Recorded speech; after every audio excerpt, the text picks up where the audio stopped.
intelligence data.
Good morning, warshippers. It is 05:45 in the morning.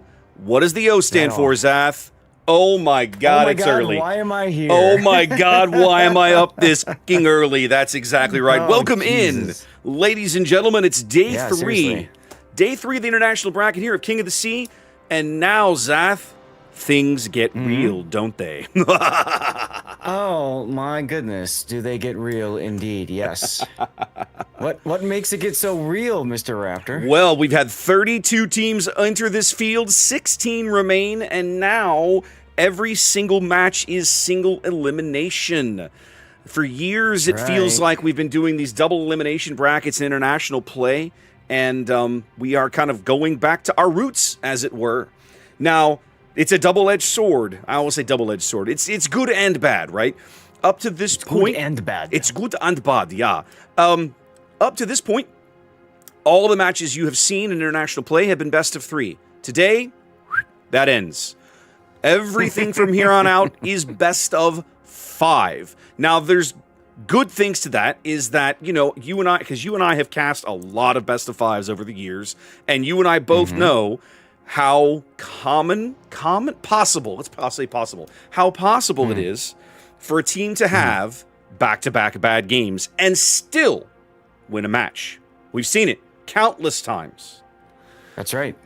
But it does mean that the margin for error is now just gone. You can no longer lose a match and continue to advance in the event. So I'm going to be curious to see. There are some teams, I think, that have not played in this event to this depth, right? This far in the event with single elimination before. We've been doing double elim so long. I'm going to be really curious to see if it changes anybody's approach. Yeah, I mean, it's definitely going to have an impact. I think the biggest thing that we're going to see is fatigue. Towards the end of the day, we're going to see teams starting to get tired. You know, best of fives, as you said, the nice thing about them for us as the viewers, as the casters, is there's a lot of that drama and excitement. But you amplify that times 10 for the actual players. And by the end of it, I mean, you know, they're at their wits' end for things. So you mentioned the bracket and everything, and I think it's worth taking a look at that. You said it's a single elimination, right? Let's see if I can pull that up. That's going to be a challenge for me, but I will do what I can. It is single elimination. Let's see. I need this one. All right, I'm going to try this. Uh-oh. Well, I just know that sometimes, like, interacting with this window is a pain in my ass. Oh, wait, it's sort of trying. There we go. I got it to work, Zath. Check it out. Hey. There's our bracket. All right.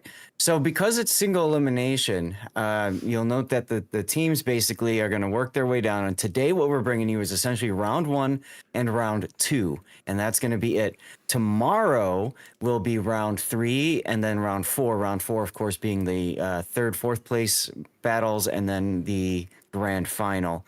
Now, because it's single elimination, it didn't take long for myself, Raptor, and many others to note that there are 2 teams that are probably going to face each other next round, which typically face each other in the grand finals. And that, of course, is TWA and Reign. So assuming that they defeat their respective opponents in round 1, we are covering Reign versus Virtus. It is totally possible that Virtus will defeat Reign. That's a possibility. Yep. It's possible that RNG will defeat TWA.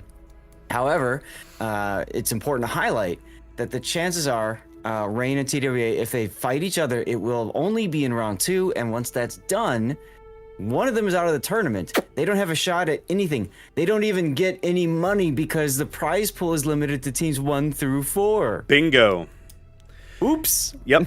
So there is, I mean, you and I both know, right, that if that match occurs, kind of as we anticipate that it will occur, that is where the official cast is going to go, right? The drama over there will be a big deal. Now, you and I have opted to start our day here with Reign and Virtus, so we can see if Reign can move into that match at all.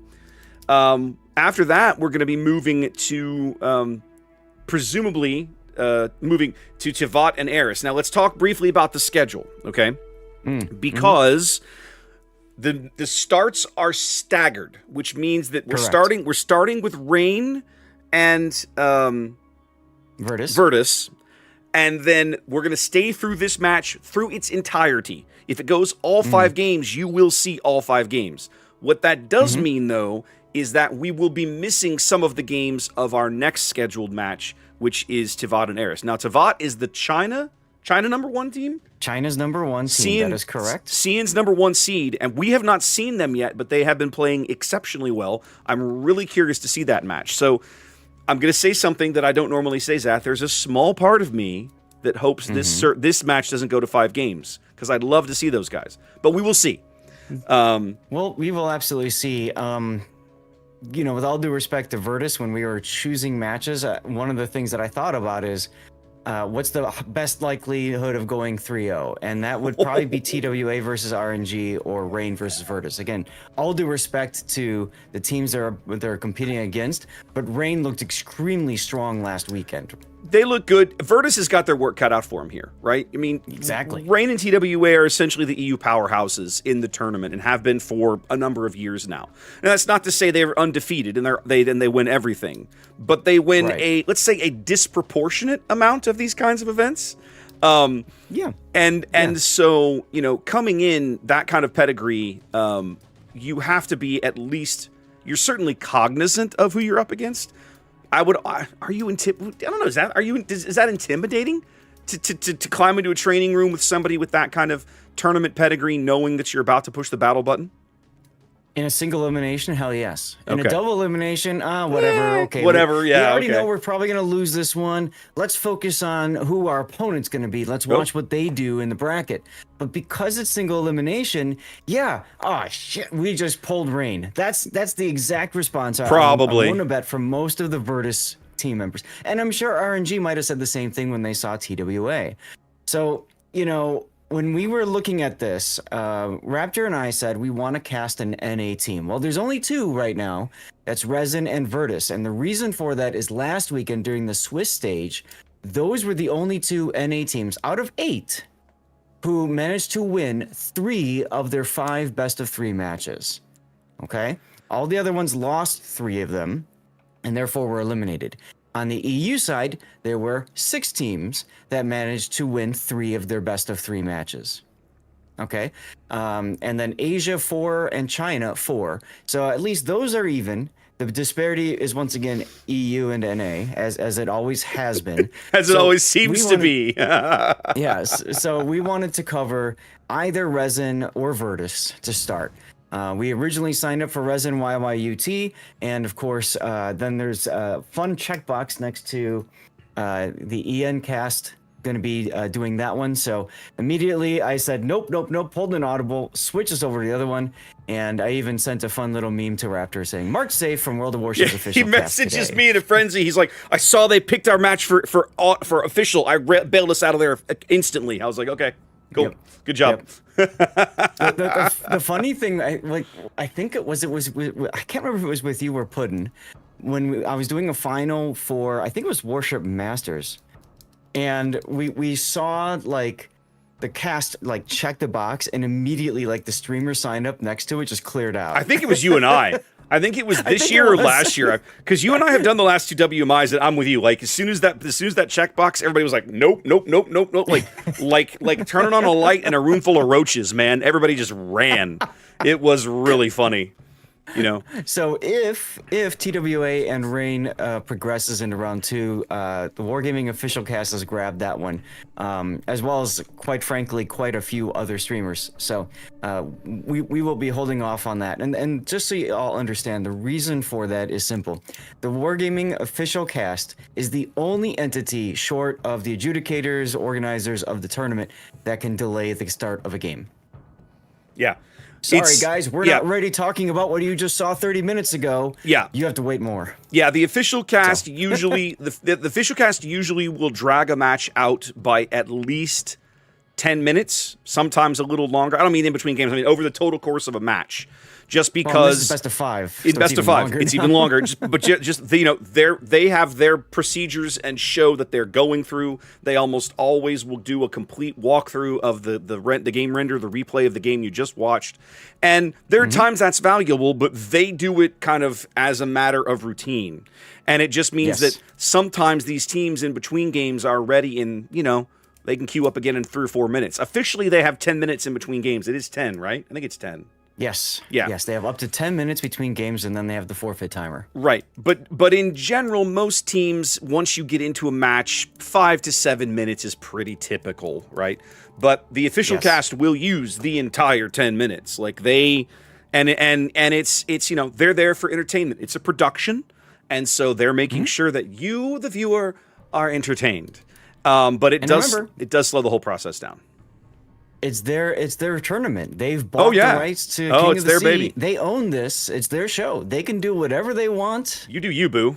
However they want to do it. So in those games, they will say to players on both teams, ready up. And once everybody's ready, they'll go to Wargaming officials, say, okay, all the teams are ready. They'll come back to the training room. Don't you dare unready. Yep. And essentially, it's like as soon as Wargaming official says go, they go. Yep. Now, we're going to do our best to dodge them today.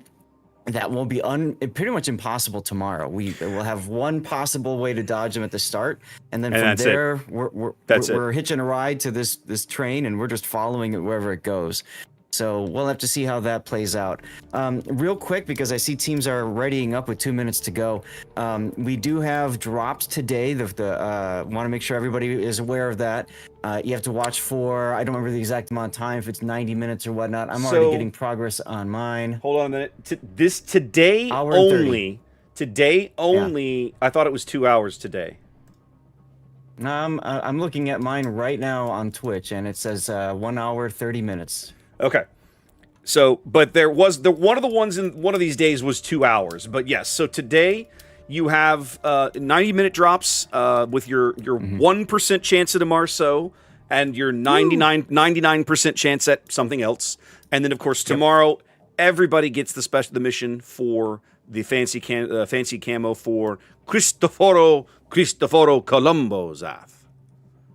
I'm excited about that. That's a good-looking camo. Super sexy. That's a good-looking camo. You all definitely want to make sure that you get it. So again, if you haven't been participating in the drops all weekend, the past weekends, this is kind of like your dress rehearsal for the big one, which is the Colombo drop. In addition, we do have giveaways on both of our channels.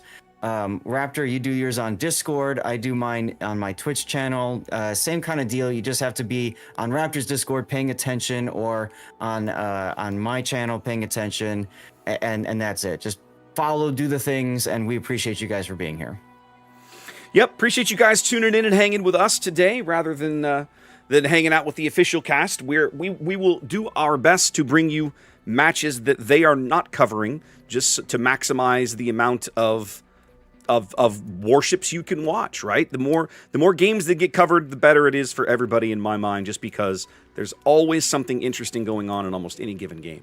Speaking of games, right. Saf. Speaking of games, it's time for game 1 of the day, ladies and gentlemen. Let's go take a look at what these guys have got going. We got to use the reversed one.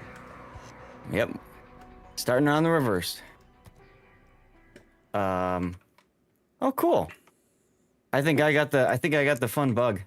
Oh no. Already. Oh no. It says starting off battle, but I'm getting nothing. Are you in? I am here doing the thing. So what I would suggest is you just do a quick force close and reload, and it should let you right back in. I'll do a quick look through the lineups here. Starting here in green, this is Virtus. I believe Virtus was the North American 7 seed. Although I think you may get lucky, Zath. I think we're going to get a restart. Cowboy looks like he hasn't loaded in. Nope, there he goes. Okay, here we go. Virtus is NA's number 3. This number is EU3 versus NA3. There we go. All right, so Coops Marceau here. A little bit of gun reload. Max gun reload there. Cobra's Gdansk. Again, with the gun reload, a little bit of range.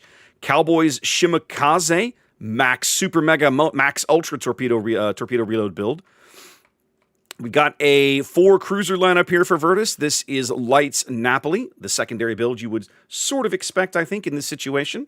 All Cruise Moskva, unique upgrade, and RPF on a Moskva. That's an interesting choice.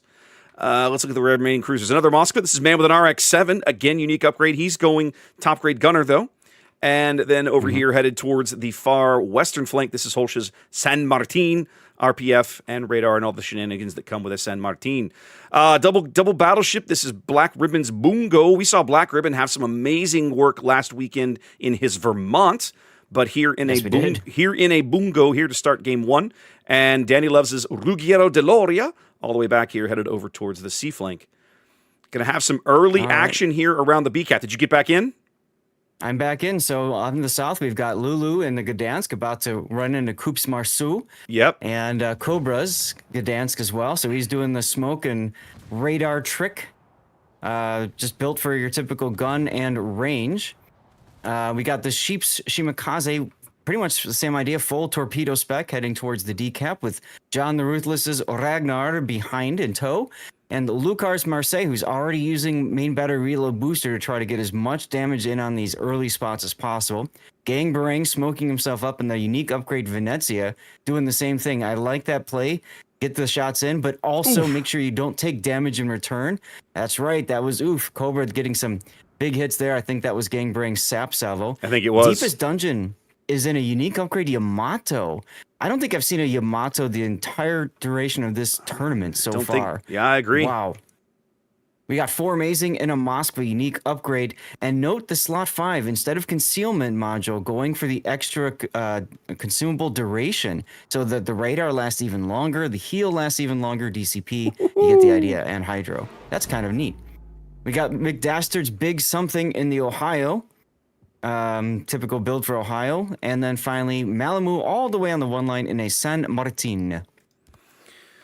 Well, Zath, the early action of the BCAP not leaving both teams a fairly scathed, let us say. The initial Marceau versus Gdansk contact cost each ship about 6,000 or 8,000 hit points, but it's the salvos on Cobra's Gdansk that were super impactful there. Definitely a massive SAP hit there out of Gang Barang's Venezia. And right now, we watched Danny Loves' Ruggiero de Loria dunking 4 Amazing's Moskva for about 10, 12K right through his deck armor with that big old SAP. Yeah, according to my damage meter, it was actually the Marseille that got the big hit there. That was Lucar with 11K nice on the Gdansk. Yeah. Nice. Well, Coop's back into B. They're fishing for him. The Gdansk radar is available. That's Lulu, excuse me. But his radar not ticking right now. He's probably going to pop it as he comes around the island here. Let's see what he does. He's trying to get his bow turrets around. Still no radar. They're fishing blindly for Coop and getting some blind resets on him. I'm curious as to why they're away. There's the radar. Hard lid on the surface. Both Gdansks now easily spotting each other. Coop's going to pay a heavy price for this. He's going to be caught and take some more damage here. Gdansk, of course, not having a heal. What you're seeing here is very typical of competitive play, especially on this map. You see a lot of players they don't want to give up the B cap. So they play this game of I'm going to back in, I get radared, I run away, and I'm back in, get radared, run away. Yep. And ultimately, you don't get anything out of it. Well, and Coop's basically lost enough HP. He can't pull this trick again. They can't risk the ship anymore unless they for sure want to lose it. Lulu's position here on the south tip of this kind of triangular island on the eastern side of the B cap. This is a brilliantly strong position to put a Gdansk in. Yeah, he can just move forward out of danger if he needs to, and you can see right now he's farming Mammoth and RX-7's Moskva without even being spotted. So yeah, absolutely. I love how Coop needs to find a way to do that to Formazing's Moskva, but I don't think he can. I don't think he can. I love how we're playing the giant San Martin reversing game over at A, but have a look at Sheep's Shimakaze Zath. Look how deep they have shoved this guy. Cowboy in big trouble here over on the 9 line. Yeah, we got the Ragnar and Shimakaze combo working their way up, and that's going to possibly be first blood for Rain. Should be. Cowboy, Cowboy should go out right there, and he does. Pairing Jean the Ruthless's Ragnar with a Smoke Destroyer in Sheep Shimakaze pays big dividends over here. Rain able to penetrate very far north up the 10 line. Yeah, the Ragnar Shimakaze combo is very nice for just mobility. I kind of like how they did that instead of the traditional Death Snail. We didn't even talk about the banned ships, so no, we didn't get a chance to talk about them. I've flashed the graphic a couple of times just so folks can see it. Yeah. Holsch's San Martin taking a big salvo over in the A cap, Dastart's Ohio, keeping him honest. Malamo. And Bungo spoke as well. Bungo spoke as well. So both San Martins getting slapped around over here in the A cap, but it's Holst who is putting pressure on the cap itself. The Moskva radar from Formazing keeping him lit right now, but when that expires in another 15 seconds, he'll have the opportunity to get back into this cap circle. Right now, he's just trying to troll. I'm surprised he's turning. I love Black Ribbon's Bungo salvos. If you look, he's doing them one at a time. Yep. And boy, did he hit because of that. He's waiting to see how is Malamu going to try to dodge. Ohio salvo coming in on Holsch, but nothing doing. Able to take some full pins, but nothing more catastrophic. This salvo might end Malamu. He's 110 seconds from a heal. We just went dark. No. Those were so close. Wow. Watching Black Ribbon play Battleship might be one of my most favorite things to do these last couple of days at King of the Seas, Ath. Oh, it's very fun. Malamu now trying to use the border here to his advantage. Does take a full pin. No, that was an overpin. Still lit as Cobra's Gdansk continues to chase him south under pressure from Black Ribbon's Bungo. I like that play. I do too. They know they got to get this San Martin out. They're trying another overpin. Malamu absolutely trying to maximize his border riding here as Cobra's opens up with his main battery. I'm a little dubious of this play, Zath. They get him. Now Cobra has to find a way to make sure he doesn't die. He'll be fine. It'll buff right out. That's a very important kill for Virtus. It allows them to grab the A cap as well. That is a big deal. The B cap remains uncontested. Rain has a tremendous amount of force over here on the right-hand side of the map. Very easy to see all of their ships pressuring the C cap. It's a 6-on-4 over there. And Virtus is... Go ahead. I'm very curious to see how Virtus is going to respond to this. Well, Virtus is slowly losing the attrition war, Zath. They're upside down right now, about 80,000 HP, and they're continuing to fall. We got Venezia SAP falling on All Crew's deck. He actually bounced some of that, shockingly. But they have chosen him. He's 100% the pick target over here. John's Ragnar doing the spotting as the other destroyers are getting these shots for free. Yeah, Rain's got a really nice position here. Keep in mind that Virtus is ticking up 2 caps to 1, but that doesn't matter once they start losing ships. Nope. And Akrew's gonna go out here shortly. He's trying to survive to his next heal, but it's not gonna happen. Nope. So Rain back to a 1-ship lead here as we approach the halfway mark of the game. Now with the A cap done, Zath, it's going to allow Virtus to redeploy some assets, and they're already well en route. Mm-hmm. Yeah, that's the hard part about this map is you typically swing wide for the flanks, and then now when one flank, you got to get everybody back, and that takes a while. In which case, you're telling your team on the other side, just hold on, don't die, do your best. We believe in you. With the Moskva gone, the C cap is wide open. No problem for Rain to get in there and pick that up shortly. No vision. They not able to force vision over here on any of these destroyers. Go ahead. I was very curious about Deepest Dungeon's Yamato, and so far he's done 56,000 damage to the Loria and 21,000 to Virtus's, that's Mammoth and RX-7's Moskva. So very impactful. Black Ribbon's Bungo steaming through the A cap. I'm wondering, that's a big piece, Zath. I'm wondering what they're going to do with him. Do you think they're going to bring him around the south? Behind the Ohio, yeah. Yeah, I think they're going to bring him around the south side of Thunderdome and threaten these ships from astern. I think that has to be the play here. Mm-hmm. Virtus, well aware they're going to lose C. Once the Moskva goes down, they have no way to stop it. Light Beam's Napoli taking some big Ohio hits right there. Danny Loves' Loria looks to be the next pick target between the Marseille and John's Ragnar over here harassing him as he runs for the map border as well. Yeah, they absolutely want them off. But what's interesting, though, is Danny Loves continues to slap Lucar's Marseille. Lucar is going to force to stop and go dark and heal for a little bit. Play it safe. Gangrang just got smacked a bit, too. Yep, Napoli had an AP salvo go out and reach out and touch the Gangbarangs Venezia.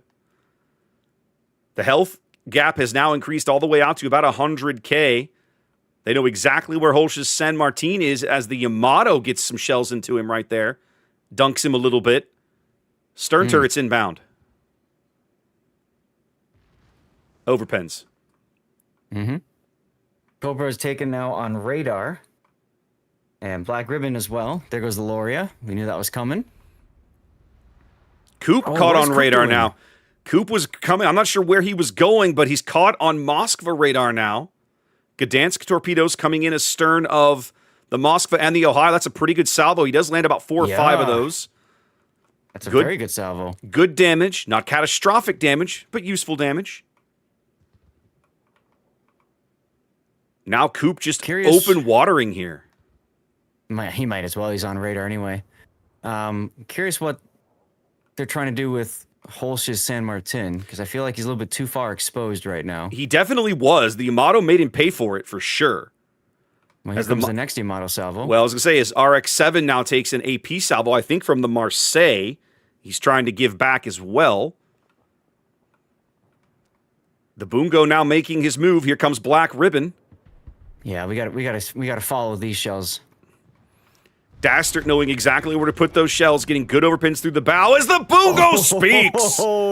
It's very nice. 40,000 point salvo. They're sandwiching these guys at the same time. Out. Here comes Holsch's move, and the Yamato denies it. He just dies.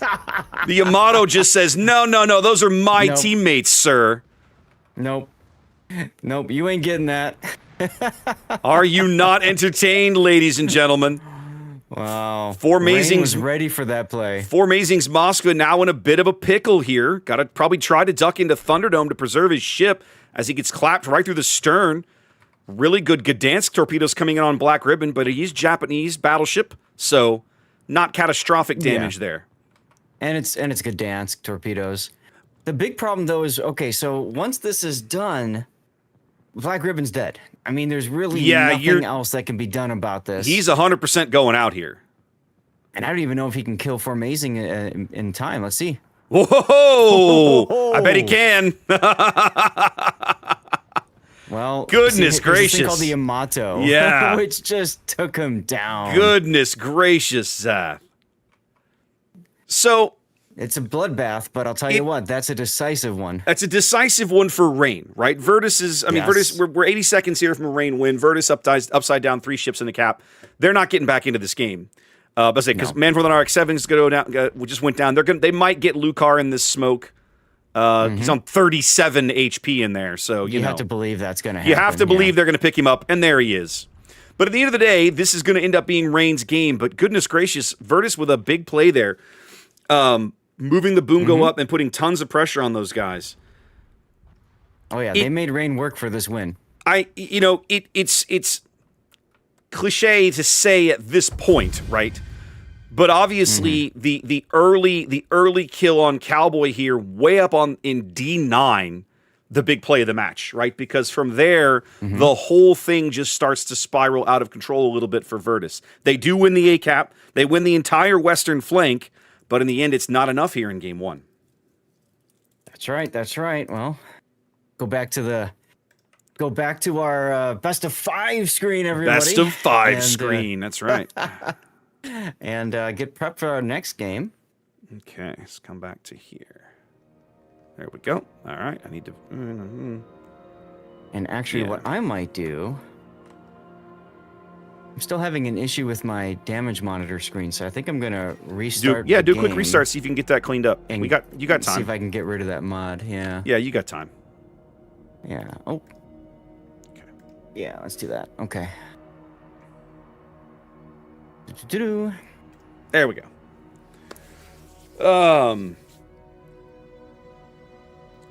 Zaf, what do you know about Boongo's torpedo protection?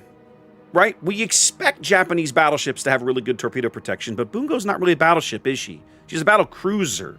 Do you know that off the top of your head? What her protection numbers look like? No, and since I just restarted, I can't tell you from the port. You're good. I'm going to cheat and go to one of my fancy third-party tools and go look it up. Go for it. Because obviously she's not Yamato in terms of torpedo protection. Like, that would be silly. But I am curious as to what it is, because I just don't know off the top of my head. Yeah, for some odd reason, my damage meter isn't working properly, so I'm trying to figure out how to get rid of that. That is not helpful. This particular tool doesn't put it in terms that I can understand. Let's try over here. For those of you who are just tuning in, again, thank you for doing so. Remember, we are on a 5-minute delay. By now, I know most of you are used to that and how that all works. And because of that delay, of course, if there's ever a problem, things that we need to fix, audio, whatever, please say something sooner rather than later so we can get it taken care of for you. Does take a couple of minutes for us to get our arms around that stuff sometimes, just because we don't always see it. The good news is we didn't have any issues last weekend, and I don't know about you, you're on a different machine. I haven't changed any of my settings. You actually changed locations. Right. I'm back on my home PC now. Right. So hopefully I sound better than I did before. You do. You sound way better. That mic, like the volume on your last mic, because it was the headset boom mic, right? Yeah. It was obviously a little on the tinny side, right? As you would expect from a boom mic. The nice condenser mics are just better. Concealment, maneuverability, survivability, fire, flooding, max torpedo protection, 35.8%. Okay. Versus what's Yamato? Like 49 or something? It's a lot. You're probably right. Let's have a look.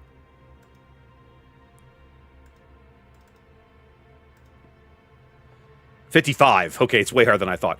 Okay, so you're 20% lower, but still, like 36% torpedo protection is nothing to sneeze at. So, well, true, but you also have to remember that torpedo protection only works if you take the torpedo on the protected part of the ship. On the torpedo bulkhead and amidships. That's fair. That's a good point. Right. So we didn't get to talk about the ship bans that much. We didn't. Would you like to, real quick? We should. Yeah, maybe we should. Okay. So, Rain banning Des Moines, Petropavlovsk, Minotaur, Brisbane, essentially saying we don't want none of that smoke death snail BS. Well, and take your 12-kilometer radar and get it right at it. Well, I say 12-kilometer. They banned 2 of the 12-kilometer radars, right? Des Moines and Minotaur are just really good radar platforms in general. Right, exactly. And then you've got, Moskva and Stalingrad are really the only 2 remaining cruiser radars, aside from, I guess, San Martin. But let's be real, that's not a ship you're going to put someplace to radar a cap necessarily. It's not going to be your first choice in a lot of instances, no. Right. So that's why that game we just saw involved a lot of mobility and attempt at a kind of a quote-unquote discount death snail by using Shimakaze and Ragnar with the ability to radar through the smoke and then just kind of shoot for free. On the other side of things, Virtus banning Kleber, Delny, and Haberosk, very clearly not wanting to see any speedy destroyer wolf pack shenanigans, or at least reduce the likelihood of such shenanigans. Interestingly, Correct. Zath, no Marceau on this ban list, and in last match in particular, Virtus was the team fielding a Marceau. Well, so the thing is that, Rain going for the radar, Virtus going for the maneuverable destroyer bans, essentially, right? Unfortunately, there's just too many damn ships in this game at tier 10 to the point where you can possibly ban an entire playstyle out. And so Virtus looking at Utrecht and saying, well, that thing is a pain in the butt to deal with, especially on maps like Sleeping Giant. So we just don't want it, period. Yep. Not a bad choice, but I agree with you. We've seen these other destroyers run roughshod, but again, just too many boats. I really think they need to start doing something with like just banning an entire nation and being done with it. You can't take any French ships, you can't take any Soviet ships, Man, that sort of deal. I know you're more of a proponent of this idea than I am personally. I'm not as big a fan of that concept. Because frequently the problem ships, if you want to use that word, that phraseology, are in one particular class of ships in a particular nation. Very rarely is it the entire, like, banning Moskva makes, let's just pick Moskva. Let's pick on Moskva for a minute. Okay. Banning Moskva, like, I won't say it's a common ban, but it's not that uncommon. Like, it happens. But most of the time we don't see ships like Delny and Haberovsk earn a ban. Occasionally, yes, obviously, but in general, no. You almost never see anybody ban Kremlin anymore, right?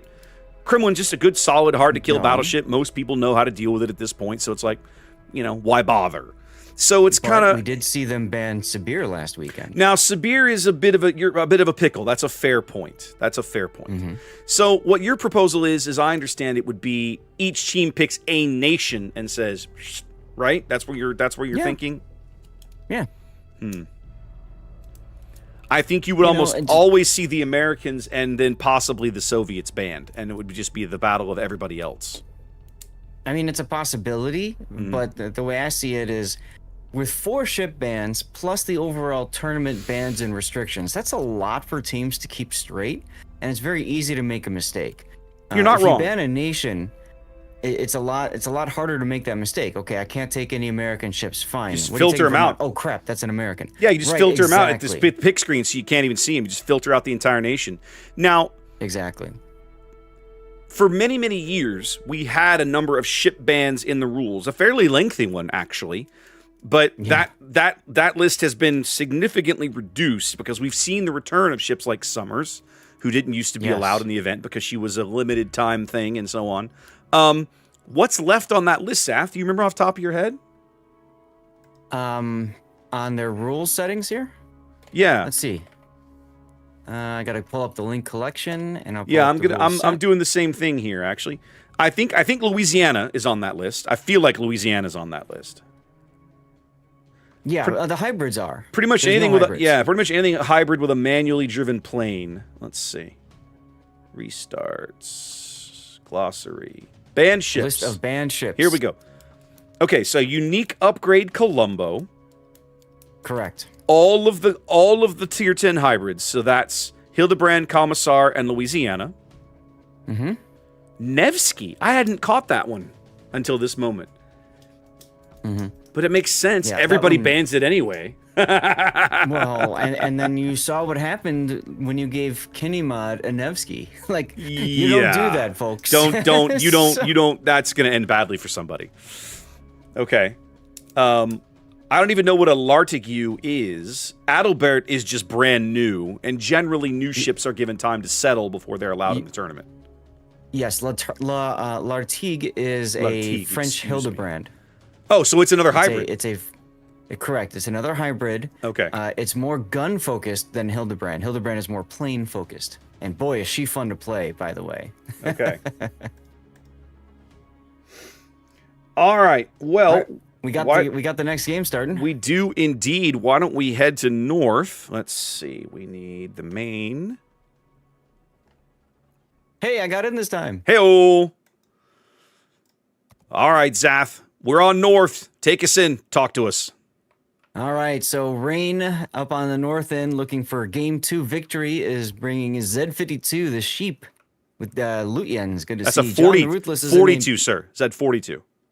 Yeah, did I say 52? You said 52. Oh, sorry, 42. We got John Lewis and a Marceau with a unique captain. That would be up on you. Gangbang in his Ragnar with Jersey Mike. Malamu in a San Martin. Lucar in a Marseille with outnumbered. Not too much special to do with that. We've got Lulu in a Moskva with one of the special captains as well as unique upgrade. Formazing is once again in Moskva. We've got Dastards Big in a Libertad. Ooh, with Lisboa as captain. And then finally we've got Deepest Dungeon in a Bungo this time, trading as Yamato for a Bungo. Okay. That's kind of cool. Japanese battleships the south. For everybody. Virtus down a game here in this best of 5. Coming to the dance with a triple destroyer lineup of their own. Let's start on their left-hand flank here. This is Cowboys Grozovoy. Fairly standard build there. Grozovoy, a very nice jack of all trades. Lot of utility out of her consumable suite. That's why you take one of these boats. Very, very, very, very Swiss Army knife. Whiskey Leaks is Daring, making revolutions up towards the sea cap. Daring, of course, nothing terribly fancy, but that heal makes her a little harder to kill. Backed up by Holsch's Svea, using Outnumbered and RPF. That 3-ship element constitutes the entire western flank of the Virtus deployment here. Hanging near mid, we're going to have Man with an RX-7's Moskva headed up towards this island in G7. Just behind him, backing him up, Danny Loves' Sabir. We were just talking about Sabir. Russian, this is basically a secondary style, a Kremlin, as I recall. Mm-hmm. And then a 4-ship element headed over toward the E-cap on the 910 line. This is Cobra's Marceau, speedy boosting his way out there. Backed up by Coop's Salem. That would be top grade gunner and conceal and gun reload. Lights Howden Liu. Unique upgrade on the Howden Liu with, wow, that's a lot of utility out of that right-hand column there in that particular build. The bottom skill intrigues me a little bit, but we'll talk about that later. And then fielding a double Sabir lineup. Black Ribbon in a Sabir now, getting away from some of the other battleships that we have seen him play thus far in the event. All right. So it's kind of a 3-2-4 split here for Virtus, an early Moskva radar, picking up the Marceau inside the decap. Yeah, he's going to traditional Moskva Island. Kind of yes. I was going to say kind of a 2-3-2 split for the way Virtus has gone for an early deployment. Go ahead, sir. Okay, so Sabir, remember, it is like a Soviet Kremlin, a secondary Kremlin. However, it does have 100 seconds of heal only. Ah, yes. And you turn it on and you turn it off. So, somewhat problematic in terms of the survivability side of it. Now, you charge up a funny button with getting main battery hits, I think it's secondary hits. And the funny button allows for super tight grouping of shells, which is why a lot of Super Unicum players love Sabir, especially in randoms and ranked battles. Okay. We just saw I don't know that it's so great and competitive. Just saw Deepest Bungo drop about 10k through the Man with an RX-7 deck. He just did it again as RX moving up, trying to duck out of that position. Lights Howden Liu bombs going in, searching for John. They might land some, but it's not going to be in time to prevent the decap. Nope. Oh, they do get a reset on Gang over at Azath. That's a little surprising. Well, I mean, Gang opening up, so sure. I like this Vea pick, by the way, more so than the San Martin for Virtus. I just feel like this Vea is you get the smoke, you get the torps, you get the guns, and you get the radar, right? Yep. You get all things necessary for the kite side, but without no fancy, stupid charge 'em up button that you know have to do first. Man, with this RX-7's Moskva moving up closer to the D cap here, allowing his teammates to punch Lulu's Moskva in the nose. His sonar's up, pushing John off the cap. And RX-7 now going to sit in D, and immediately a response from Virtus. But now, man, with an RX-7 going to come under some fire here as Daster's Libertad secondaries have got him locked up. Yeah, I think Black Ribbon is already kind of in trouble. He hasn't started his heal yet. He's got Adrenaline Rush, so he probably figures I can hold for a little bit longer. Hal Newbomb's coming in on Lulu's Moskva. Danny Sabir also getting farmed out here. John's Marceau just getting shots for free. And that's the real story of the game so far. If you look at the hit point bars, I mean, look at Red just losing hit points. Yeah. Granted, a lot of it is healable, but still, compare that to Rain. Yeah. Virtus They're absolutely just not losing hit points. Virtus absolutely getting out-traded here in the early goings of Game 2. Just losing tons of HP. And they don't really have the board position to justify it. You know, you and I talk commonly in World of Warships. You trade health for board position. But it doesn't feel like the health that Virtus has traded has gotten them very much. All it's gotten them so far is the B cap, part of D cap until they keep getting reset, and the same thing for E cap. Just a contested D cap right now is all they're really getting out of it.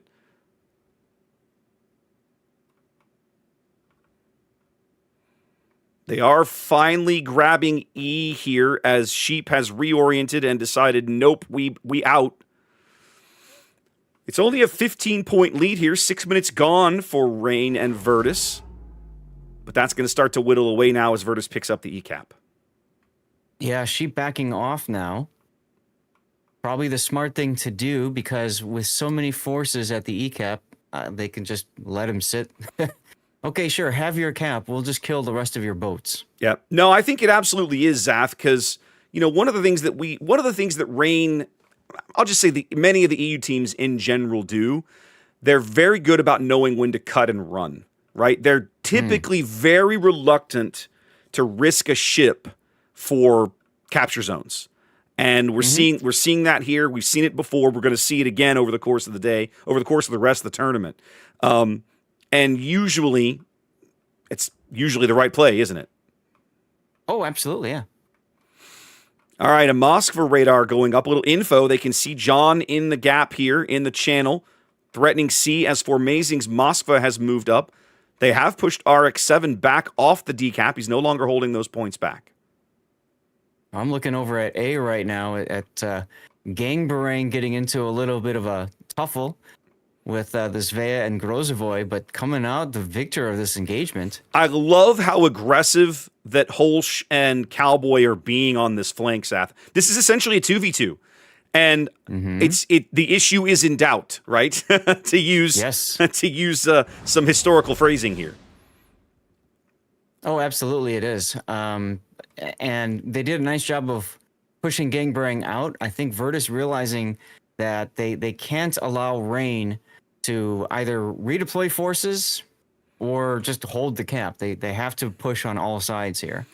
Cowboy coming under some radar over here as well. He was inside Malamu's radar envelope. Malamu hoping to catch him still in the smoke, but Cowboy was already bailing out to the south. That's right. That's right. He knows exactly what to expect. Here come torpedoes on Gangbarang. He'll dodge those. So now the question is, all right, if you're Holsch, who do you shoot at? And it looks like they're shooting at Malamu, and I kind of feel like they're better off shooting at Gangbarang. I would agree. Cowboy getting very low now. Does go dark. Oh, the San Martin does bag him. Aggression not paying off here. Big kill for Rain. They needed that. That really takes some of the pressure. That's going to make their lives a lot easier at A. If you're Holtz, you basically now just have to back off to the B cap and hope to play defense. Virtus now upside down 150,000 HP here in Game 2. They're only one ship down, Zap, but I don't think they have the health to push Rain off of these caps. That is exactly the problem. They've lost so much. I mean, look at Danilov's, right? He's Yeah. out of heals at 22,000. He's in a secondary battleship, and he's pretty much the farthest back. Same thing with the other Sabir, right? Black Ribbon, same deal. He's healthier, but still, it just kind of feels bad to see a secondary battleship in the back of the battle. I mean, what are we playing, ranked here? You talked about, I wasn't able to be here for some of the early tournaments, right? You talked about the impact that Sabir had in the early goings of the event. But I think as we get deeper, a lot of these other teams have correctly identified Sabir's weakness, and that is her longevity. Yeah, it's a Kremlin. It's hard to necessarily, push damage into that hull, but eventually the heal runs out.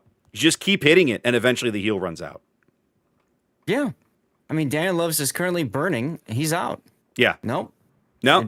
All right. Fire's expired. They've got it. They've got him locked up on Formazing's Hydro now. I don't think anybody's actually got shots on him. They're going to lose RX-7 here in a minute. Yeah, his Libertad just sitting there vomiting secondaries all over Marathon RX-7. There's nothing he can do. He's been doing that to RX-7 almost the entire game. This is one of the best uses of Libertad we've seen in the event yet. Ordinarily, the teams that have fielded Libertad have never really felt like they kind of knew what to do with the thing. Well, it's very similar to a Schlieffen where it's too easy to get overextended, focused down, and killed. Yeah. But Dastard's in a position right now where, hey, nobody's really focusing him. It doesn't matter. He can just sit there and park. Yep. Well, man with an RX-7 trying to power through his fire with a heal. He's down to his last heal. Black Ribbon left to contest the E-cap, but you can't imagine this is going to hold up very long. I'm sure the Bungo is flipping his turrets to look for this shot. Yeah, Deepest is trying to get this shot on the Sabir. He wants it. They do finally bag Svea on the other side. Holsch's Svea. Kind of all over but the crying here. Virtus just absolutely getting overrun here. Yep, there's the Hydro on the Sheep Z42 from Coop. Black Ribbon with some hits. Not enough. 17 seconds to go. Never mind. Yep. Yep. They pushed Formazing around through the B cap. They flanked RX-7, who held like a champ on that in that gap along the D cap for so long, but not able to hold forever. And it's a flawless victory here for Rain in game 2. An official wargaming blowout, as Puddin likes to call it.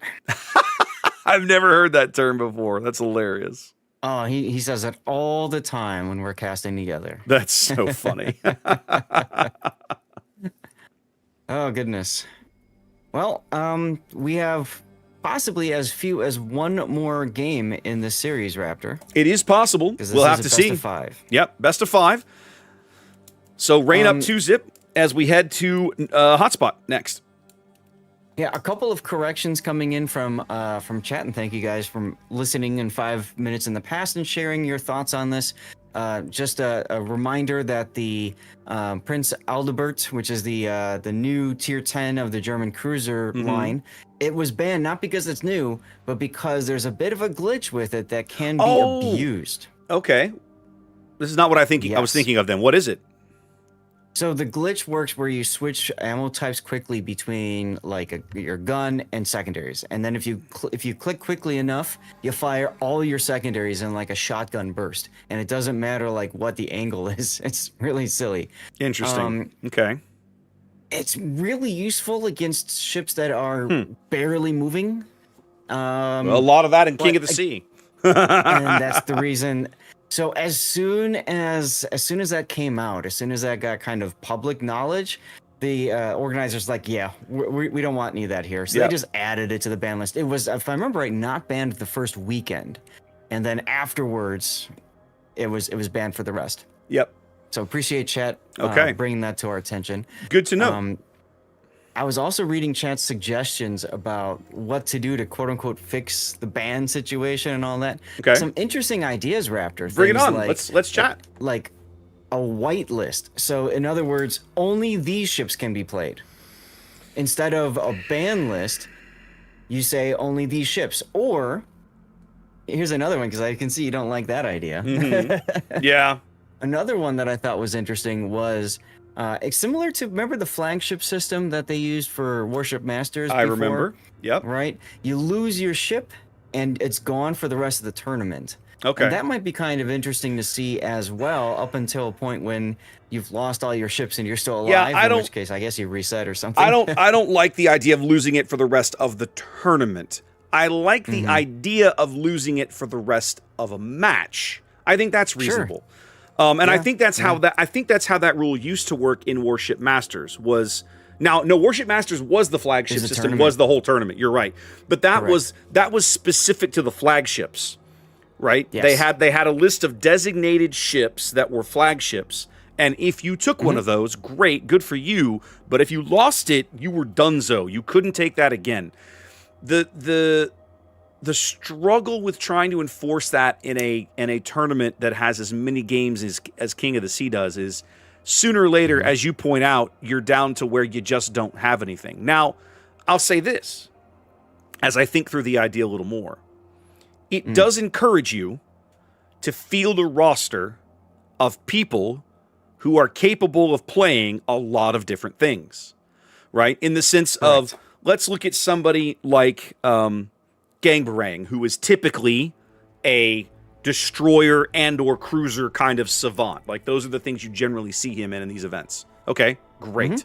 So, sooner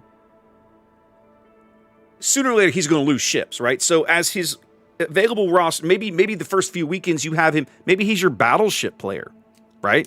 Yeah, that kind of thing. And you know, he swaps out with one with Dungeon or something. That way, if he loses a battleship, whatever, we don't care. When we hopefully we can make it deep enough with the event, we'll turn you loose in what you're really good at. And if you find your back to the wall, well, then you do what you got to do to move on. Yeah, that would be interesting, though. And that's what I mean. Like, it feels right now, at least, that things are rather stale. Like, we're just okay, same thing, same ships being banned, blah blah blah, and teams just, hey, whatever, you know, like we don't care anymore. You know, and you know, I feel like something needs to be done to just, you know, I still love. I want to go back to. I bring it up every time, almost like the idea of you're forced to take a specific ship, and you know, so teams have to play with like a tier 9 Azumo or something. Find a way to make that boat work, and win with it. And I think that's kind of a fun little extra challenge for teams instead of this typical traditional back and forth slog that we typically find, you know? Yeah. Okay. Hey, have you looked at the standings so far? The standings? Oh, just to see who's winning what? No, let me go have a look here. Let's see. Resin won game 1 against YYUT. Wow. That's good. YYUT looked really good last weekend. I mean, they 2-0 TWA, so yeah. So that's exciting. That's good. That's the match that Official is covering, right? Correct. Okay. Well, that'll make them happy. They like having full matches, so they might get their wish. That's right. Moyai takes a game off of Oh Boy, and TWA up a game over RNG as the second wave, the second slate, will start here in the next few minutes. Yes, and I've already let them know that we are doing this one, and then we'll swap over afterwards. So I said, please don't wait on us. Yeah, and that's not surprising, but good on you for remembering, because I had forgotten. All good. That's why we do this together. That's why we're a team. Speaking of, guys, just a quick reminder. Of course, we're bringing you Reign and Virtus right now when this match is over, at whatever stage it ends, whether it's next game or whatever. However many games it takes, we're staying here until it's done. Then we're moving over to Tivat and Eris. Tivat being the China #1 seed, so I'm curious to have a look at them.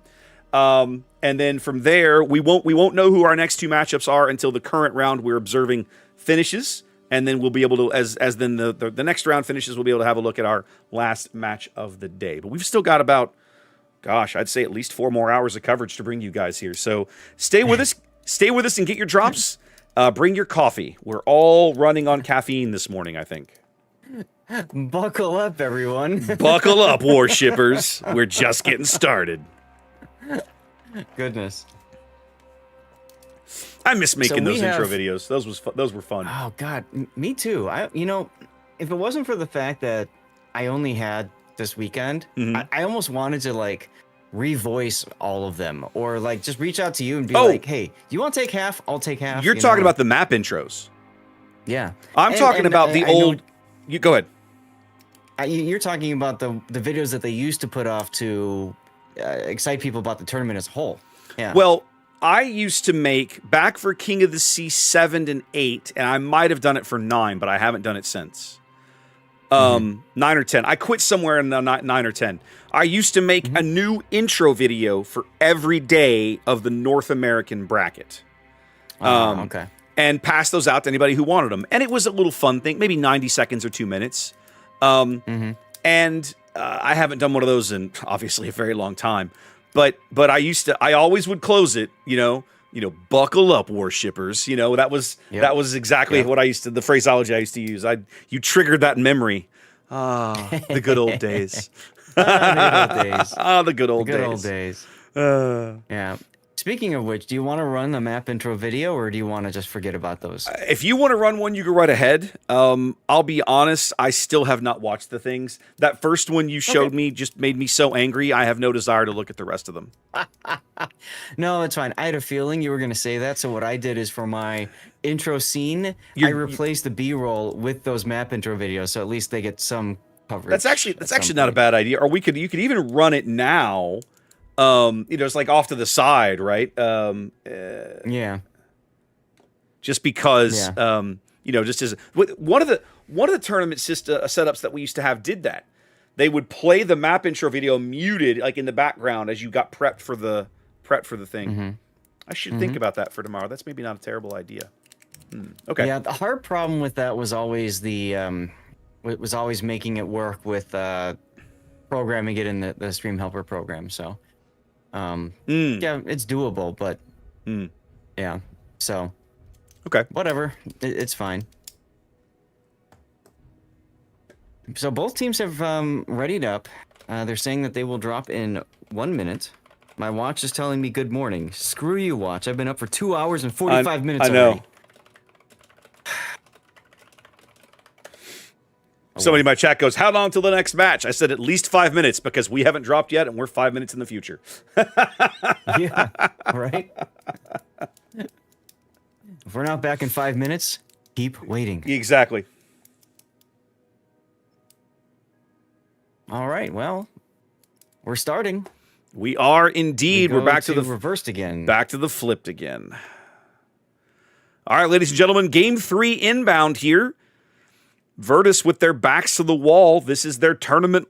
This is their tournament, right? This is it. Either they win, this is it, and they can stay. They can stay in the game. They can stay in the hunt, or they are losing and going home with a pat on the back. And that's it, because a pat on the back. You mean congratulations? You made the top 16. Well done. See you next year. All right. You woke up early for this. You woke up early. You stole fizzy lifting drinks. All right, let's have a look at lineups here as we spawn into Hotspot. In green on the north spawn, this is Virtus, North America's 3 seed. Backs to the wall, as we were saying, bringing Cobra's Daring. Cowboy back in his Groza voice, same as last game. Whiskey Leaks now in a Summers with RPF and Torpedo Reload. A 4 cruiser lineup for Virtus. We're looking at Coops Napoli, a full secondary build. All Cruise Napoli, basically the same sort of thing.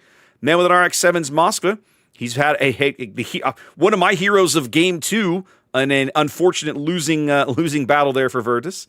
And then, double Moskva. Okay, Light Beams Moskva over here, also running Unique Upgrade and Top Grade Gunner. Double Battleships going for Sabir here. Black Ribbon sticking with Sabir.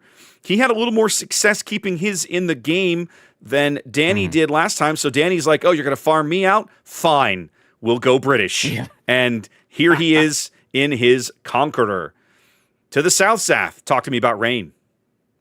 Yeah, Rain looking to 3-0 sweep this and get a nice break before having to play again.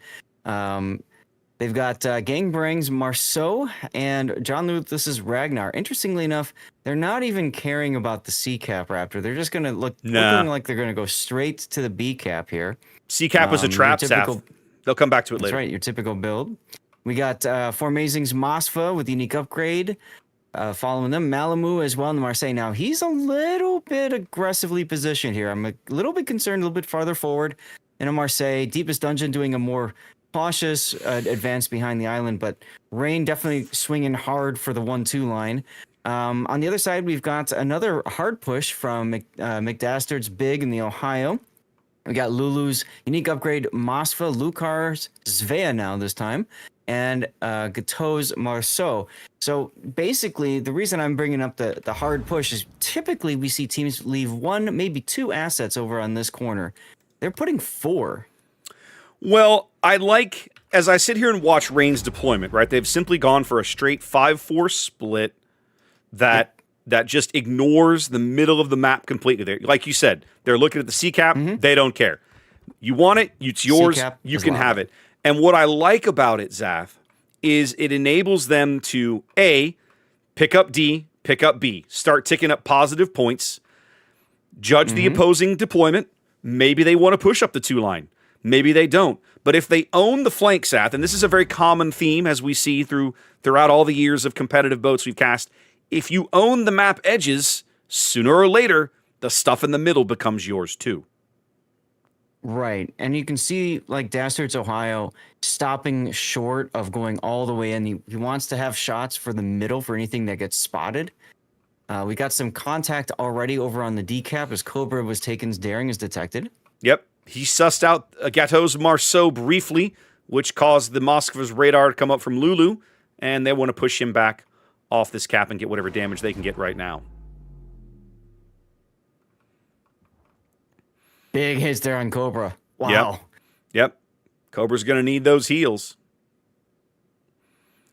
And Cobra's going to be in a bit of a pickle, too, because the Conqueror versus the Moskva could be a very lopsided engagement for the Moskva. Conqueror easily capable of burning that guy out. But the problem is, for Cobra to spot him, look how far south he would have to come. He would have to come all the way down to probably like E10 to get eyes on Lulu for his Conqueror buddy back there. And that's an extreme risk that I don't think he can afford to take. So that's the second time I've seen Rain play a Moskva very cautiously positioned, right? It goes to the traditional spot, but farther back than normal. Well, Moskva's a known quantity. People know how to kill these things, right? They've been around forever. So it's not that, I won't say it's not that impossible. How do I want to say this? It's not that surprising to me, right, that you take extra caution with one.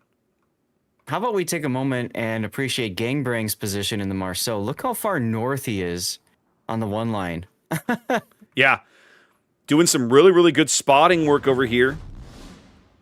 They got good shots on Lightbeam's broadside Moskva, right? I don't think Lightbeam was expecting those salvos, but Gangbrang all the way in E1, able to spot for his team and have an impact. Well, with the early cap advantage they held, Rain out to about a 90-point lead here in Game 3.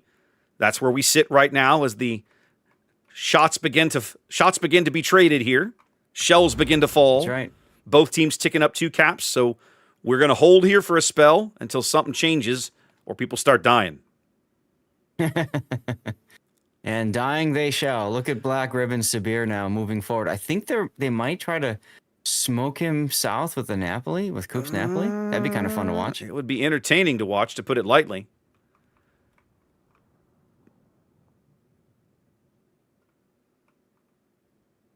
They seem to be trying to focus out Lightbeam's Moskva. Gang in an open water gunfight with I mean, he's radared, so he might as well, but you don't generally see a destroyer willingly take a gunfight with a Moskva. But here we are. Well, that's Gang. I mean, he excels at long-range destroyer gameplay. Yep. He's very, very good at dodging these shells. You're seeing plenty of that going on right now. Lightbeam already under 25,000 HP and falling, double fires. Marseille AP falling in for another 8K. Trying to find some cover so that he can just chill to his next heal. But now he's locked up on Formazing Sonar. Now they're going to be able to farm him for free. If they can get shells over the island, we'll see. Marseille did. Deepest Dungeons, Bungo definitely a pick target. How you called it, Zath. They're shoving the Sabir and the Napoli in. They know how soft this Bungo is. Oh no. Bungo shells on Coop. I do like the aggressive play here. I do too. My chat was pointing out last game, it's like you took a Sabir and then never pushed with it. What are you doing? And so this time, that's what I said. It's like a ranked battle. This time, Virtus not making this mistake as the Sabir closing in, trying to knock out this Rain battleship. They're going to get light beam here. It's only a matter of time. Oh, yeah. He's next. He just burned through a heal, so he'll be dead in moments. Coop taking a big hit there from the Bungo. I kind of feel like we need to see the Grozvoy Napoli on the one line pushing with, but they're just basically hanging back and saying, all right, well, see ya. Dungeon's on a double fire. He should burn out here in a moment. There goes the Moskva, but there goes Deepest Dungeon as Coop does manage to survive. Big kill for Virtus here. Both teams trading kills early. Still a 90-point gap. 8 minutes gone. John the Ruthless just sitting there open watering in his Ragnar. He doesn't care. Nah, what are they going to do to him? So now, Zath, we talked stuck on that Hydro. So now, Zath, we talked about the amount of pressure that Rain brought to the 1-2 line, but with the Bungo gone and the Sabir in the position it's in, it feels like Virtus might be the one able to apply pressure over here along the 1-2 line. The big problem for Virtus is how do you take advantage of this, right? The biggest threat they're going to have is the Marceau torpedoes for the Sabir. And unfortunately, Coop isn't able to properly escort because he's lost an awful lot of hit points. They have chunked him. So it's one thing to get yourself up there, but it's another thing to be able to take advantage of that once you push through. Just like in the old Civil War, you know, you penetrate the enemy lines, but you don't have enough reinforcements to make anything happen. Yeah, you can't I think really what's happening to Virtus. Yeah, you can't really open the gap. You've breached the lines, but you can't exploit it. Right. Now he's gonna move forward here. He's gonna try to make something happen. He's already being peppered by John the Ruthless's Ragnar, and of course we've got Malamu's Marseille looking for shots too. Gangbang is the key, right? Gangbang is just gonna shadow the Sabir. And he got spotted for a moment. He doesn't care. But he's going to shadow the Sabir and make sure the Sabir can't push south. If he does, then he'll just punish him with torpedoes. Formazing burning a radar. Not sure they actually are trying to get shells on Coop so much as they are just want a little bit of info. Formazing falling under... Go ahead. They want to know what's happening on the one line. Yep. They know there's a Grozvoy and a Napoli over there. What's going on with them? Yep. Cowboy and all crew just mercilessly trying to farm out Formazing. The Moskva in the middle of the board, that's mine with an RX-7, has been trying to get AP on Formazing's broadside for a while. He's struggling to get these shells to drop far enough. Moskva's railguns are just not dropping shells in over the cover. Yeah, he's also at a bit of a decent enough angle to make it work. Whiskey Leak's even popping a smoke now so that he can shoot Formazing. You can see just how much Virtus is trying to get this kill. Well, Formazing now has his Hydro back up. Coop's still stuck in that spot and is now under triple, well, what will soon be double Marceau and Ragnar shenanigans.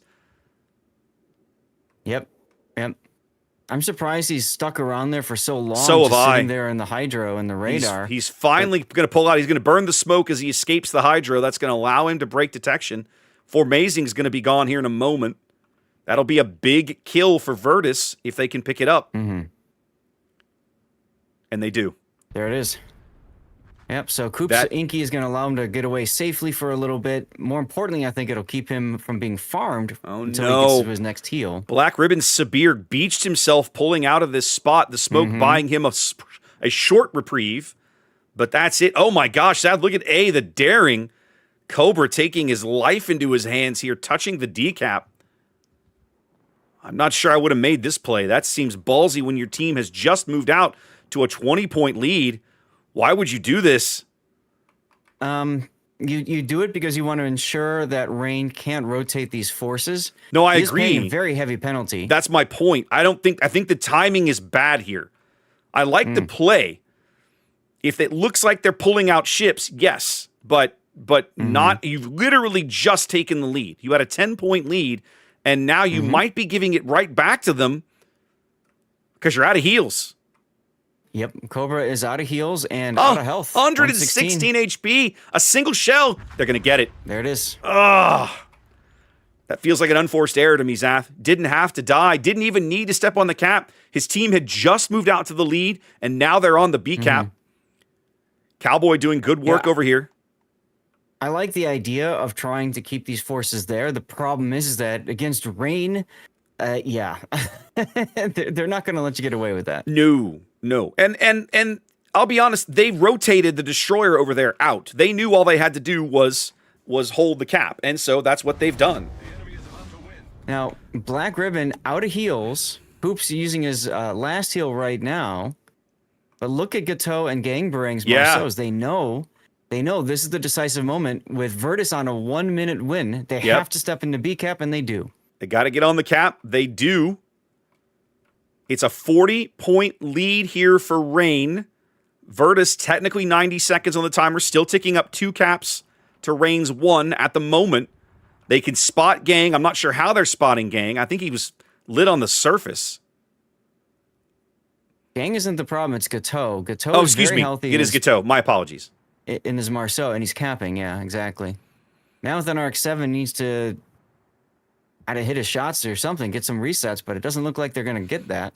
The decisive plays are going to come down here to the B cap, guys. It's Rain knows if they can kill the Sabir, they're going to win this game.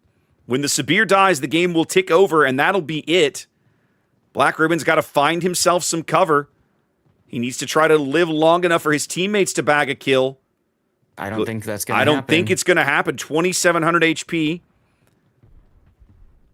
He's trying to get some shells down range on Malamu, see if they can pick up that kill before he dies. Some decent hits, not enough. Malamu under threat now that they get the Sabir, and that's it. There it was. Another 30 seconds, they might have gotten Malamu, but it was time they didn't have. I feel like that was a winnable game for Virtus, Sath. I think they let it get away from them.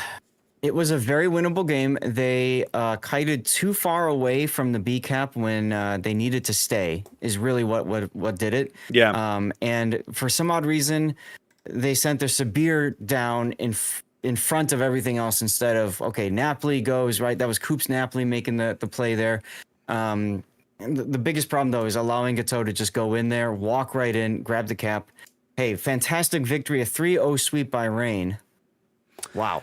Rain looking good here. I mean, yeah, not much else to say. And I suspect if I tab over, I'll see a 2-0 TWA lead over RNG. Let's have a look if I'm crazy or not. That's where we're at right now. All right. Well, ladies and gentlemen, Rain wins their top 16 match. They're moving on to the quarterfinals. We'll see who their opponent is. They look like, at the moment, they are on a collision course with their old adversary, TWA. That's right. That's right. Okay. Training room is up. They are in the training room. So I'm asking for the current status of the situation, guys. We're going to do this very quickly. It looks like they just finished the game. So perfect timing. Perfect timing. We've got about 5 to 10 minutes, okay? That's perfect. So next up will be Eris, Tivat versus Eris. Yep, that lets us get all of our various and sundry things updated in plenty of time.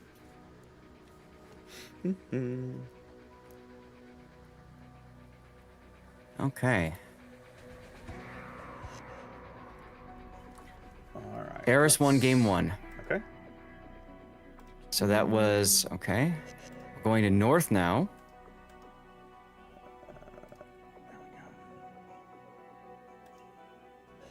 All right. Let's see here. Ooh. So this is the fun part, chat, where we both enter all these little things into our Fancy Dancy Stream Helper app. I counted it the other day. There's 27 different things that we are programming in right now. Well, and I almost always will take notes too. I was showing you guys last weekend. I've got my little my little notebook that goes all the way back to King of the Sea 9, I think, or 10. That I just this helps me out when I go to log matches and put them on YouTube or whatever. Oh yeah, same here. Ooh, Wow, both of them Zaf. banned hotspot. Eris is the alpha spawn for every single game of this match. Cool, we're doing reverse the whole time. The baby. entire time. That makes it nice and simple for us. Okay, sweet. Sure. All right, let's get things started. Reset, reset, reset. Okay, we are moving to Tivat and Eris. You said Eris is one of our EU teams, correct? No, Eris is Asia's number 4. Asia 4. Okay. Yeah, Tivat is China's number 1. Yep, versus Asia 4. And yes. Got it. Now, we saw Eris last weekend. Eris is one of the other teams that took a game off of TWA and forced a game 3 against them. That's why I wanted to do this grouping instead of the one above us. Love it. And I'm going to go hit the head for a moment while you finish. Yep, no problems. No problems. There we go. All right. Yep, both teams banning hotspot. We won't see that again. And let's get our actual map rotation in. Sleeping Giant, won by team by Eris there. We have North, Northern Waters, Loop, and Faroe Islands if we go all the way to Game 5. And we are headed to... No. North. There we go. And we're headed to North here in the early going. So if I hit apply, that should work. And then if I come over here and push this button... it should immediately take me to where I want to be. Bam! There it is. So there's our map rotation, ladies and gentlemen. Eris winning Game 1. We're headed to Game 2 here in just a bit. And you can see where 3, 4, and 5 will be if we head that direction. Take a look at the ship bans here. Both teams banning Brisbane. Both teams banning Kleber. After that, we're looking at Des Moines, Harugamo, Utrecht, and Petropavlovsk. Zaf, I have a question for you. Okay. This is the second time today we've seen a team ban Utrecht. I don't own one. I've never played the ship. What's the deal? Explain it to me. Utrecht does something. Well, you know what Hallenlu does, right? With its ability to with the airstrikes. Correct. The Dutch airstrikes. Right. So Utrecht takes that and takes it up a notch or two with the Dutch airstrike. It's a little bit easier to hit the airstrikes. And it's just more powerful from that perspective. It's also really good at farming down ships at long range with its 128s or nailing destroyers. So I think a lot of teams are like respecting the threat that provides. Whereas a Hallenlu, you kind of know where it's going to be, and Utrecht can basically go wherever the heck it wants, and it's got the engine boost to allow it to reposition as necessary. She's also relatively difficult to kill because of how narrow the hull is, especially up close. It's easy to, it's kind of similar like a Worcester or something, right? You show a broadside and the shells overpen instead of hitting citadels. So she brings a lot to the table, and I'd say a lot more than a Hallenlu because she doesn't have that longer duration fire and flooding that the large cruisers have. How stealthy is she? She's pretty darn stealthy. I don't remember off the top of my head the exact numbers, but she's pretty stealthy. I'm gonna go look. I had this open earlier. My little shipbuilding tool. Yeah, I should probably have that up too. I had people request this ship right when I'm streaming, and I don't own one. I haven't spent the free XP or whatever to unlock that portion of the line. And in general, like the Dutch light cruisers in the middle tiers have never impressed me. I've never cared for those ships. So when I saw another Dutch light cruiser, my immediate reaction was, whatever. Like I immediately was like, I don't care. All right, let's see. Concealment. Looks like you can get her down to 9.8 as a max stealth build, if I'm doing this correctly. Ah, there you go. That's not bad. That's not bad at all. Okay.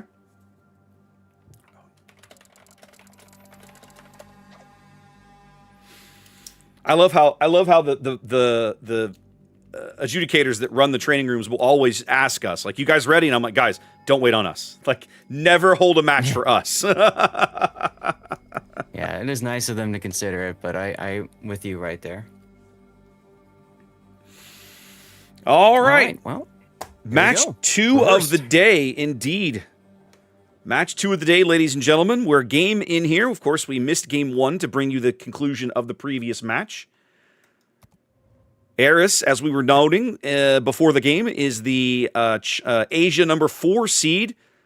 Tivat, the China number 1 seed, as we look at them here in game 2 of this best of 5. Zath, Eris is in green in the north. What are they bringing?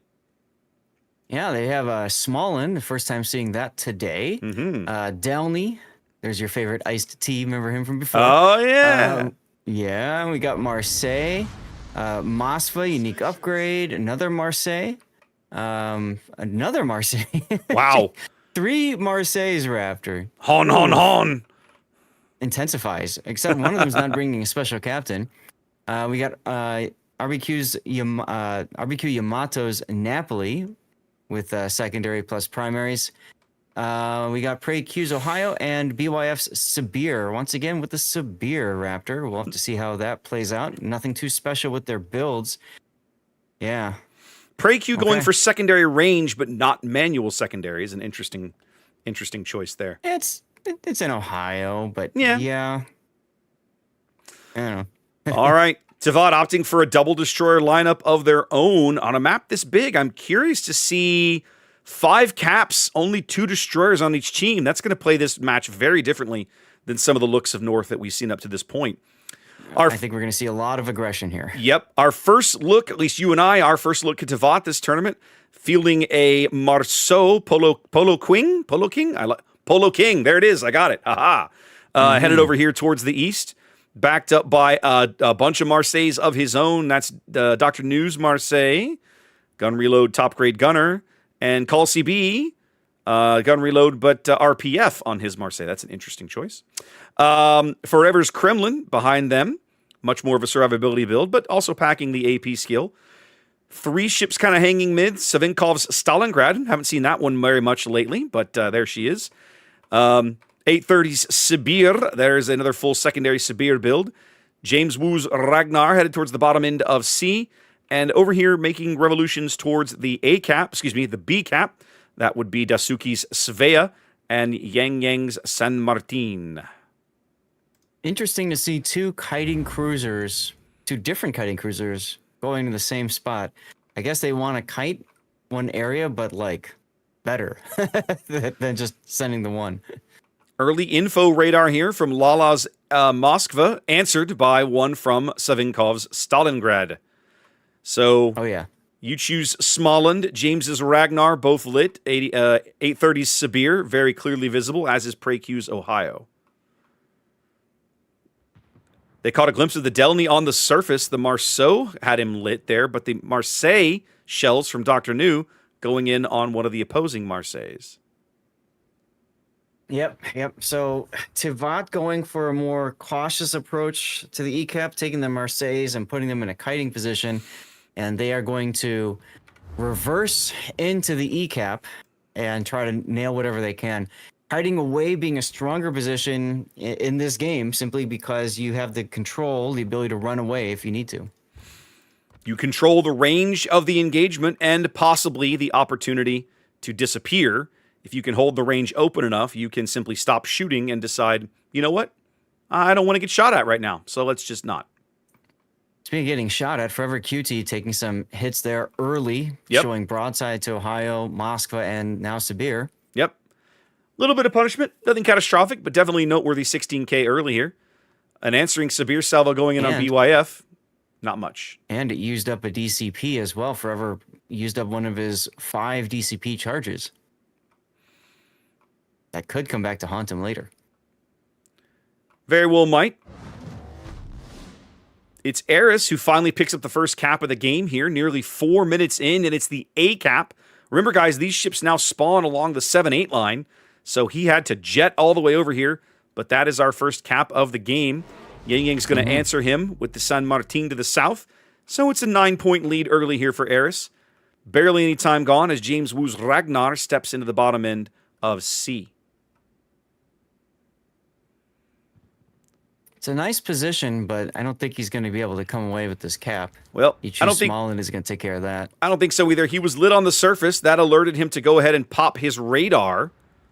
And now he's drawing Napoli fire as well as Ohio secondaries. You're right. I don't think he can stay there. There are torpedoes coming in on his original position where the Småland had him lit. He is in dire trouble if he stays there right now, Zath.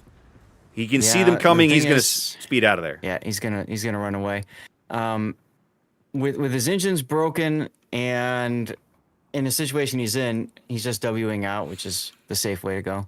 Have a look at 830s. Look at Sabir. Yeah, I was just going to say, you were saying I think we're going to see some aggression. Hey, I think you're right. Look, aggression. Lala's Moskva puts up an info radar, again mirrored by Savinkov's Stalingrad to the south. So they clearly can see the Sabir in the channel here along the 6th line between the C and the D cap.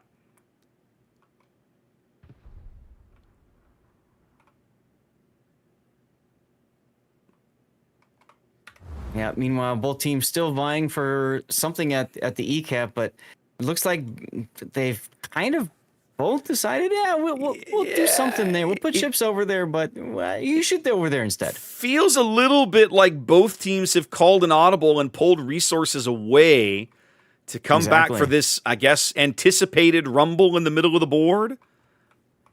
Precue's Ohio reorienting to his bow towards 830 here.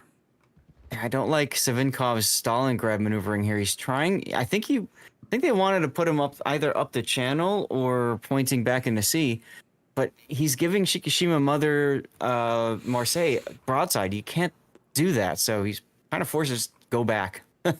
He's definitely eaten a lot of early AP damage here. About to get to one of his heels. Ooh, big hits with a nice Citadel. Yep. Good sit on the Sabir here as he's trying to reverse, into this little gap back along the C cap. Kind of funny, it's almost like he's going to Homer Simpson into the C cap. Literally, that's exactly what he's doing. He's doing the Homer mod, the Homer Simpson meme here of trying to fade back in. They've got him lit on Lala's Moskva Hydro here. As the Napoli AP coming in from RBQ takes a chunk. 7 minutes gone and only one cap for each team. Still anybody's game here. Both teams trading health fairly evenly, but Eris with a slight advantage, I'd say. It does feel like Tivat's battleships are not trading their health very well, Zath. Well, and on also the Stalingrad, frankly, yeah. Eris is doing a much better job of getting damage and meaningful damage. Solid hit on BYF's Sabir there, sitting broadside in front of Forever's Kremlin. Surprised to see that, but he does take a little bit of punishment. Yeah, there's another DCP from Forever QT's Kremlin. There's only one DCP left. Savinkov's Stalingrad railguns making a big impact there, putting at least 17,000 into Kara Akatsuki's Marseille, way over on the 10 line. He has great shots through that gap. Akatsuki now dark. And spotted again. Napoli secondaries keeping 830's Sabir from capping here as he puts a salvo down range on BYF Sabir and gets a Citadel. But Forever's Kremlin is going to go here. Bam. Yep. Well, at least he got through all of his DCPs. They're burning Savinkov's Stalingrad out now as he finally steps onto the decap. He's been camped here most of the game with very little to show for it other than, well, damage. Nothing in terms of board control. Yeah, Akatsuki manages to get away with his hit points. And that should be another heal. There it goes. Eris pulls one of their Marseilles completely off the E line. Off the E cap, They've got him lit again, but I don't think they have anybody with shots on him at this point. Well, right now, I think Tivat's focusing more on Shikishima. It does seem to be the play here. They're trying to focus out 830 Sabir in the C cap here, and they've pulled Dasuki's Svea over. I don't think 830 can sit here forever.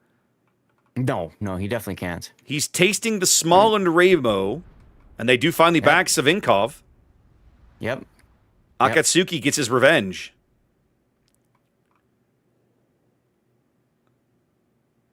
And unfortunately, Call is unable to move farther forward. So he's trying to take out Karakatsuki's Marseille. Will he do it? I don't think so. Gonna be close. Tevat finally breaks the cap stalemate by grabbing C, but at the cost of 2 ships. Akatsuki burning now, 2,300 HP. His DCP still 10 seconds away. Is he going to make it that far? I don't think he is. No, they're going to burn him out right here. Huge kill for Tevat. Big kill for Tevat. They desperately needed those points. That tightens the game up to about 90 or so. Frees them up to possibly bag the E-cap here. But they got to stop losing ships, Zath. Yeah, and I think they're setting up Polo King to go and YOLO Shikishima's Marseille. Problem is, Cal's not in a position to support that right now. Well, and Shikishima's leaving the rest of the board. So if you're gonna make this play, you better make it now. They aren't. Polo's gonna take a whole bunch of pain for this. Yep. He's got to get back to cover. He is going to make it, it looks like, without catastrophic damage. Really well played by Polo. Right. However, right now is probably the best opportunity if he's going to make a play for Shiki. It's either now or never. I agree. Cal's going to take a torpedo. That feels bad. Yep. One amidships as they're trying to burn out Lala's Moskva over here. It's a good decision. I like it. 8.5 minutes to play. Go ahead. Only 15 seconds remain on 830 Sabir. 15 seconds of heal. He's done a brilliant job sitting in this gap. I feel like you got to get him out of here, guys. Like, they're going to farm him out eventually. Move him. Yeah. Got to find a way to extract. The lead now down to 30 points for Eris. It's still, Tevat's still grossly upside down on HP. His Call is getting absolutely hammered on the 10 line. Down to only 4,000 HP. Oh, they've moved BYF Sabir over. I just caught that. Yes. Exactly. There goes Lala. They do finally get the Moskva. Polo trying to finish off Shikishima's Marseille here. Trying to get a bow fire. Shikishima manages to get the heal. Polo's going to have to sell a lot more of his hull if he wants to get these shots. He swaps to the AP there briefly. Call makes it to a heal. Ooh, Eris Marseille dies on the other side. Eris losing another ship. That's a big kill for Tevat, and now they have a 200-point lead. Ooh, I like Polo King's use of the torpedoes there from the Marceau. BYF I do too. Be thinking about it. Yep, he's already turning though. Yeah, those aren't going to land. He's already turning. Nope. I feel like Polo has to YOLO, Zath. I feel like he needs to take his absolutely needs to YOLO. Needs to take those. No, don't do that. Don't sit there. No. Stop. He needs to take his portside torps and get Shikishima off the board. He's 100% dead. Take somebody with you. Well, he might actually manage to get Shikishima though because Shiki's turning his side. But the next time Shiki fires, he's dead. Oh, yeah, see? It's a well, it's a trade. He got the trade. That's kind of what they needed as they do finally bag 830 here along the 6 line and move into the C-cap, does Eris. Polo King, I think, had a chance, though, if he just hit W and then turned his ship to use his left side, port side torps. Yep, I agree. Could have gotten the drive-by. I agree. Well, for the moment, it's about a 50-point lead for Tevat. But they are upside down 100,000 HP and really struggling on board position and board control here. Both their battleships are gone. A claim that Eris cannot make. Something they don't have to worry about. Well, Prey Q's Ohio is saying, hey, remember me? Yeah. What? How do you, James? Woo. How do you plan on stopping me now with your total lack of torpedoes, Captain Ragnar? Oh, right. You don't. Yeah, that's right. That's right. Easy, important kill for Eris right there. It's a 2-ship lead now. Yang Yang's San Martin in a mono duel with RBQ's Napoli over here along the edge of the map. doing a brilliant job of keeping RBQ's turrets knocked out on occasion. Yeah, and he's also staying directly in front of RBQ's Napoli, Well, so he can't even and get he's secondaries on him. gonna win this duel too. He's gonna land a torpedo. Torpedo, look at that. That's a big kill. That's gonna allow him to turn around and grab the A cap. I mean, it feels a little Pyrrhic. I don't think it's gonna matter. No. I mean, when Daisuke Svea is the healthiest thing you have left on the board, that's not a great feeling. All the way on the border. Yeah, for a ship that was at one point was over on the 4 line, he's now on the 10 line. He might be able to come away with farming out BYF Sabir because he's out of heals. BYF's out of heals, take a but while. he's got a long way to go. The health gap narrows to about 40,000 HP. Eris is going to grab the decap. That's really going to put their foot on the gas pedal in terms of how quickly they're going to rack up points in this game. Yep, 2 minutes to an Eris victory until the San Martin goes in the A cap, and that will slow things down a little bit. That'll slow things down. You choose Smallland is going to grab B, though. Of course, he's going to walk right in. So having more ships and more board position. Oh! Brilliant torpedo hit. BYF That's does exactly take a what torp. Tivat needs. They desperately need a fire now. Or just some more like shells. Dr. New, they're going to get it. He turns around, goes into the cap, but he could have gone farther forward and gotten a good shot on BYF's broadside. He doesn't need it, though. Nope. Very, very tight game, ladies and gentlemen. Tivat on a 70-point lead. Capping E, capping A, losing control of B. So in a moment, they will have a hard time retaining all of this. Does Svea have any radars left? He does have 3 radars left. He hasn't needed to use them. Preq's Ohio. Go ahead. Yeah, he's getting behind the island here. I love that. I do too. Preq's Ohio, now the single biggest piece on the board, right? Like in terms of health, power, presence, everything. Yang San Martin going to run due south and maybe try to run down this small one. 3 minutes left on the game timer. That might actually be relevant.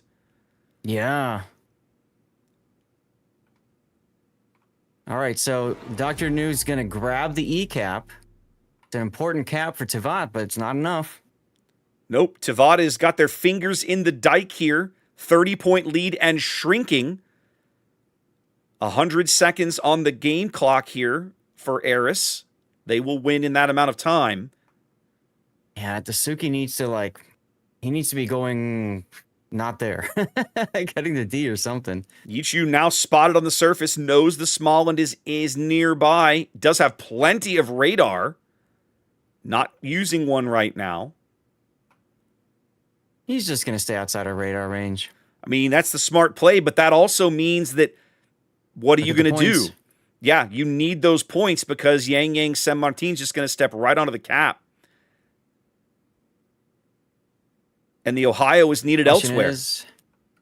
He gets it. He got into the cap just in enough time. Tie game, Zath. Look at this. Oh, my God. Both teams basically within a few seconds of ticking up points on each other. Watch the timer tick back and forth. Oh, yeah. Yeah. But I really feel like Tivat is in the driver's seat here with the score. It really depends on which one's going to tick up first. But you don't want to take that risk. I feel like Eris is in the driver's seat because Preq's Ohio is out for blood.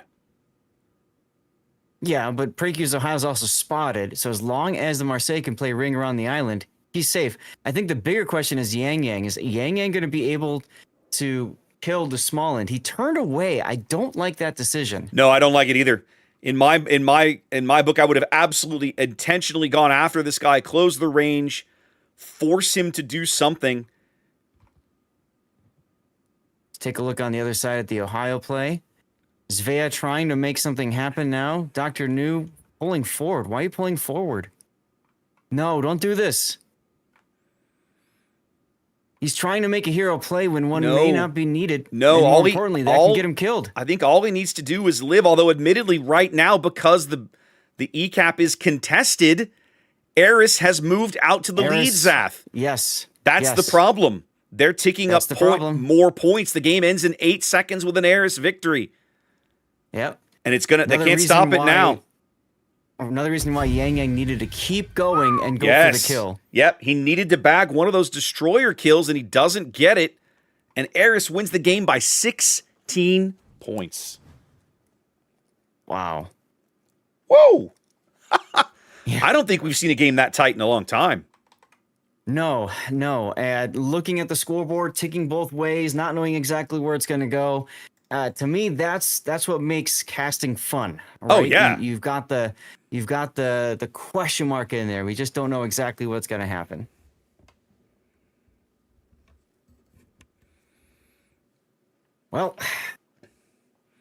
Well, now possibility of one more game in this series. Zath, having seen this series now, these teams are really evenly matched. Like, wow. I will not be shocked if Tevat wins game 3. And at this point, the inner caster is rooting for them. Now, have a look. Have a look over at the other side here. We've got Resin up 2-1 over YYUT. Okay. Look at that. Now, if Resin wins and Oh Boy wins, that's what we'll be bringing you guys next. That's what we signed up for. Nice. That'll be a good match. As predicted, we will have TWA versus Rain. So the traditional grand final will happen now. And one of those teams is going to go home with nothing. Hey, look. The official Ian Cast has already signed up for that match. I know I'm shocked, Zath. Oh, that's why we did this one. That's why we took the other one. Exactly correct. Why we did this one. Bro is up 2-0 over JC, which is interesting. After round 2 up here, we're going to move to the middle section. So that would be JC Throw and CLQTDD, figuring we can see some of the teams we haven't seen so much. Yeah, you and I have not seen Throw or QTDD this event. We have seen JC, a little bit of JC and CL. Okay. Right. This will be good. So you chose good matches, my dude. Virtual fist bump. Nicely done. Zath picked all the matches, so this is all on him. The idea is try to get as many teams covered as possible, especially teams that we don't really know too well. And hashtag pray for NA, because if Resin survives, they'll be the only NA team left. If they are gone, I would say that's it for them. At the moment, they are definitely the only NA team remaining. So, as we have to do on occasion, Zath, pray for NA. We need you and I need an emote for that, right? A little praying Pepe with the North America logo or something. We should work on that. That would be helpful, yeah. That would be good. That would get used for these events. 100%. It would be awesome. I wonder. I can't tell right now. I know the official cast is not using T-Taro's mods, so I'm just curious how chat's reacting to that.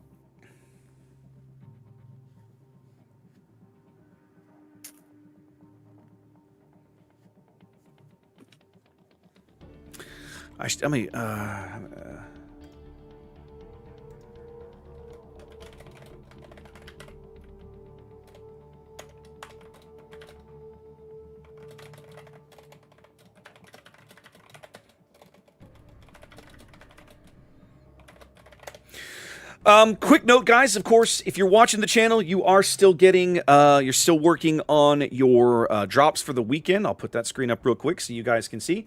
Of course, you'll be getting some. You have a 99% chance of some King tokens, some COTS tokens, or actually, I think you get a mission for the tokens, and then the rest of the drops are like 99%, and then you have a very, very, very, very, very, very, very small chance of getting a Marceau. So if you do get a Marceau, let us know. I'd love to know, because I don't know that I've ever talked to anybody who's gotten that crazy rare drop for a King of the Sea Day. I only know one person on my chat that ever got one. Okay, there you go. And then tomorrow, of course, the drop is the fancy Roman bath camo for Cristoforo Colombo. A really pretty camo, guys. If you haven't seen that one, definitely check that out. It's very, very cool.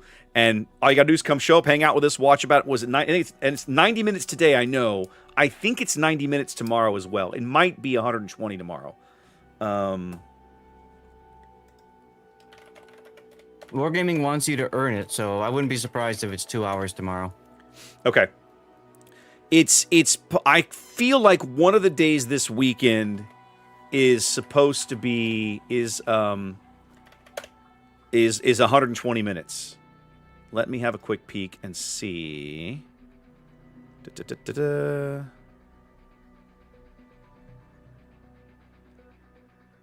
Weekend 2. Nope, weekend 2. Okay, so according to the website, so clearly they've gotten this wrong. The website at worldofwarships.com says today is 120 minutes and tomorrow is 90. But you're telling me the Twitch drops today all say 90 minutes in Twitch. Yeah, that's what it said to me on Twitch. There you go. Let's see. So I'll say this, guys. Just plan on blocking a couple hours to do that, and you should have it covered one way or another. It wouldn't shock me to find out they had flopped those around, and that they meant for 120 on Sunday, but the web article is not written that way. So my brain was correct. My brain remembered correctly. Yeah, as a matter of fact, I already got my drop. Yay. Out of the way. Done. Let me see. Where is... There's another way to do this, and that's to look for World of Warships and go in manually. Mm-hmm. Let me see if I can find it on the drop lists here. Yeah, they don't have it listed yet. All right, so we'll have to see what it comes up with tomorrow, but... Guys, I would absolutely plan on it being 2 hours for the drop, since it is the camo. So if that is the case, just say it like this. If you are here right now listening to this, you're probably okay tomorrow at the same time. But I think, Raptor, you and I need to make a concerted effort to hit this home towards the latter part of the cast, when we get to the last few matches. Yep. Now, as usual, now that I'm home, I am planning on doing an after party, so I'll keep streaming the usual stuff. So for people that do get drops going, if they don't have progress or whatever, we can try to get them their drops that way. Okay, cool. Yeah. All right. Both teams here, both teams ready. We're probably underway here shortly, I'm guessing, to what I consider, Zath, to be the most chaotic map in the entire rotation for this tournament, and that's Northern Waters. I don't know who dreamt up this spawn, but I don't know whether to high-five them or slap them across the face, because it is the strangest thing I've ever seen in tournament play. Yeah, and the reason for that, for those of you who don't know, is because of the fact that all of the battleships spawn on one side of the map, all the cruisers spawn in the middle, and all the destroyers spawn on the opposite end of the map. I just don't know why you would ever do this. I don't understand. This is literally no other map in the game does this. So why Northern Waters? Why? Why would you? Why you do this, Wargaming? Don't understand. I mean, remember Trap with the A cap covering like the bottom corner of the map? Yeah, that was a weird cap configuration. I do remember that. Yeah, that was strange. They do it. Let's get to the game, huh? Let's do it, baby. All right, ladies and gentlemen, Game 3 of this best-of-5 series begins. Just as before, Tivat, with their backs to the wall, desperately needs a win here to force a Game 4 to stay in the tournament. Eris looking really good, up 2 games to zip. Zath, they're on the north side of Northern Waters. Talk me through their lineup. Mm-hmm. All right, so Eris has a Bungo and a Sabir for their battleships. For their cruisers, we've got RBQ in a Prince Van Oranje, Lala's in a Moskva, unique upgrade, and we've got Akatsuki in a Svea, and finally Shikishima in a Napoli. And then for destroyers, we've got Sora in a Grozaway with unique upgrade, Ichu in a Ragnar, and then finally Ice-T in a Marceau without a special captain. That just feels bad, but okay. All right, Tivat playing for their tournament lives here in red on the south side of the map, bringing a Libertad, and it's forever. Zath and I have been kind of memeing on this boat because we haven't seen teams have too much success with it up to this point. 830 in a Bungo of his own this go around. Their 3 cruiser lineup. I think we're doing I think we're doing a restart, Zath. Yep, that's what I thought. We are indeed. People not moving around tells me we're probably restarting. So we'll come back to here real briefly. For those of you that may not be familiar with it, we'll do a quick recap on the restart rules. Each team is allowed to call for one game restart for any given game. Usually, the cause of that is someone crashes when their training room loads. Training rooms after all these years are fairly stable, but occasionally problems crop up. And as long as you ask for a restart within the first 2 minutes, they are required to grant it. Everybody goes back to the training room. No one is allowed to make lineup changes, and the game restarts. Yep. Now, I've been made aware, I don't know if you have it on your end or not, but apparently the scene, which is score in-game reversed, has the wrong color on the top of the board. It's got red on the left, and it's got green on the right. One of my viewers made me aware of that. Because of course it does. I'll check it out here in a minute. Of course it does.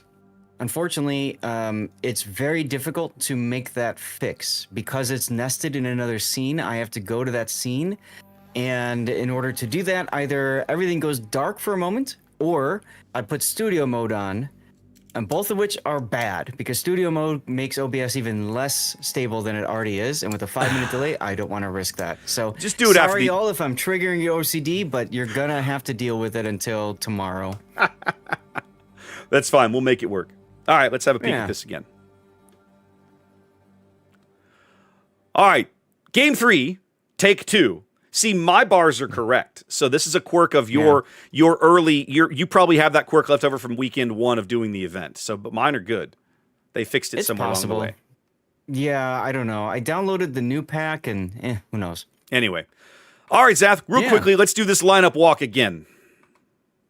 All right, so Eris with Precu's Bungo and BYF's Sibir secondary build, as you would expect for both of these. We've got RBQ Yamato in a Prince Van Oranje, Lala in a unique upgrade Moskva, Karakatsuki in a Svea, and Shikishima in a Napoli. As for destroyers, we've got Sora in a unique upgrade Grozovoy, Ice-T in a Marceau without a unique captain, and Ichu in a Ragnar with Jersey Mike. Now, I mentioned without a unique captain because for Marceau, you can choose 2 options. You could choose an Honoré with the buffed Adrenaline Rush, or you could choose Abanyu with the buffed Survivability Expert. It just feels bad that you wouldn't take a buffed skill because you got him anyways. All right. Tell us about red. In the red, opposing them from the south, this is Tivat playing for their tournament lives. They need this win to stay alive in the event. Forever fielding a Libertad, full secondary build as you would expect for such a boat. 830's Bungo, a little bit of AEP skill. It's a triple cruiser lineup here for Tivat. They have gone for Minotaur, Yang Yang. That is probably a Manitar. Yes, it is. Savinkov in a Moskva, ditching the Stalingrad this time, going unique upgrade and top grade gunner. And fronted by Calls Marseille, basically the same build we saw him running last game. 4 destroyer lineup here for Tivat. They're looking at James Wu's Ragnar, already caught on Svea radar here on the south side of B. Same for Dr. News Z42, taking big hits from the Svea early. And the other Ragnar, that's Polo King, working the gap over here in the islands along the 8 line. Their last destroyer, Dasuki's Yu Yang, headed over here to the ACAP. Zath, I really like this play. I feel like it's a Smoke Yang, bringing the deep water torpedoes to where you know the battleships will be. I like that idea. It's a neat idea. I also like our Ice-T's Marceau going straight through the middle channel here. We've seen other teams. Eris is going to end up getting ACAP pretty solidly here. We've seen other teams make this play with just shoving a destroyer through Thor's twins here along the 3 line.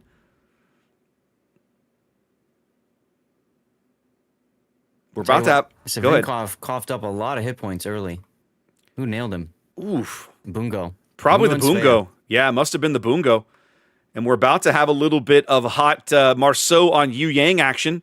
Dasuki comes around the island and doesn't expect to find the Marceau in his face.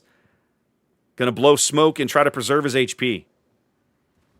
Bungo getting another big hit there on that Moskva. I just don't see him surviving too long. But Dasuki, yeesh. So just like previous games, Eris not trading very well early here. Stepping onto D and B, but the early lead already to Eris, having grabbed A and C. Mm-hmm. So Tivat's still working on trying to get back to parity here.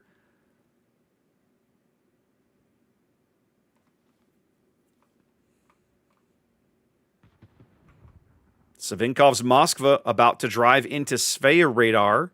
No, he's going to pull up short. Okay. You know PreQ was looking for that shot. He's just salivating. Oh, yeah. Absolutely. But, you know, when you're in voice chat, you're radar, you called it out. I'm radar. So Savinkov says, okay, I can't be within, you know, whatever the radar distance is. 830 takes a shot downrange at RBQ's PVO, but comes up short. Nothing doing. Yeah, I don't see much other action other than at the B cap right now. Of course, the other thing, if you notice the cap layout, it's also the sizes of the caps that Wargaming changed on this map too. Absolutely. Big changes here for tournament play on Northern Waters. The Z42's Hydro ends up driving the Svea out of position. He now sits in the B cap. Yep, I like this play a lot. Dr. New going to be able to finally pick up this B cap, but not before Eris builds 110. It'll probably end up being about a 120-point lead here by the time Tivat finally ends up grabbing this B cap. Yep, and that will absolutely force Tivat to make a play someplace, right? They have to find a way to get a kill, step on a cap, flip it, etc. And it ain't going to be A. Yep, no. So there it is. It is about a 120-point lead here for Eris. 8.5 minutes. The game will end in their favor. So between now and then, Tivat has to do something to change the status quo. Let's see what they decide to shoot for here. The first thing they need to do is save Savinkov's Moskva.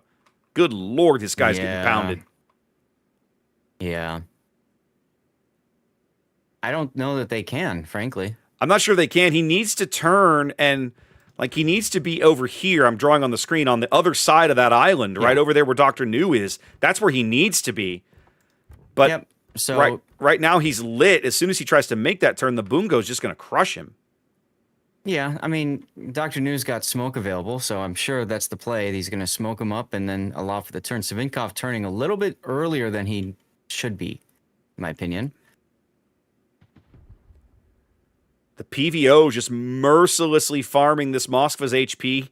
Savinkov does get to a heal. There's the smoke. Possibly a little late.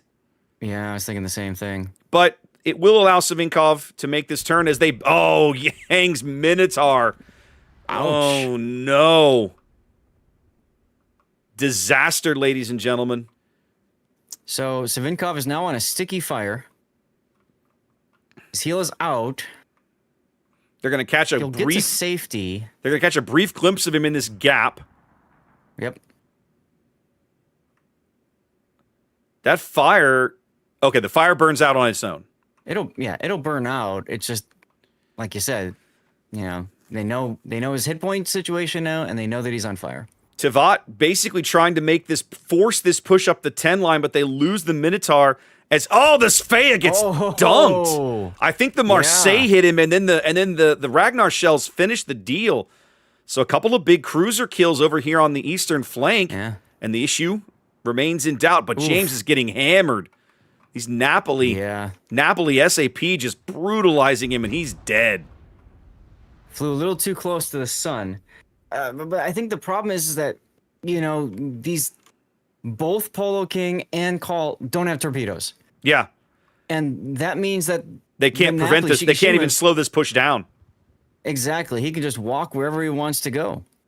And what's Call going to do about it? Nothing. What's Polo King going to do about it? Nothing. No. Polo grounds himself. I think he's actually good considering he's going to get torpedoed. Yep. Yes. He's going to get oh no, look at this. Shicky's going to get one set of torps off. Shikishima's and get then the other set off. This is amazing. Shicky's going to actually, I think he blew. Close. He's too close. Too close? Yeah, he was too close for the second set.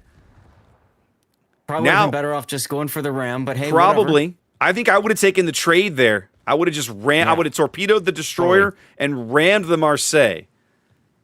Totally. Here comes some AP on Shiki. Nah. Decent hit. Let's back off and take a look. Call with a big hit on Yushi's Ragnar here. His gun reload not available. He's not going to be around very long, and sure enough, Prey Q punches him in the nose. Tevat's done, Zath. Look at this. Oh yeah. Three ships down. Remember, this is single elimination. This is going to be a 3-0 victory. Yeah. For Aris. Yep. Aris is going to just handle these guys.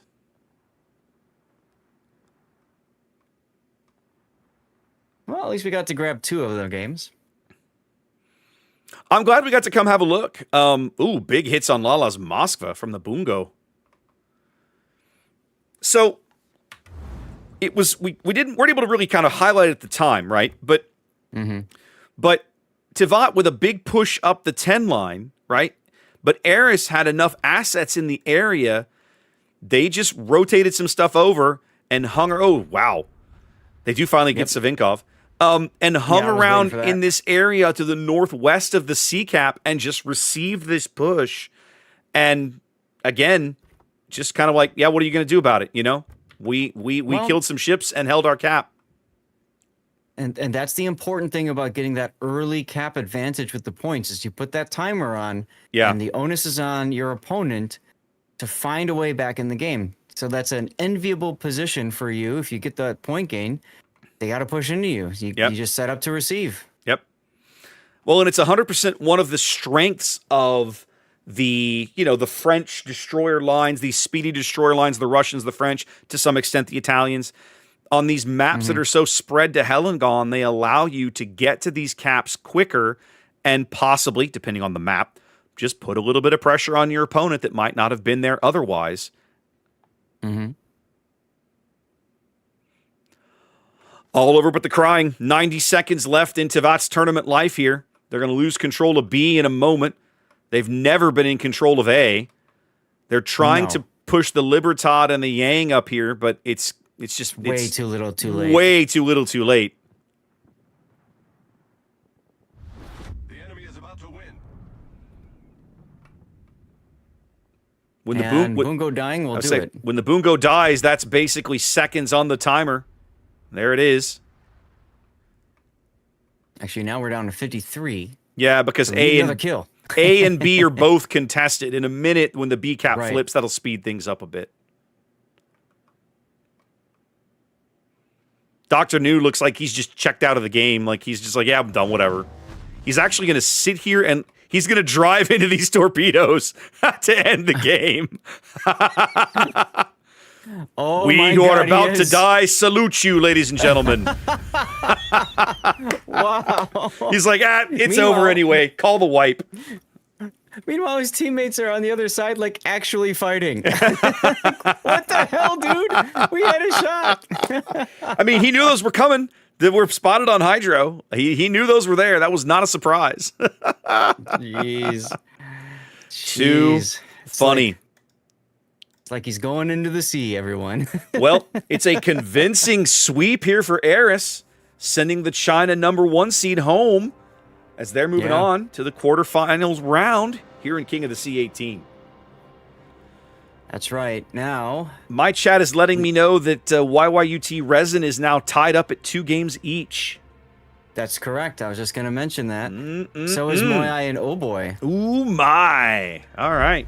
Now, we're scheduled next to cast round 2 at the upper end. Oh, get in here. I'm coming. I was going to say, why don't we just get in here and get ahead of things and cast game 5? Yeah, let's do it. Why not?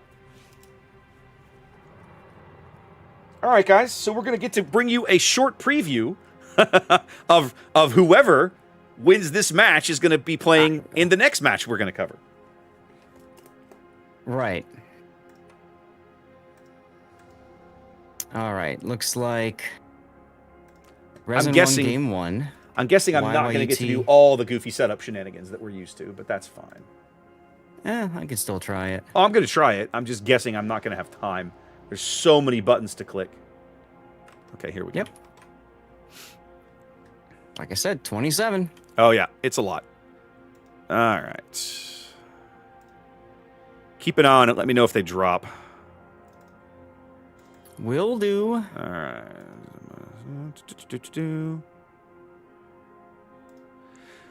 Kind of bad for these teams because whoever wins is not going to get much of a break. They're really not going to get any break. They're going to have to just jump right into their next match. Well, I mean, they do pick bands. They get like a 30-minute break. They'll be fine. They're not going to give them that much time today. That match is supposed to start in 5 minutes, Saf. Yeah. Loop. It's very clearly not going to start in 5 minutes.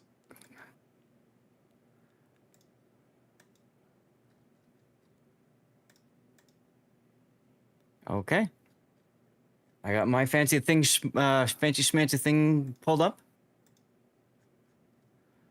All right, let's see here. Maps. Sleeping Giant. Loop. Land of Fire. Northern Waters. And because it's game 5, we're going to the Chaos map that nobody picked. That's correct. Who won each game, Zath?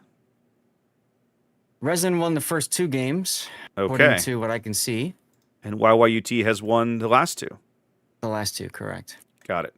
So if I push that button and then come to here, we should be in good shape. There we go. All right, and we need the reverse spawn for this one.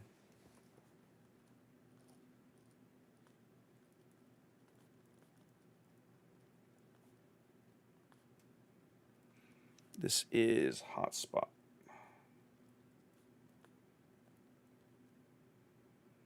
Yeah, Resin is our 8 alpha spawn. Okay, got it. Yep. They're asking for both teams if they're ready, so it'll be coming soon. Interesting to see that YYUT looks like they forfeited one of their bans. I saw that. I just doubled up on San Martin just for the hell of it. Yeah, there is a to be picked. At least I have one. So I just have that. You know what I'm wondering? You know, sometimes, let's go check Discord. Sometimes teams miss out on that option, right? But they get it in later. Mm-hmm. Let's see. We need... Here we go.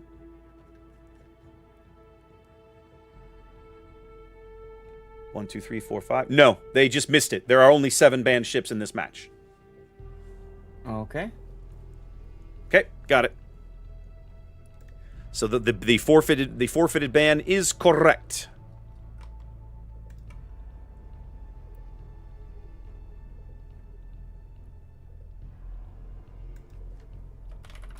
All right.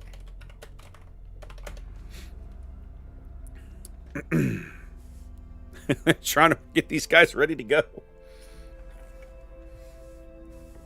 Well, and again, we're now with Wargaming Official, which means They don't have to get yeah. both teams ready, and then they can't start until they're told to go.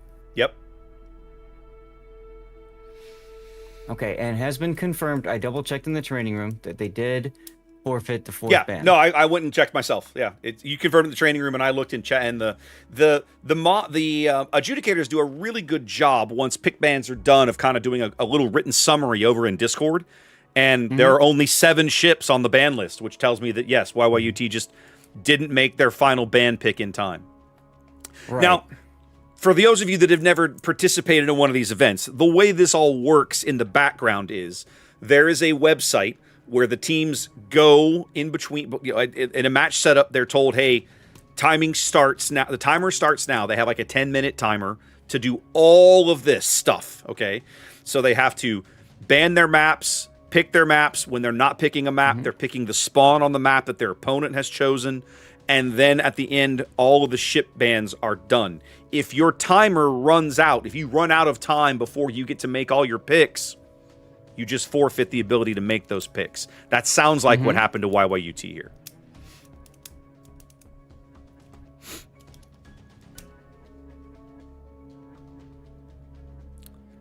So both teams have confirmed ready. I'm sure we're just waiting on official at this point.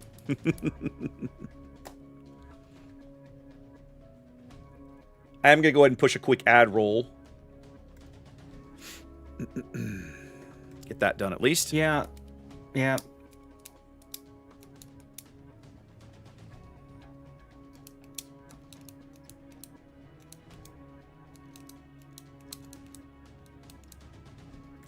Take a quick look at some other early results.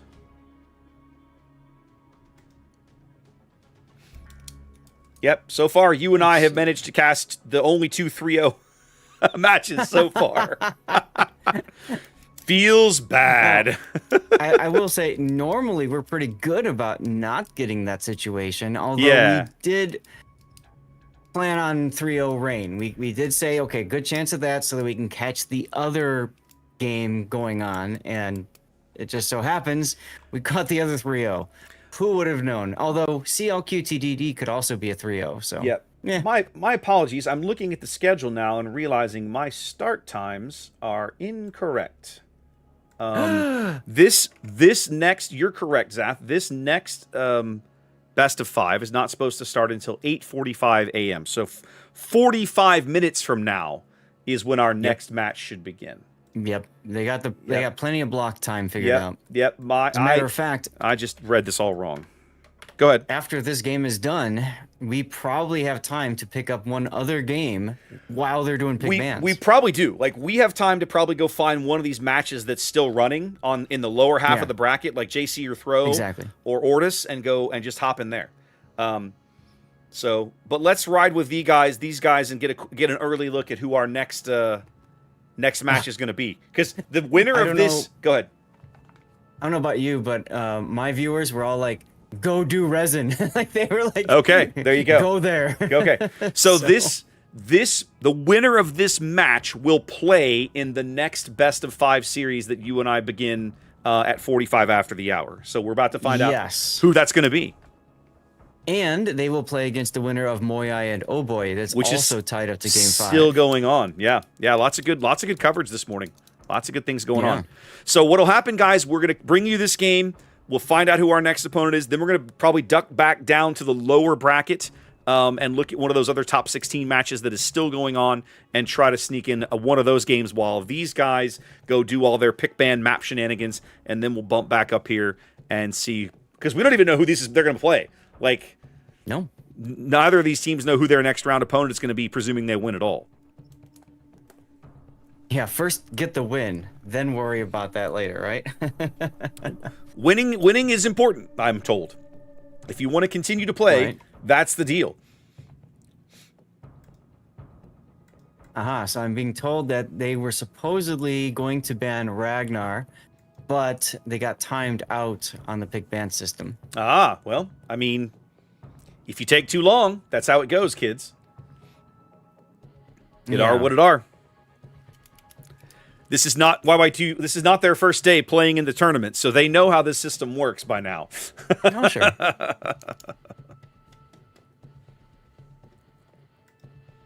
Yep. So, again, this is the experience of playing and casting an official wargaming cast. Teams have been readied up since For like 5 57 minutes. after, so 5 minutes. They've been waiting for. and We've we're waited for still 5 sitting minutes. We're still waiting on the official Ian cast. It's funny too, right? Because you and I have learned now the official Chinese cast doesn't do this. They don't do like, this. No. They generally have a fairly like keep things moving, right? But the Ian cast will just take forever. My chat asking real quickly, YYUT is from they're one of the Asia teams? They're the Asia number 1 seed. Correct. Okay.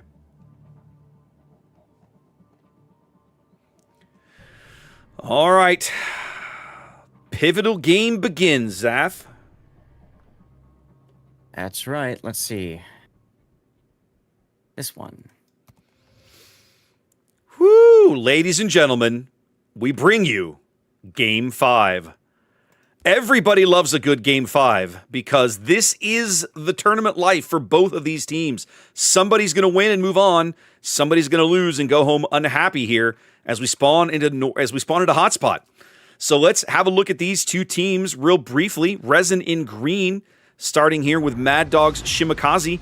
Not quite a full torpedo build, interestingly enough. Not running the torpedo reload skill, but is using a unique upgrade.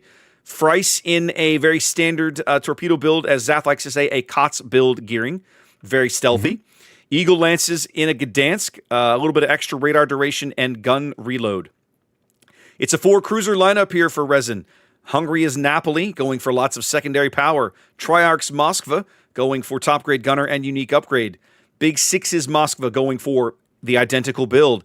And on the other side here, we have Legends Napoli going for a very similar build to his compatriot, ditching outnumbered and going for top-grade gunner. It's a double Bungo lineup, Zaf. This is Mabuki going for the AP skill and gun reload, and Peyton the Rockhider here, ditching the AP skill, going for some extra repair power, but also going for the gun reload. Talk to me about YYUT, Zath. Yeah, I also like the idea of Brisk there in Bungo. It makes it go even faster, and it's a pretty stealthy boat as she is. So to the south, we've got YYUT. We've got Natsume in a Gdansk making his way towards the Sea Cap. Looks like he's going to try poking the bear and see what he can make out of it. It's an interesting decision there with Jerzy Swirsky. A bit of a range build with radio location. We got Sentinel's Aegis in a Summers with radio location and your typical torpedo build. Buchia is in a Des Moines unique upgrade Des Moines with top grade gunner. And I like seeing priority target. I'm a big fan. We got HMS Unicorn in a Napoli with top grade gunner and pretty much secondary stuff as well as primaries. And finally, One Last Kiss in a Bungo. A similar kind of build to what we were talking about to the north with the heavy AP skill. Basically giving up survivability for more damage and Scooty. Going on the other side of the map, we've got YYUT already in the decap with a Kleber, that's Blen Kilo, with your typical gun build. But interesting, he's got the unique upgrade, which debuffs his gun reload. So I guess he's going for, he's going for Fearless Brawler to kind of fix Offset that. Bit. Yeah, I think so. Yeah. We got Bills in a Napoli with his secondary main gun build. Seth, it's about time, is in a Moskva unique upgrade, setting up in a position to use top grade gunner to kill whatever is over north of decap. And then finally, we've got Zex next in the Loria with a range module in slot 6. Raptor, look at that. Range Interesting. module. Frice taking an early torpedo here on the top end of the Sea Cap. Less than ideal. I think it was a Gdansk torpedo. Let's see, was it? It was indeed.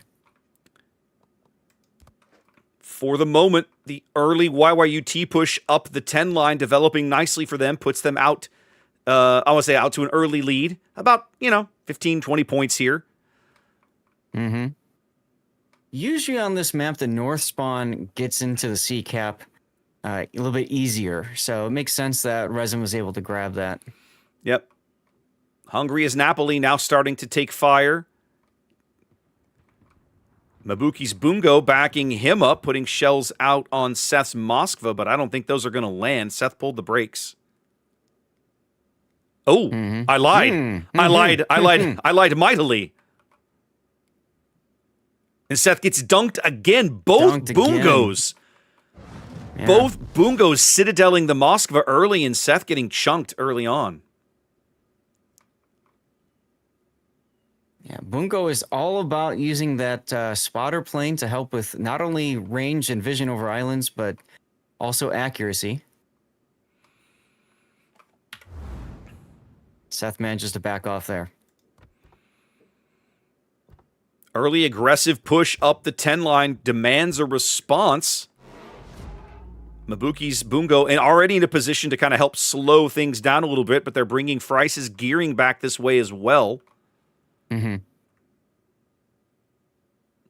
Even when a full, what happened to Mabuki? He got dunked by the Loria, I think. Remember, we've seen this before. Yeah. The Loria's big sap shells do horrible things to Bungo.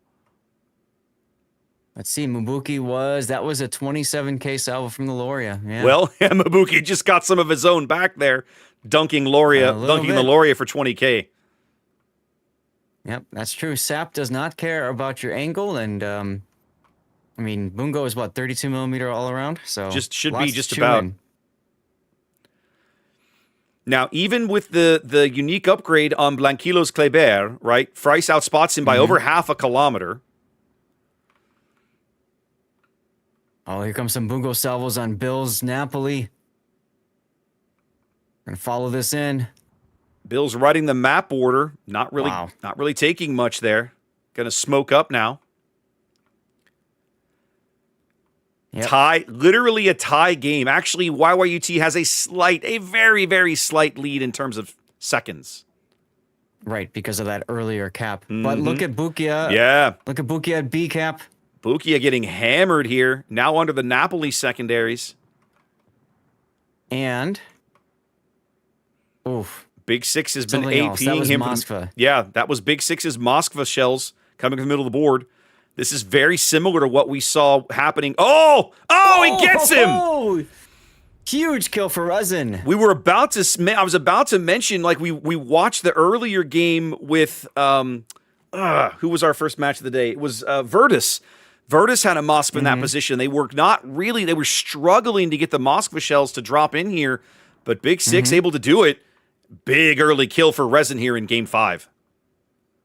Yeah, that's going to give them the point advantage, but it's also going to give them a lot of flexibility because that Des Moines is a huge, huge piece. Yeah, that leaves the only radar over here. Now, of course, Resin doesn't know this, but for YYUT, their only surviving radar on this flank is the Gdansk, and that's a very short duration radar.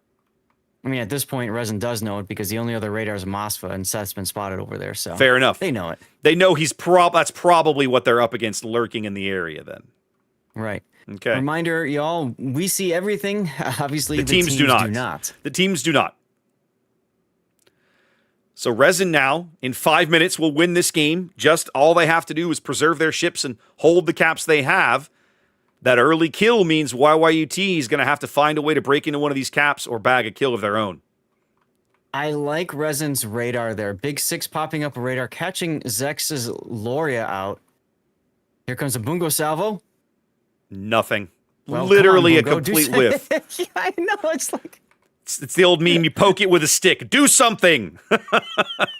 that's what I hate about playing Battleship. You have the most Yes. beautiful salvo. You're so excited. You're like, Yeah. there's gonna be big numbers, and then Big money, no whammies. Big money, stop on a whammy. Yeah, exactly. stop That's on like 5 whammies and Yeah. you blow up.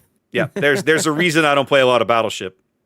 Yeah, He does get a same. good salvo there though, about 14K out of that chunk. I'm watching Unicorn possibly take a torpedo.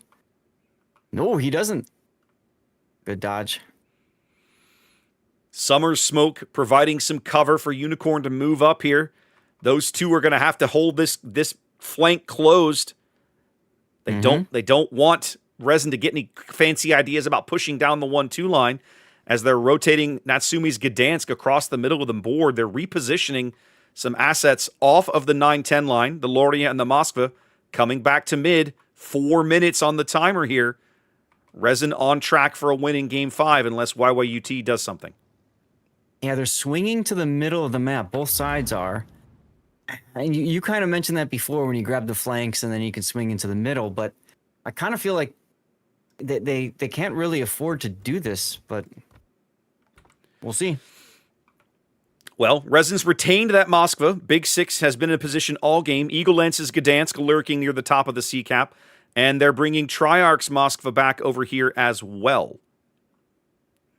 So they're going to have multiple radars. I think Resin has sensed correctly that if they can retain control of C, that they're going to be in great shape. Now, the Loria has taken a surprising turn, Zath. Yeah, he's going to try to get behind Big Six.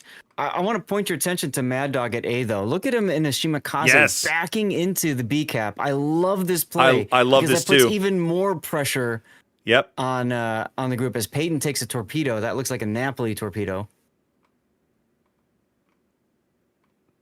Of course, that provides spotting as well, which is very important for its teammates. Yep. The Mad Loria Dog just got spotted. The Loria move now spotted as well. Big Six understands very well the position he's in. Loria locked up on Hydro. 2.5 minutes to a Resin victory here. But YYUT not idle, making plays in several places. They have to be cautious, though. If Resin's able to punish the aggression and bag some kills, then, things can go south. Yep. Mad Dog is backing off of the B cap. I wouldn't be surprised to see him back into it again in a little bit. He's got to stay frosty, though, with Napoli torpedoes, Summers torpedoes. You can see all the torpedoes coming to where he was. They're going to go fishing. Eagle Lance now opening up with his guns on Zex's Loria here. He might as well. The Loria is kind of stationary right now, and his turrets are looking the other way. They're trying to focus out Mabuki, it feels like. Yes. Mabuki is the key because Mabuki can smack him with the AP. Of course, Fryce's gearing is also an important board piece at this point to stop the Loria from moving. And we're about to see, I think, some smoke from Fryce. Yep, there it comes. They're going to cover Mabuki here as he retreats to the north. 90 seconds now on this timer as Mad Dog continues to fly close to the sun, stepping into this B cap. Great play by Fryce here. Gotta keep that board piece on. Fryce buying time for his teammates, knowing that they need to keep these points on the board. Mabuki's next heal a little over 30 seconds away. 60 seconds now to a Resin victory. YYUT has not been able to make inroads. They've known that this was coming for a long time. Zex takes a gearing torpedo. Oh, just the one gearing torp. Just the one. Mad Dog was back into B cap. He's still being a pain over there. I love it. I love the aggression. I love the play. I love forcing them to make bad decisions as they've got Zex lit on fire again. 30 seconds. Oh, I think no. we're going to see Resin moving forward. I think Zex is going to go out, and that's the game. There it is. Right there. Taken down by Mabuki's Bungo, the thing he was trying to kill so much for so long. Resin looking good here in game 3, able to come up with a flawless victory. The early pick on the Des Moines and grabbing the Loria late. And that's all she wrote. Man, I'm excited for the next series, our next scheduled series, which we'll be bringing you in a bit. It's going to be Resin versus somebody. We'll figure that out shortly. Wow. Well, congrats to Resin. Zath, hashtag hope for NA. Hashtag pray for NA. Pray for NA. It's going to be Moyai that we're going to be bringing you guys next. They're scheduled. I'll tell you what. Let's try to see if we can find another one that we can dip into while. For sure. We've got time to duck down and look around. Let's go see what's still open. QTDD is in game already against CL. Okay. Let me come over to the Trello sheet. That's probably the easiest way to see what we're up to. QTDD. Okay, JC versus Throw look like they are currently in game 4. TSYMQ versus Ortis says game 4 done, which tells me that I think they're not finished. I think that match is going to game 5. Have a look in that room. Which one? Ortis, the Ortis match. TSYMQ and Ortis. Okay, I'll sit in there. Yeah. Oh, they're out of game. Let me find. I think they're going to game 5. I think so too. They're in the training room right now. They should be going to game 5. Yeah, they're moving everybody around. We'll hop in here. This works. Okay, let's go. TSY. Somebody was asking me about TSYMQ if we were going to cover it, so I'm glad we were able to. We're going to sneak one in for you. Let's do it. Yeah. Okay. This is not... Now comes to the fun part. Programming the machine again. Indeed. Indubitably.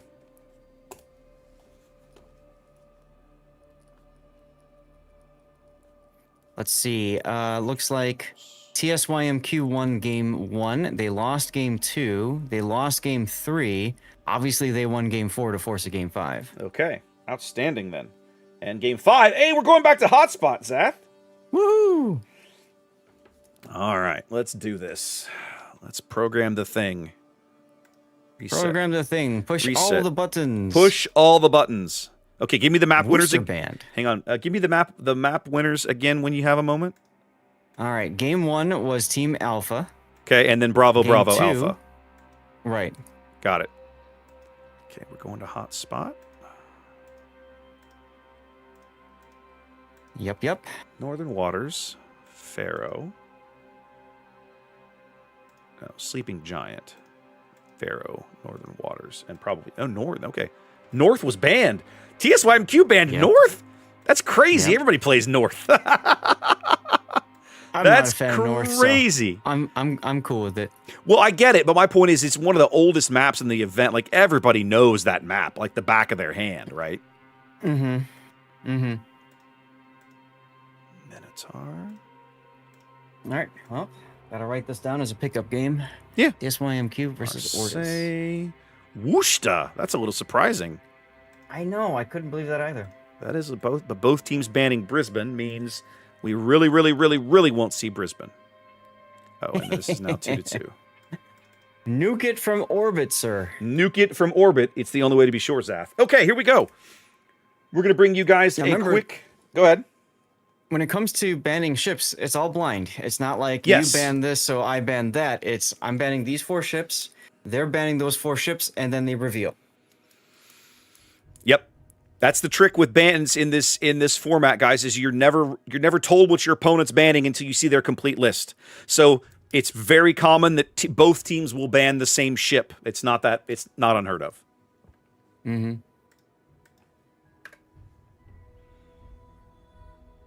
All right, so after this, we're going to what's going to be Resin and Moyai, right? Is the play? Yes. Okay, and we still don't even know our match after that because the other series are all still going well. Yeah, let's make sure it's been filled in. Yeah, so it has been filled in, Resin Moyai. I'm wondering if there's more people coming. All right, good. I'm keeping a close eye on the official EN cast. You stay put. Well, TWA Rain, they're okay? scheduled. Yeah, they're going to TWA Rain, baby. They ain't coming in here. They ain't coming in here. Move on us. They're gonna go. They're gonna go Gab for a while. It's fine. Let them go Gab. That's right. Because remember, guys, we have to mark ourselves safe from World Ship's official cast. Although technically, we did suffer a little bit for all of our collective gain watching that last game. Yep. My chat says YYU team's name in Chinese is "This is ridiculous." That's what it translates to, apparently.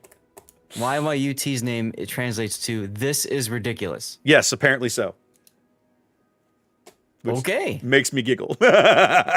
Well, considering what they did to TWA 2-0ing them last weekend, yeah, that was ridiculous. Oh, goodness. They have the wrong day. So I'm looking at the voting for Resin and Moyai. It's set to begin in 24 hours. It's set to begin tomorrow morning at 8:20. Screwed that up. It's all right. They'll get it fixed. I just think it's funny. Really, guys? It's funny, Come on. But the reality is when they do that, if they can't get it to work on the system, they have to go to the old way, which is like you DM the ref or whatever. The refs or whatever, yeah. And that takes a lot longer. Yeah, it does. And then they have to manually put it in. The bot system is a significant improvement over all the tools that we used to use. I'm all for it. But you have to get it all set up correctly, or you have little shenanigans like that. It's just funny to me. Now it's interesting. I'm looking at the clans.csv file we have. So YYUT is also made up of members from STCN. Okay. Remember them? I do not. Then we covered them. They're another Asia team. So they folded together. Vaguely. I vaguely remember this. Oh, excuse me. Still too early. I'm not awake yet.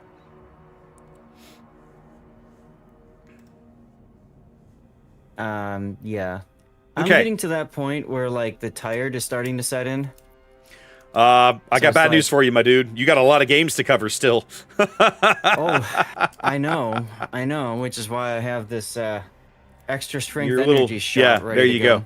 I will probably try to step away at some point and go fix me a glass of tea. But we do have we have another early result from the lower half of the bracket. Throw has moved past JC 3-1.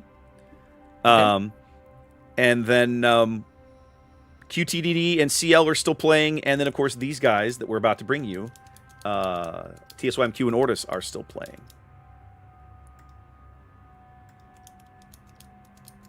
QTDC versus CL, they're currently playing Game 4, so we just don't know the results of that one. Right. And yeah, I suppose I can go and take a look at Resin Moyai and see what's going on with the voting. Yep, there's that 23 hours, 56 minutes. See my point? That's why I'm just Mm-hmm. giggling at that. I'm like, come on, guys. You said it for tomorrow morning.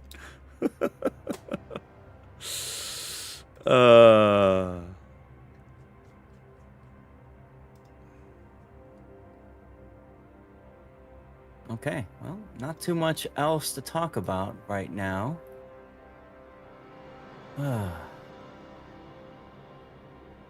It's been a day already, though, that's for sure.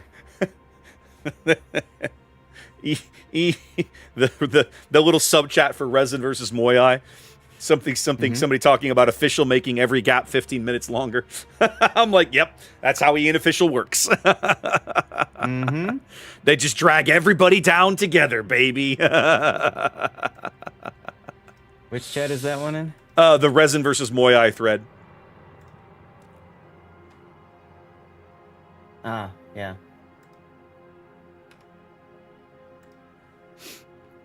Too funny. All right, let's come back to here. Keep things on track. Okay, brilliant. Ooh, I need to actually update a couple of my... Oh, actually, no, I don't. Oh, I do need to update one of my bots. One of my chatbot notices. Oh, no. What? They're waiting for the English cast. No, get the... Oh. Go away! Okay. Leave me alone. You're ruining everything.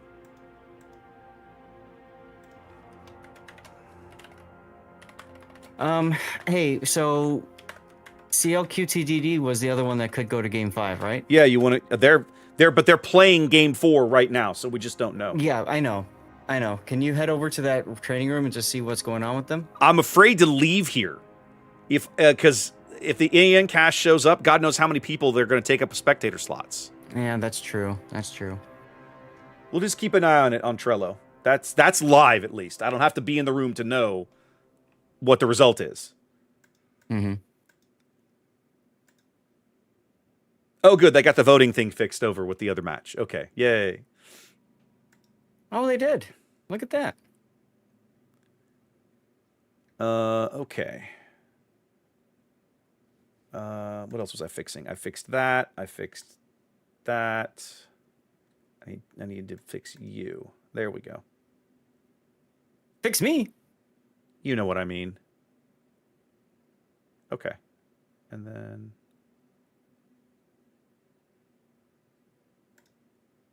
There we go. And turn that on. There we go. Okay. I should have made some more bot adjustments there, but it's fixed now. We're good. Well, I guess since we're waiting, I might as well push an ad roll. Yeah, I think I did mine already. Oh, good. They dropped. Hey, never mind. Sweet. Let's go. Cancel. Let's go. Ay, caramba.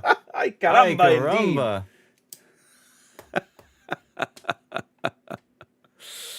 All right. Jeez. Okay, we're using, I think, the reverse spawn, I think. I didn't write that down. I should have written that down. No, we're using the main. That's all right. We're using the standard, yep. Okay, perfect.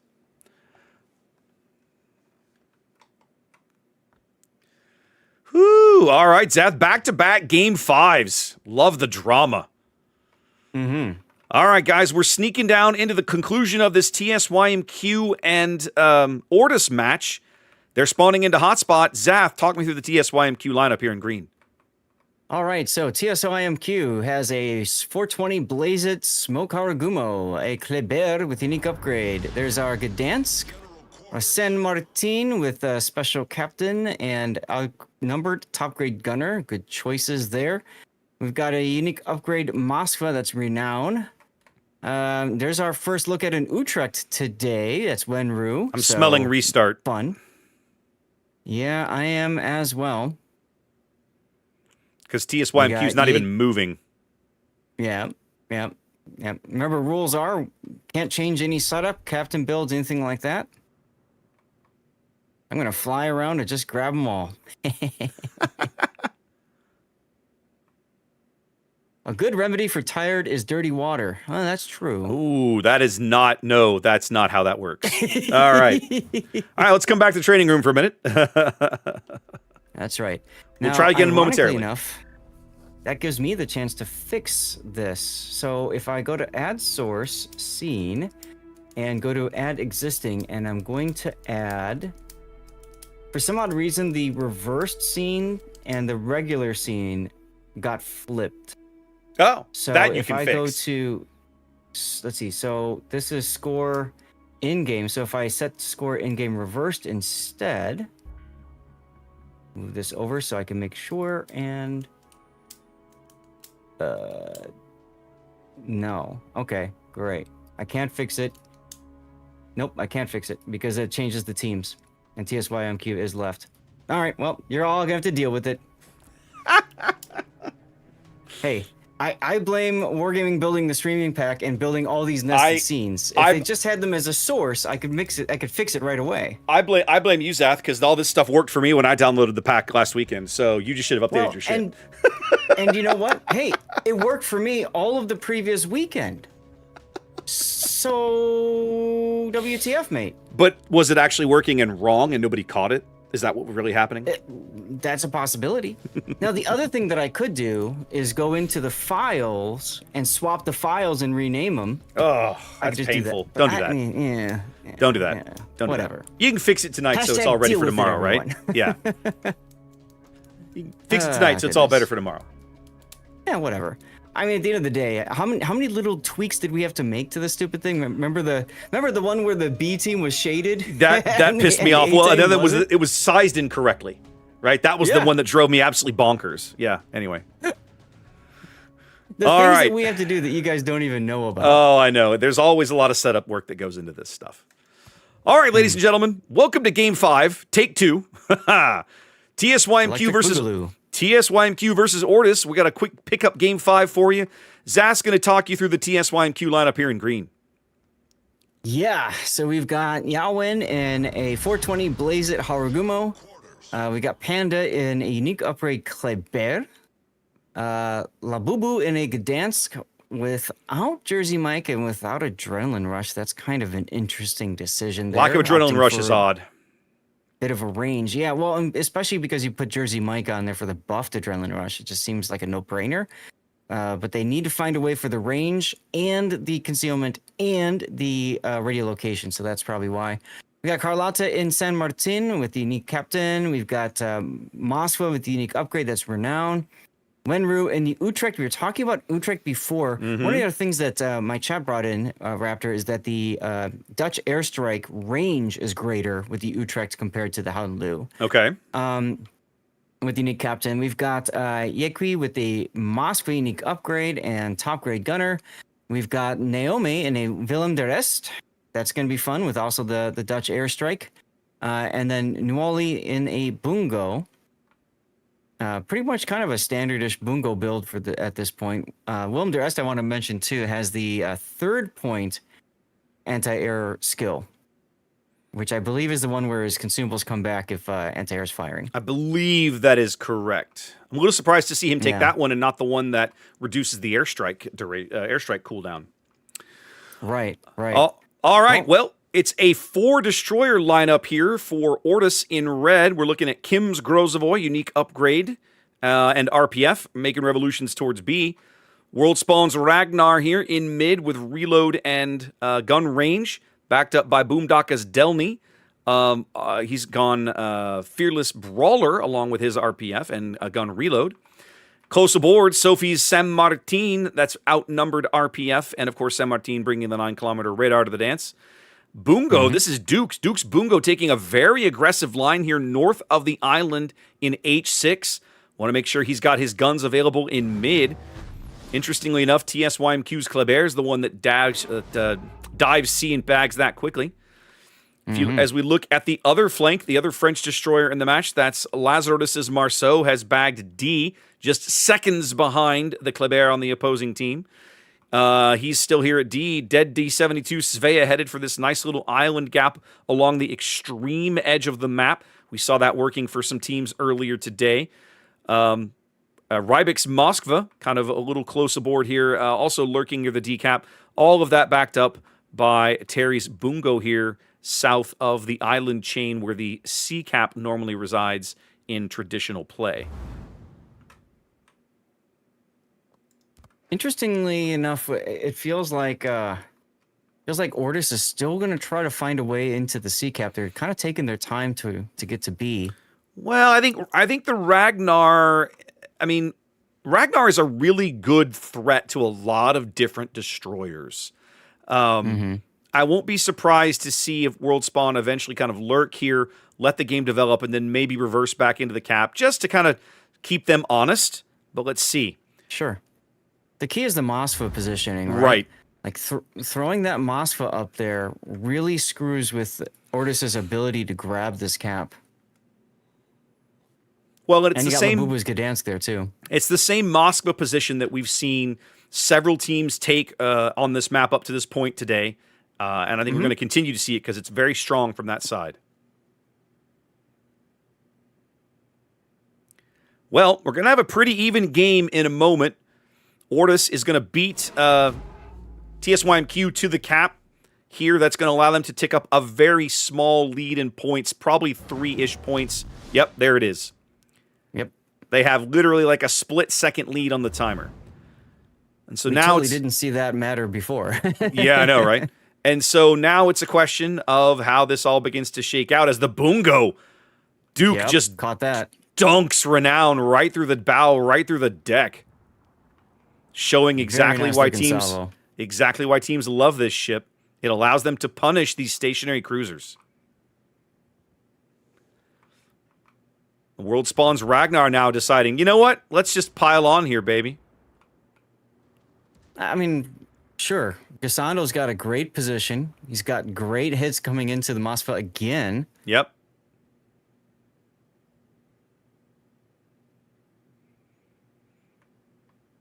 Duke taking a salvo from the ears to the ears to way up here on the 3 line, but not really that big a hit. Maybe a full pen out of it. They bring the Gdansk back to smoke the Moskva, get some pressure off early. I like this play, Zath. But it does, it sort of frees the cap up a little bit. That pressure allows maybe Ortis to step on to see if they want to. They look like they're going to decline, however. Yeah, so Ortis does still have 2 radars that cover, well, it has one that covers all of C. The other one mostly covers Iki's a little bit farther up. But look at the border. Oh. All the Dutch ovens coming in on Kimmyson. Well, Panda's in trouble. Panda's in trouble as well. Big shells going in on him. Lots of shells going down on everybody. Well, they're using the map border to their advantage here. Boomdaka's Delny going to take a little bit of punishment here as well. Panda finally goes dark. Yeah. Boomdaka going to duck into the smoke. That's going to allow him a little bit of a breather here. But boy, he gave up a lot of HP here trying to pick up this kill on Panda. Well, he did. Absolutely. Both of Ortis's destroyers coming away pretty mauled. Well, but they accomplished something notable in return, Zath. Panda's not dead, but he's effectively out of the game. He can't really risk getting spotted again, or he will be dead. Absolutely. The one thing that he's got going for him is that he's taken the unique now, upgrade. So Boom is in real trouble, Zath. Check out this torpedo salvo. I see it. Oh, no. Disaster for Ortis here on the map edge. That's a huge torpedo hit. That's a massive torpedo salvo from the Harugamo. But wait, there's more. Look up to the north.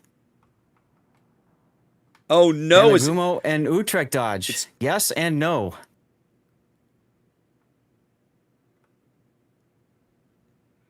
Wow. First blood going to TSYMQ here.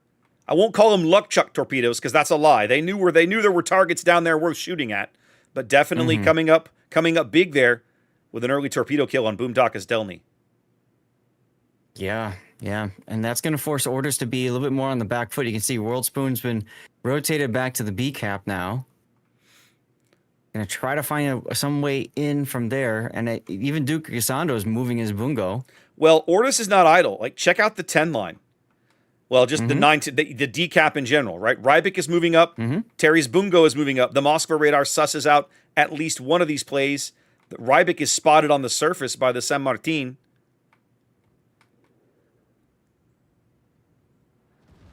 Taking some AP punishment for his trouble. Yep. Oh. Svea just got, looks like he ate a torpedo.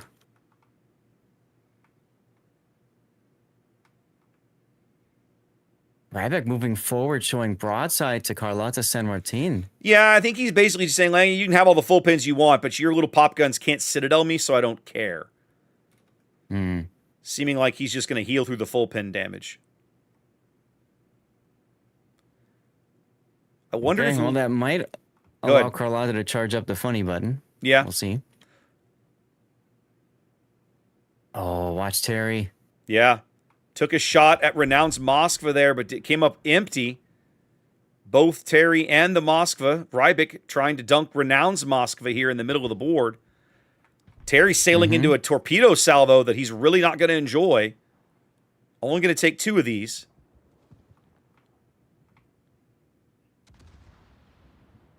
TSYMQ doing a nice job of setting up for receiving this push.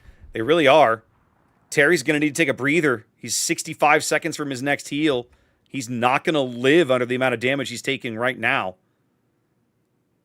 They can't trade this battleship for nothing, and it looks like that's what they're on the verge of doing, Zaf. The enemy is about to win. I mean, they're going to draw the eye line away and pick up the sea cap, but they're going to lose Terry here, surrender the points, and then going to allow pandas and bees, Zaf. This is ballsy. This is a huge risk for TSYMQ. And he's about to find out why his World Spawn just goes right in with the radar. Yeah. And this is a dead panda. Yeah. World Spawn's 100% going to pick this up. They're going to lose Duke, too. They got Duke. What happened to the Bungo? Did they farm him out? I missed it. Wow. Let's take a look. 56,000 damage from Utrecht alone. Yeah. So they just farmed out the Bungo here. World Spawn moves up and slaps out Panda's Kleber, but now he has to survive the Moskva radar and all the shells coming at him from the 10 line. This is going to be tough.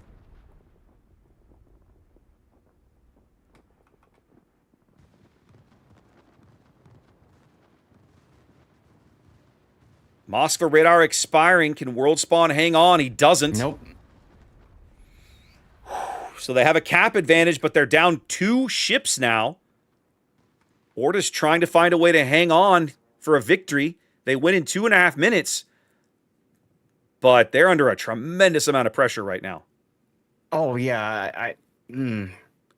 I mean, Naomi's Wilmduress is just going to shove onto the B cap. Yeah, I mean, they have no battleships anymore. Both Bungos are dead. I don't think they can stop this. No. If you shove one Bungo into B, sorry, they're shoving the Willem into E. I think you shove Nuoli here into C, and I don't think it can be stopped. No, Lazarus is trying to put his torpedoes in position, but I don't know why he opened up now. I don't know why he's either. I'm not sure why you would do that to say, hey, I'm over here. Look for the torpedoes from this direction. Yeah, exactly. Now, it's one thing to do it when the Bungo is capping, right? Yeah. You wait till they're about halfway through the cap, and then you do it. You get the resets, and hey, look, torpedoes, but... TSYMQ out to a 40-point lead for this exact moment. Both teams taking up a single cap. 8 minutes in the game, but shortly, TSYMQ is going to own B and C. And I don't think Ortis has a way to stop this, Sath. I think they're going to end up losing this game. No. I don't see a way for Ortis to stop it either. They just don't have the pieces anymore to make it work. Losing both those Bungos was huge. Yeah, losing both battleships within seconds of each other, just backbreaking, I think, here. Yeah. In a moment, the C cap will flip over, and there it goes. That's going to shorten the timer. 60 seconds to a TSYMQ win here in Game 5.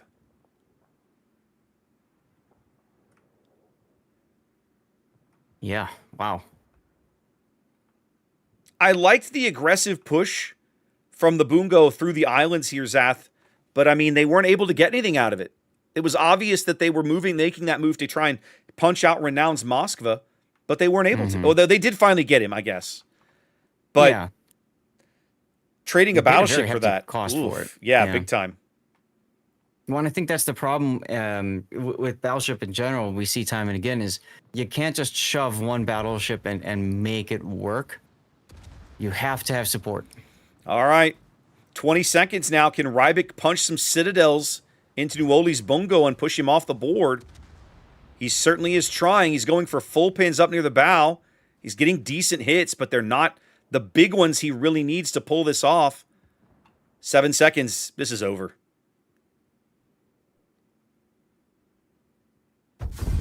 That's it. TSYMQ takes game 5. They're moving on. Yeah. They will- That's a EU team defeated. Indeed. TSYMQ will be squaring off against, I had to bracket up. They're going to be looking at Eris, who we saw earlier here in their next round of play. That's correct.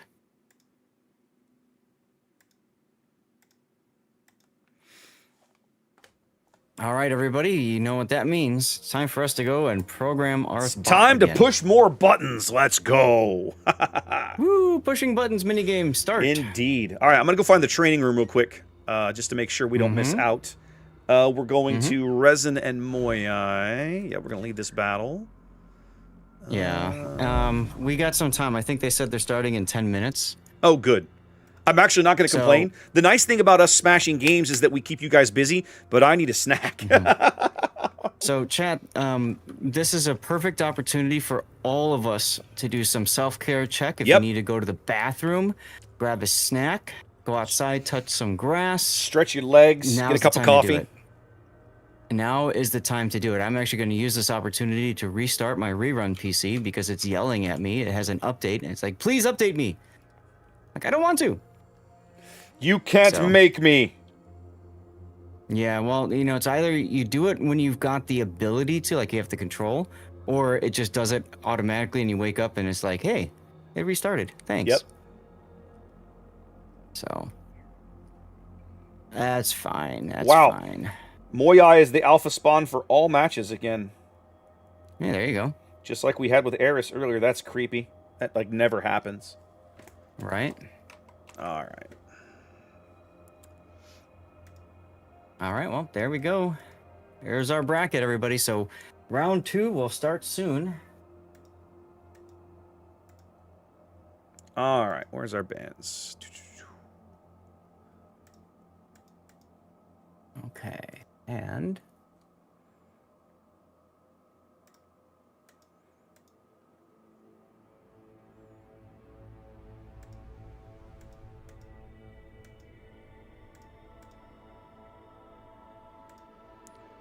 All right. Our map rotation is Loop, Pharaoh, Sleeping Giant. That'll be entertaining. Land of Fire. And once again, Hotspot in the 5 slot. North and Northern Waters banned. I'm really surprised by that, Zath. I really am. Does it have North in it? Ban it. I mean, ban it. Get rid of it. All right. Ay. All right, let's see. Team 1 we now know is Resin versus Moyai. And then down here, what's our last match? It's going to be you and I. Throw and CL is going to be our last match.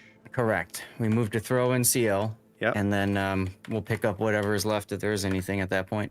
Yep.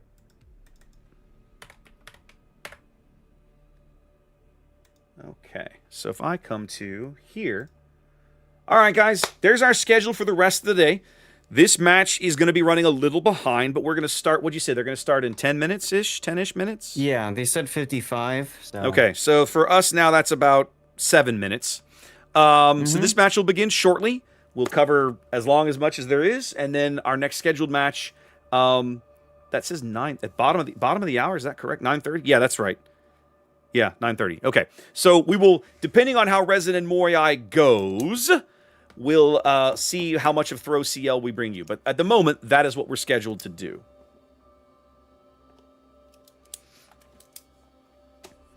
Come back to the right server. Come on. There we go.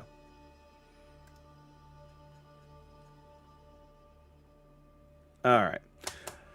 Ah, Zath ran away. I needed to get up for a minute, but he left. He just up and bailed. So I'm stuck here doing whatever it is I do. Here, man. I just had to pee real bad, and I figured if I go now, I can get back, and then you can go. Oh, all right, good. It's my turn to step away. Let's do that. You see? Mm-hmm. This is all part of the plan, my friend. Awesome. All right, I will be right back. Go. All right, and while he's doing that, I'm actually going to apply my Windows update for my rerun PC. Most of you guys know I do run a rerun channel that goes 24/7, as close to 24/7 as possible. Every now and then there's a Windows update, and then I have to do the restart. So we'll go get that figured out. In the meantime, teams are starting to filter on in, so we will, I'm pretty sure they're looking to start on time in 5 minutes from the way things are looking. We'll find out soon. But huge thanks to everybody for tuning in, being part of the stream. Really appreciate you guys all being here. Hope you guys are enjoying the content and everything. And of course, if there's anything that we can do to fix that's within our abilities, we will definitely make it happen for you. Okay? We got Resin Moyai next, and then if that goes 3-0 or something like that, we'll find you guys something else. When that's done, we're going to go to the bottom of the bracket and bring you at least, hopefully, 1 or 2 games. Anything can happen. This is a good opportunity to remind you guys that when it comes to your drops, make sure you're getting progress on your drops. I will probably be doing an after party like usual, where I'll cut the stream, go live, and hang out. Oh, hold on. So hopefully that will work fine. And yeah, we'll see where we go. But make sure you're getting updates on your progress and stuff for your drops. I saw a lot of people saying that they got boosters, so yay for that, I guess. I know that you can get chat. What is this? I saw a lot of talk on my channel. Something about using boosters for an upcoming salvage for victory or something. Is that right?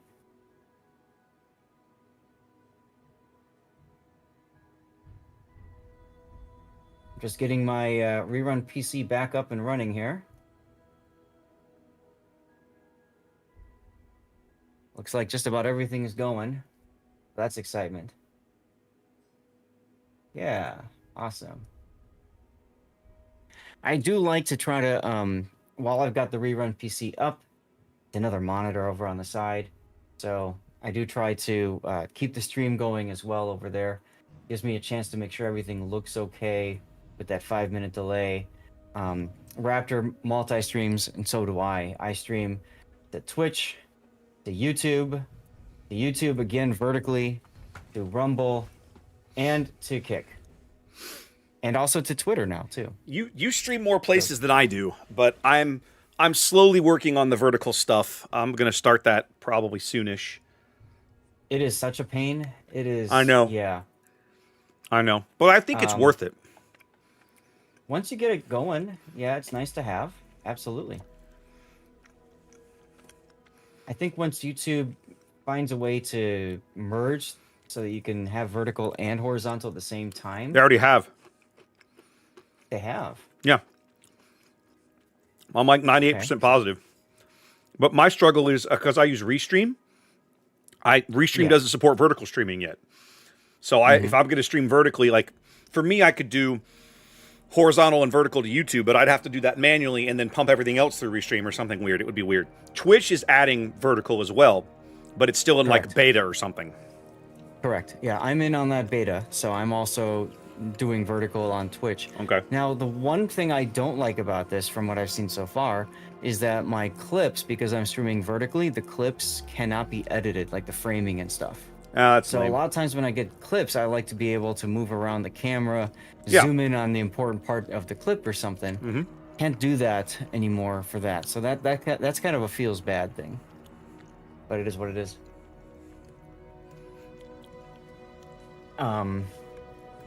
But yeah, I think YouTube is still not showing that it's got two different feeds going on. So like I'm on the rerun PC right now looking at my YouTube feed, and I don't have both horizontal vertical options. It's just literally one separate video. Yeah. So I don't think YouTube has gotten that sorted just yet. Okay. I thought they had, but it doesn't matter. Yeah, I know they're working on it. It's and getting kind of starting to mess with all that is definitely on my radar. So. Yeah. All right. Should be starting here shortly. Well, 54. Mhm. Yeah. Yep. Should be That's bringing what a they game say, one anyway. soon. Well, with a 10-minute forfeit timer, but I'm sure both teams just want to get going. We're only waiting on one player from Moai. Resin is readied up. Yep.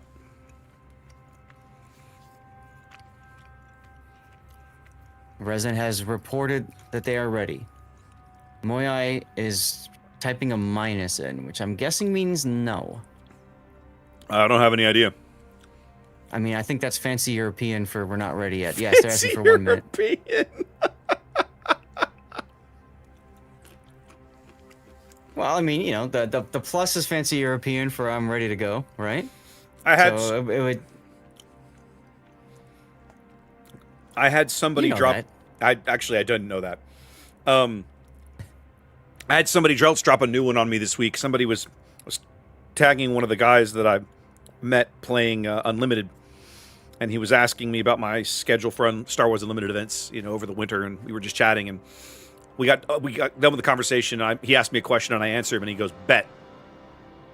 And I was like, You didn't even know what that meant, did you boomer? "The fuck is that?" And so literally, like, I sent him question marks. He goes, "Why are you doing that?" I was like, "What does What do you that mean?" mean?" He literally Googles it in like Urban Dictionary and pastes and I'm like, and I literally wrote him back, "Rip the English language. Like, you guys are just taking words that don't mean what you're using them for and just deciding this means this now, and I'm going to use this word this way." I'm like, It's like that's not what that word means. one of the community managers for NA, Mademoiselle, she used to always ask, "What's good?" And you're like, "What do you mean, what's good? I have a question for you." Oh, goodness. Well, funny. guess what? We have a game. We do. We should do this. Oh my God. Oh my God. Oh, my God. Oh Okay, my we gotta God. get this in. Holy crap. Well, guys, Well, ladies and gentlemen, buckle up, because it's going to be the fastest destroyer game you've ever seen. yeah, right? Okay, Zath, we're here now. Why don't you talk to me about the Moai lineup here, because this is going to be entertaining as hell. Oh, absolutely, yeah. So what are we at? This is, I believe, the quarterfinals technically, right? Quarterfinals. Quarterfinals, baby, of the International King of the Sea tournament. Remember, this is single elimination. It's a best of 5. So we're guaranteed at least 3 games of this craziness, as Moai up to the north bringing a triple Kleber comp and Shimakaze. We got Torpedo Build Shimakaze, that's LH Gamer. We got Hoshi Wa in a Kleber. We got Zil in another Kleber, and then Suze in a third Kleber. All with slightly different builds. I guess they just built to how they want to play them. We got Toji in a San Martin, special captain. Sveo, that's Philippus in a Sveo with a special captain. We have Demo in another San Martin. So it's kind of like they want to go on both sides and just kite and hold. And the Svea as well. That's kind of an interesting choice. Emedy in a Bungo with your tanky tank Bungo build. PCH in a Bungo build as well with a little bit more damage, a little bit less tank. Tell us about Resin. All right, fresh off their victory in the quarterfinals, both teams here. Resin opting for a a 5 destroyer lineup, running a triple Kleber wolf pack of their own. Mad Dog here in the lead, backed up by Triarch's Kleber and Freiss's Kleber. Now, worth noting, Freiss is a unique upgrade Kleber.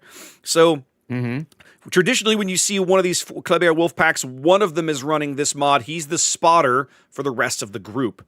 But at the moment, Mad Dog's in the lead. They're just rolling with it. Hanging with them here is Eagle Lance's Gdansk. Of course, he has his radar available. That's a nasty-looking 4-ship wolf pack, Zath. I would not want to run into that at all. The other destroyer, number 5, Big Boy's Delny, has dashed over to the B-cap to start ticking those points up quickly. It's double cruisers for Resin. This is Hungary's San Martin. He and the Delny are going to hang out and try to hold the B-cap closed, while Legends Wushta is going to play here in the middle of the board around the C-cap. Double battleship Bungo, Mabuki's Bungo here with AP buff skill there, and Peyton's Kremlin, all of it headed to Z-Zath. We're going to have the most massive rumble at this D-cap. This is going to be crazy. I gotta say, I get the feeling that Resin was expecting Moyai to do a crazy destroyer map, which is why they brought a Wusta. But still, Wusta. Fierce contact. Well, we've got an early radar from Eagle Lance's Gdansk. He and the Klebers all going in on Suisei's Kleber. Look at Triarch getting hammered. Yep, Triarch getting focused by on his own here. All the reload boosters being popped. Freiss not detected, noteworthy, but might take a torpedo. Manages to not, but he's got more coming into starboard. He's going to pick these up shortly if he hasn't picked them up yet. Triarch finally going dark. He does pick them up. Freiss is going to, I think Freiss is going to eat one of these. Yeah, right in the bow. Oh, yeah. That hurts. That does hurt. Triarch finally goes dark. Resin gets their ships into position, but doesn't trade as well as they would have liked early on. 2 of their destroyers getting chunked. Mad Dog opening up now. Okay, these guys have split up a bit. Yeah, trying to get what damage that they can. Suisei staying dark and throwing torpedoes down at Mad Dog. I'm not sure I like this decision by Mad Dog, frankly. Yeah, it's a very aggressive play. It's trying to get the focus on him instead of his teammates. I get it. The core is kind of smashed a bit, so why not demonstrate a little? He got Suisei to open up, but he didn't get much in return. Again, giving up 10,000 HP and not getting a lot out of it, frankly. No. Peyton's Kremlin also getting smashed. Yeah, what's going on over here? I like how you and I just instinctively go to the same part of the map all the damn time. All the time. All the time.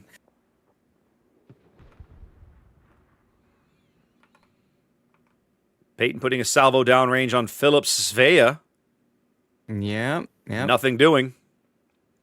Nope. Legend Formula trying to farm out PCH's Bungo. That's going to feel good. Big Boy's Delny has rotated back to the middle of the map.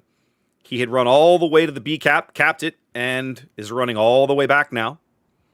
Looks like he's going to try to step in here and start working this cap over.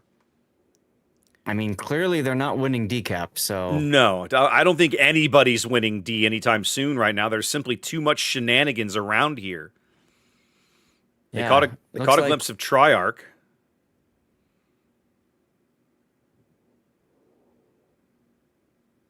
Yeah, they did indeed. I think the Shimakaze picked him up on the surface, so he had to turn and bail. There's the radar, the Svea radar, telling them where Big Boy is, but, I mean, what are they going to do about it? Nobody even has shots on him. Yeah. I like the play. I like the pickup here for the So do I. I like that they didn't waste any time with this, Sath, right? They're ahead on points, about 20-ish points, and this is going to start to put just a little more pressure on Moyai. Yep. Meanwhile, Peyton trying to be as mobile as possible in a Kremlin, which just sounds funny. I mean, what else can you do? Is he pulling it off? Well, usually when you see Kremlins, you see very static play. They Right. grab a spot and sit there, and Peyton's just flying all over the place. Like, gotta find shots. You know, so often, Zath, when we see King of the Sea, stationary play gets punished. Yep. So the idea of, hey, let's not do that, has some appeal in my opinion. That's not a bad strategy. I agree. And I mean, the entire build for both teams is really predicated on movement. So it makes perfect sense that they'd try to do the same thing with their battleships. With 5 destroyers, you're going to be moving. And there are still 6 Moai ships lurking around the decap, a cap they don't own. Right. They're fixing to go in. They're just waiting for the opportunity. There's the radar. They're going to push with Toji, I'm sorry. They're going to pick Fryce up briefly, but he's going to scoot right out of the range of that radar here. And the other thing I like, Zath, is check it out. They've rotated one of the Kleber's. Triarch has met up with Big Boy over here on the 4 line. I think they're going to go try and push the ACAP and push this San Martin out. Well, seeing so many forces on this side, absolutely, yeah. Yeah. They have to know it's just the one San Martin over there. Yeah, and I think that's the other reason you're seeing Peyton stay mobile. There's just too many things to shoot at him for him to stay stationary. Stationary is death. Absolutely. Chat catching up to the first glimpses of the lineup and saying, I know, oh right? my God. Indeed. Buckle up, boys. You guys will be a lot to watch. A lot of action in this game. Hope you brought an airbag. All right. Resin's double destroyer cruiser push coming together here south of A as they have turned their forces on the 9-10 line into a kiting flank. Peyton now just going to sail away, fire back over his shoulder, bide as much time as he can. I wonder if Eagle Lance is going to smoke up Peyton. I think he's going to. I think I would in his shoes. I think that'd be a really good play. His next heal is 60 seconds away. That would buy him some time. And it's his last heal, too. It will be, yes. Peyton's already chewed through a lot of his health. All right. The shenanigans on Demo's San Martin have begun. The Svea. That's Philip moving in that direction now. I like Triarch's position behind the island there. He's just shooting for free. Yep. I feel like Hungria might be showing a little too much angle here, but yeah, seems to be working. He's at least taking some full pins. Well, Philippus Svea is going to get in on this action too, though. Yeah, he absolutely Big is. Boy might eat a torpedo. No, he ought to be able to dodge those because they're coming up from astern. There's the radar. Ooh, PCH just got chunked. What hit him?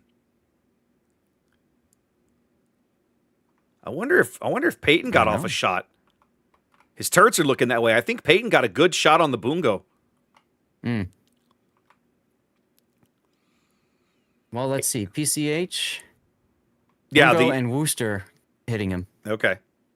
That was Mabuki's Bungo. All right. It's a 78. It's an 80-ish point lead here for Resin as they're trying to make a play for the ACAP to keep the pressure on. Oh. Oh. Big kill on the other side there. Big kill. So he stays Kleber, but maybe gets a little too cheeky and pays the price here. First blood going to Resin as PCH's Bungo is going to burn out or flood out.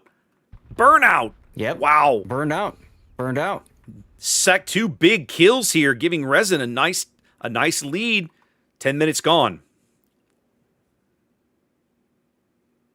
All right, so you're Moai. How do you get back in? At this point, I'm not positive you can. If I'm Resin, I think I'm possibly pulling back on this ACAP push. You've successfully diverted them a little bit, but there's not a need for it anymore, really. Triarch needs to avoid these torpedoes. He's good. Yep.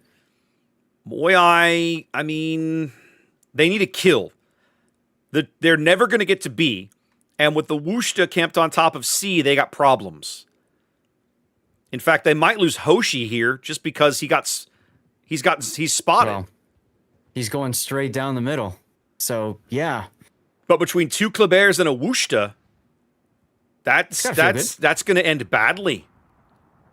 And it does. before the bungo shells even get there.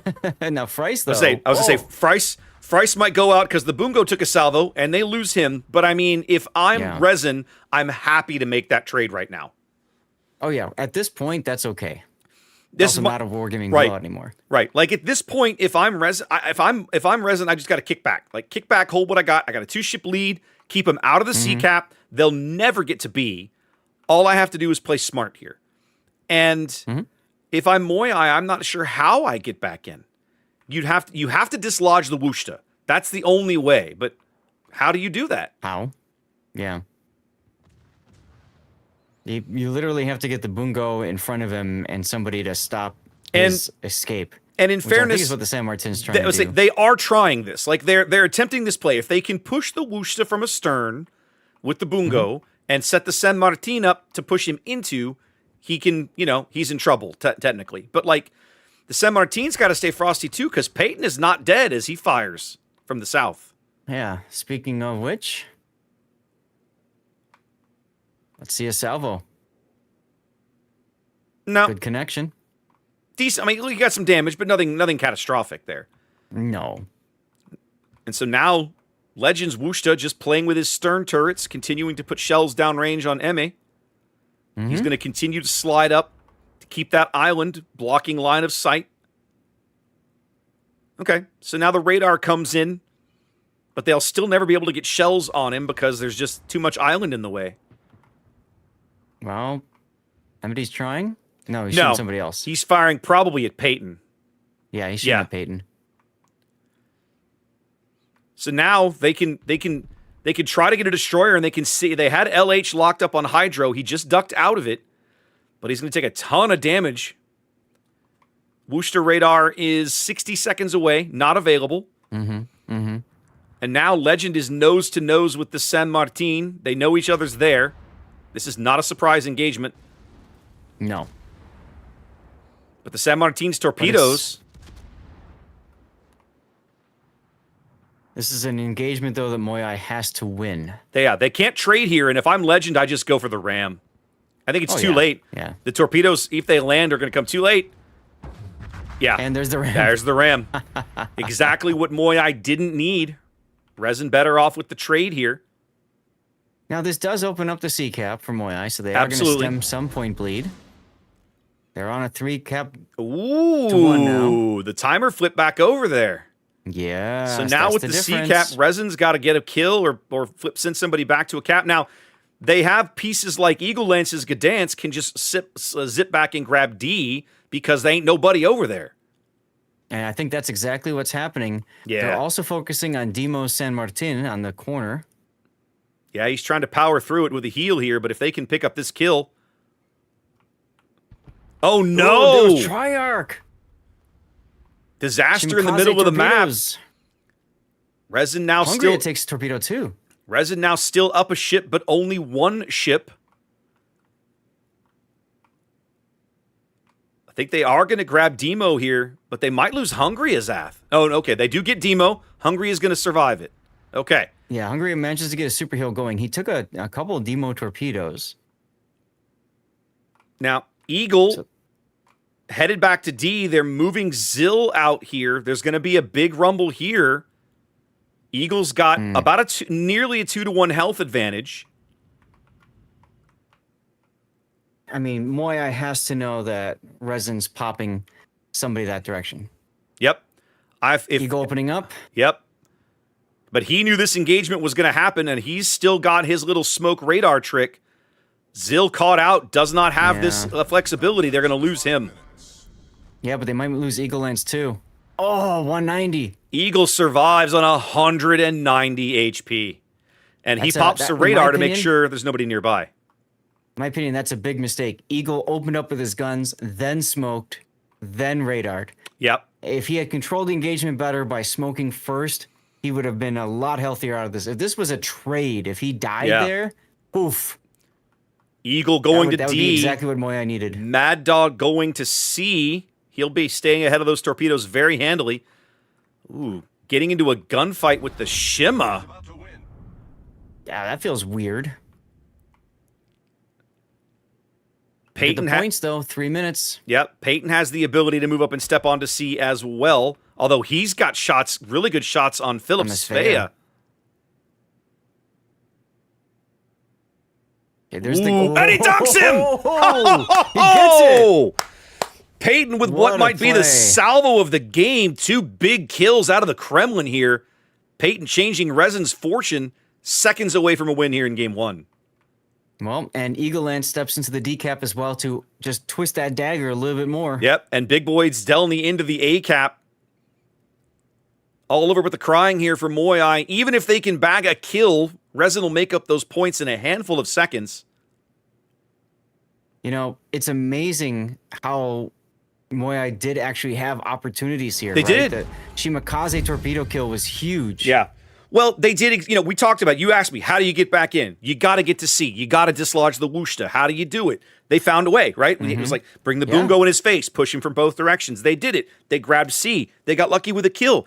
They got back into the game. But Resin, the beauty of these 5 destroyer lineups with these speedy destroyers, you have such amazing flexibility. You can send people all over the map. And Resin here. Absolutely. Resin here maximizing that advantage to claim game 1. Yeah, what a fantastic opener. This is going to be good. This is going to be a good series. These 2 teams are very evenly matched. I love the look of this right now. All right, we're headed to Faroe Islands here in just a few minutes. That was a great match. Now I'm jazzed again. Woo, let's go. What wakes up streamers more than coffee? Good games, man. Good games. Good gameplay, baby. Good gameplay. Absolutely.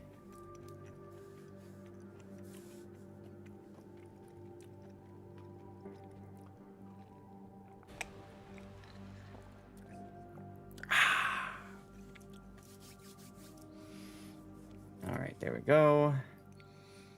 Catching up on Discords. Yeah, I should tab over Discord, make sure I don't need nothing over here. Make sure nobody's yelling at me or nothing. Seems okay.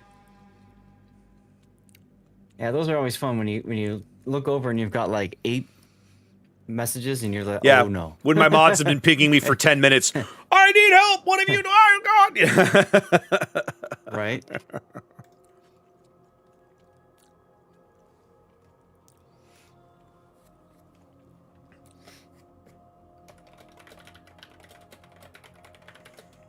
I got you. I can see you typing. Oh, you beat me to it. I'm literally typing. Get good, son. Yeah, whatever. Get out of here. Get out of here. We were both literally just telling them, hey, we got the we're in Resin Way. We're in this other match. The next group. Don't wait on us. Yeah. All right. Zath, we're going to Faro. No. This map is a cage match. It really is. It really is, yeah. So much of the map is taken up by islands in the corners. This map might be 48 kilometers square, but it does not play like that. So, yeah. After what we just saw, right? And I'm going to put the ship bans list up here real quick, okay? Uh-huh. We banned a bunch of radar, but we didn't ban nothing for destroyers, and we just saw the result of that decision by these teams. Right, we did. Do you foresee more Kleber shenanigans here in on the Faroe Islands? I mean, we didn't get a chance to talk about the bans that much for this setup. I mean, you know, hold on a sec. Bam. Petro, Moskva, Minotaur, Brisbane. So all the radars gone. Moyai, Petro, Napoli, Marseille, Des Moines. Yep. More radars gone. I mean, Stalingrad is left. Yeah.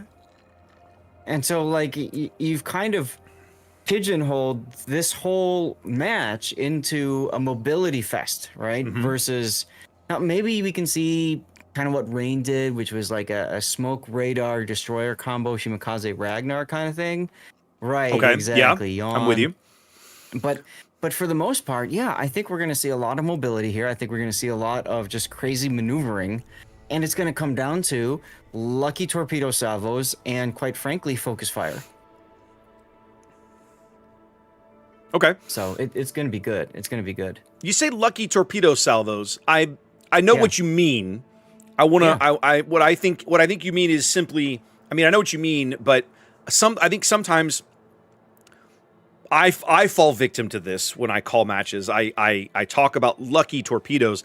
Sometimes it's not so much luck as it is either you've got radio location, right, and you're putting torpedoes where your radio location says there's someone there. Sometimes you're coordinating with someone else's radio location, literally doing it the old-fashioned way, triangulating the position of an enemy ship and torpedoing in that direction. Sometimes it's just smart prediction, right? It is absolutely a skill in World of Warships to be able to read a map and look at your opponent's ship positions, look at a map, and go, I expect him to go there, or I think they're going to try this. Yep. And you fire torpedoes in these areas to punish these moves or prevent them or whatever. And so some of that is skill. There is a small amount of luck involved, but it is also sometimes skill also to dodge them, right? Like one of the things that I learned over the years playing Destroyer, right? A lot of folks, you see a lot of newer warships players struggle with dodging torpedoes as a destroyer. And it's because they don't learn to cut their throttle. The ship will turn faster. She'll bring her bow or stern around quicker. Well, the bow in particular, if you cut the engine on almost every destroyer in the game. But veteran players know this, but sometimes we'll still make mistakes. So, yeah, I don't know. But the thing is, in a mobility situation, one of the best ways to cut that down is torpedoes, because they don't deny care mobility. If you're spotted or not, and they deny that mobility. Or they punish the mobility. You're moving from cap to cap, and here come the torpedoes to force you to turn or damage you as a result of using your mobility. Right. Now, one other thing I want to talk about on Faroe Islands. Resin's going to be the south spawn. And we've seen a lot of teams struggle out of the south spawn on Faroe Islands. Do you think we're going to see more same?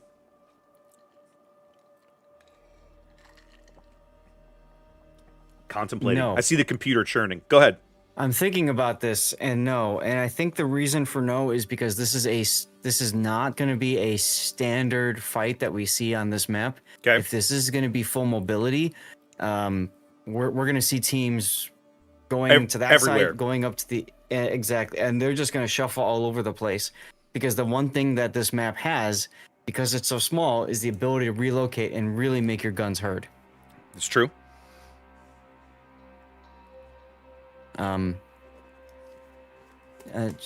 Chat's worried about what your mods do to you.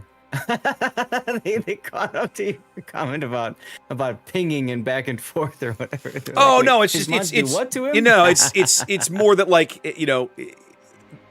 I very commonly on tournament days I just don't look at Discord. Right, I've got a Twitch window up, or I've got OBS up, and I've got a lot of things that I'm keeping track of. And usually Discord falls by the wayside. And usually once or twice an hour, I'll be like, I'll tab back over to Discord and see what's going on. And sometimes I have missed a lot. Well, especially with us being so aggressive trying to find games. Yeah. Last weekend, my mods were doing a great job slamming out giveaways, giving away free stuff. And I looked over at one point, and I had a couple of them, and they had this long conversation about how to improve the functionality of the Discord bot that I have that helps them do all of that, which was great. Okay. And we spent some time this week talking to my bot programmer to make some improvements over there. But it was like I don't have time to keep up with that. I got crap going on. That's right. Hey, real quick, before we get into a game, you mentioned mods. I just want to take a moment and thank the mods for both of our streams. Really appreciate it. Xanda's been doing predictions over on my channel again. I really appreciate him taking the time to do that. And I know he's clipping. I know a bunch of you guys are clipping some of the best moments we've been bringing to you guys, and that all matters. So big thanks to all of you guys for your help. All right, Zath, let's get to this. It is time, ladies and gentlemen, game 2 of this quarterfinals match between Moyai and Resin as we spawn into Faroe Islands. Good weather here in the Faroes today. We can actually have good lines of good vision here. Not common, not always the case on this map. No. All right, Moyai opting for a bit of a wall of steel here. Let's look over their destroyer lineup.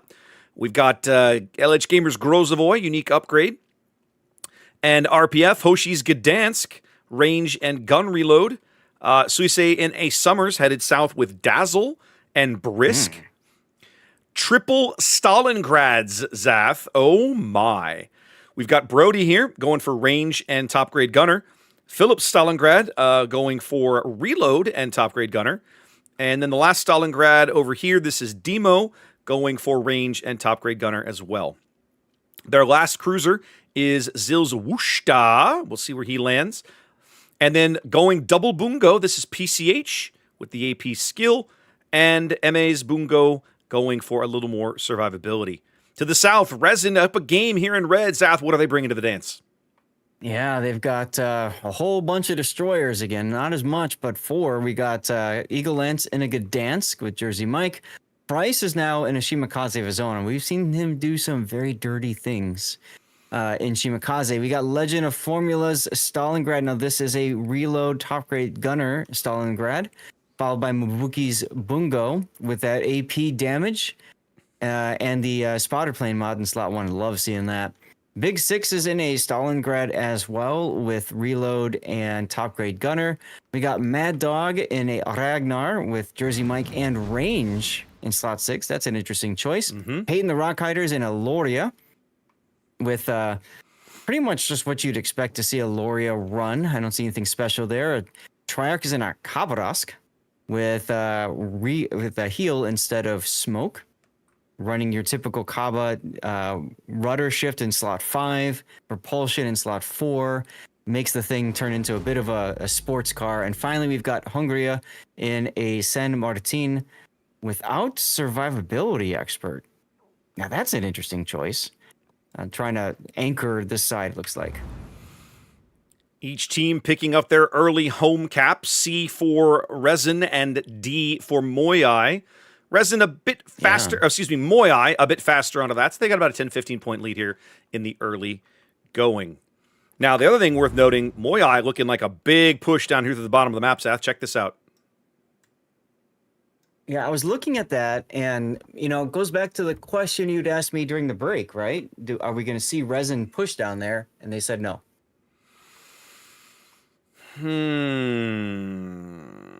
I feel like one of the most impactful ships on the board, or at least the ship that has the potential for the most impact, Zath, is Peyton.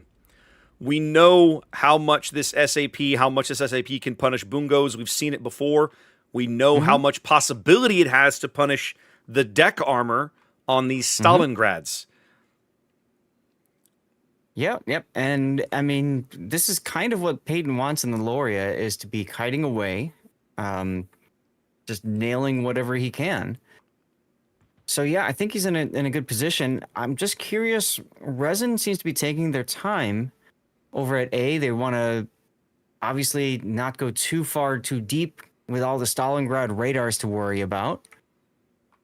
Bryce is going to slowly back into the A cap. Info radar from Big Six here at B picks up Philip Stalingrad hiding on the backside of the island, but they know the B cap is clear in all directions.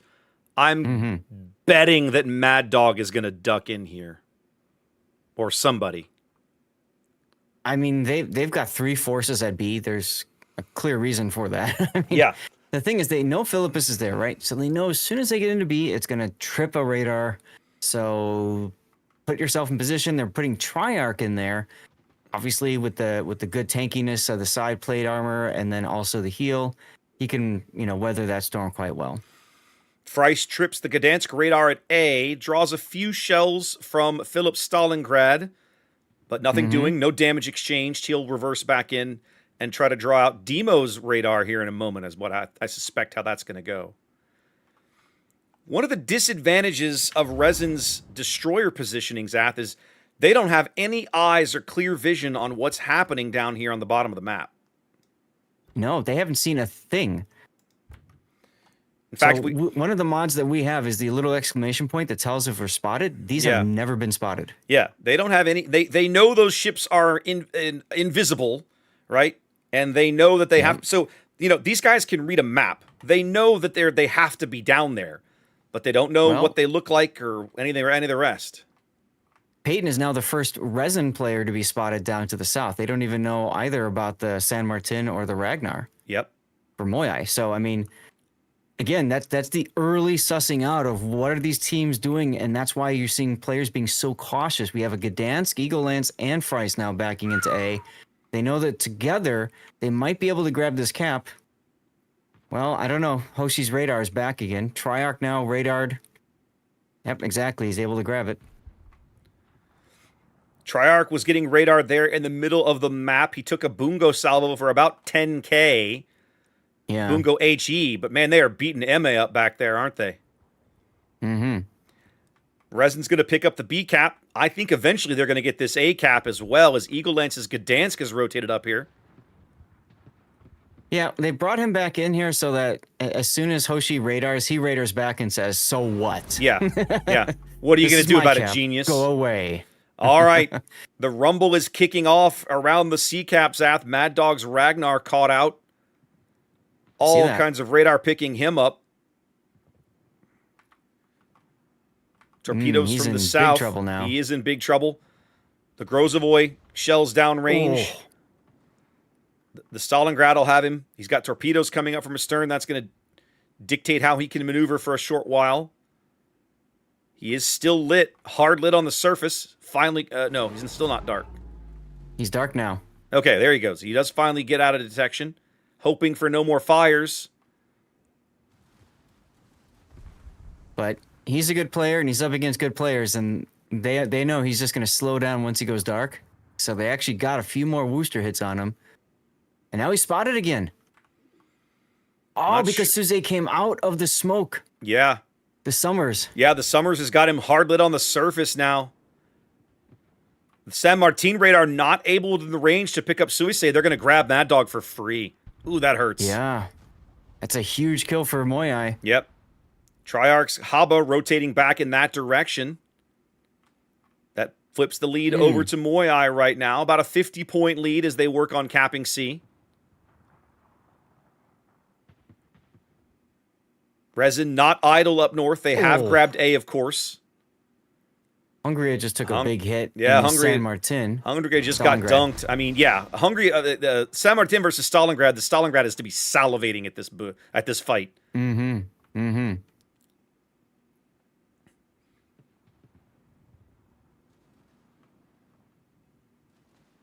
Well, I feel like Resin doesn't have much in the way of torpedo presence to stem the push.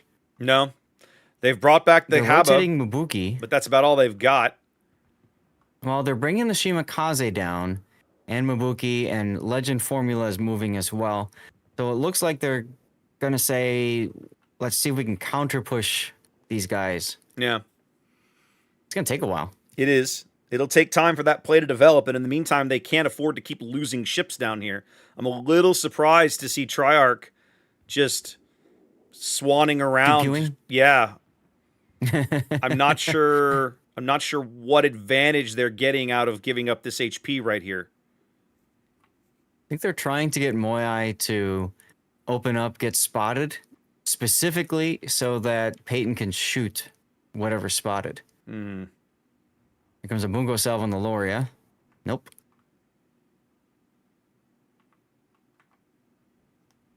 Also, he might be trying to encourage them to chase him and overextend. You can see PCH is turning around now. 9 minutes gone. It's about a 45-ish point lead here for Moyai. Both teams ticking up a 2 caps apiece. Everybody jockeying for position, looking for that big kill at the moment. Resin down a ship, but clearly not out of the game. Yeah. Having a big 6 just now. He got bungoed. No, that can happen. They're trying to bungo Peyton here as he's trying to stay ahead of these torpedoes, but I don't know that he's going to. If those have the range, he might be in a bit of a pickle. Yep. Meanwhile, we've got the next Summer's Death Snail moving forward with the Wusta. They're trying to farm out Big Six's Stalingrad, and they're going to do it. Ooh, big hits there. Mm-hmm. Peyton ducks the torpedoes. PCH's Bungo actually taking salvos on Legend's Stalingrad from that position.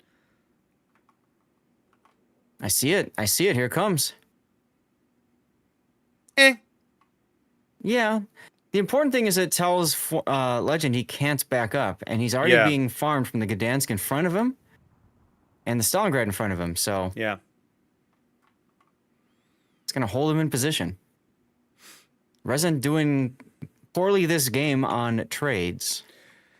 Yeah, down about 100, over 100,000 HP. Of course, they're down a ship, but that ship was just a Ragnar. But they they're really getting hammered here. They're kind of getting out positioned. They looked better early when they had so much pressure on Eme's Bungo back there, but they don't have it right now. Good Frice now caught on Worcester radar. He was also sailing a little close to the sun. Those torpedoes he's fired into the smoke were long spotted by that Wushta Hydro, and he's going to pay the price for this. He's going to lose his ship. Yeah. That was a bit of a risk going so deep into that smoke. Yeah. At this point, I got to say, it's going to be very difficult for Resin to come back. They can do it, but it's going to mean Moya making some big mistakes. I was going to say, in order to do it, I think Moya has to make... Oh, my goodness! Wow. You saw Zill just get smashed. Zill just got absolutely hammered by the Loria SAP. They do finally claim Legend. They finally burn him out. So now it's a 3-ship lead for Moyai. 2 minutes on the timer. More shells going in looking for Zill, but nothing doing right now.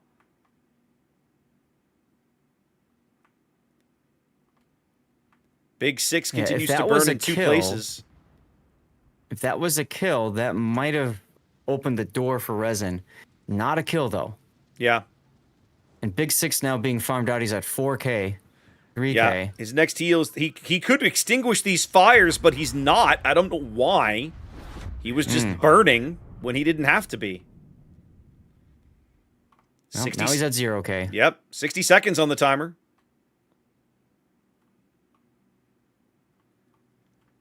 Resin absolutely just got out-traded up north, Zath, it feels to me.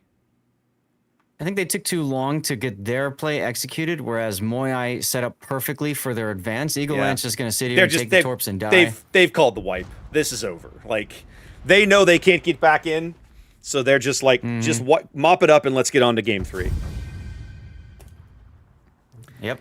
If you had to pick a moment that kind of turned for them, Zath, what would it be?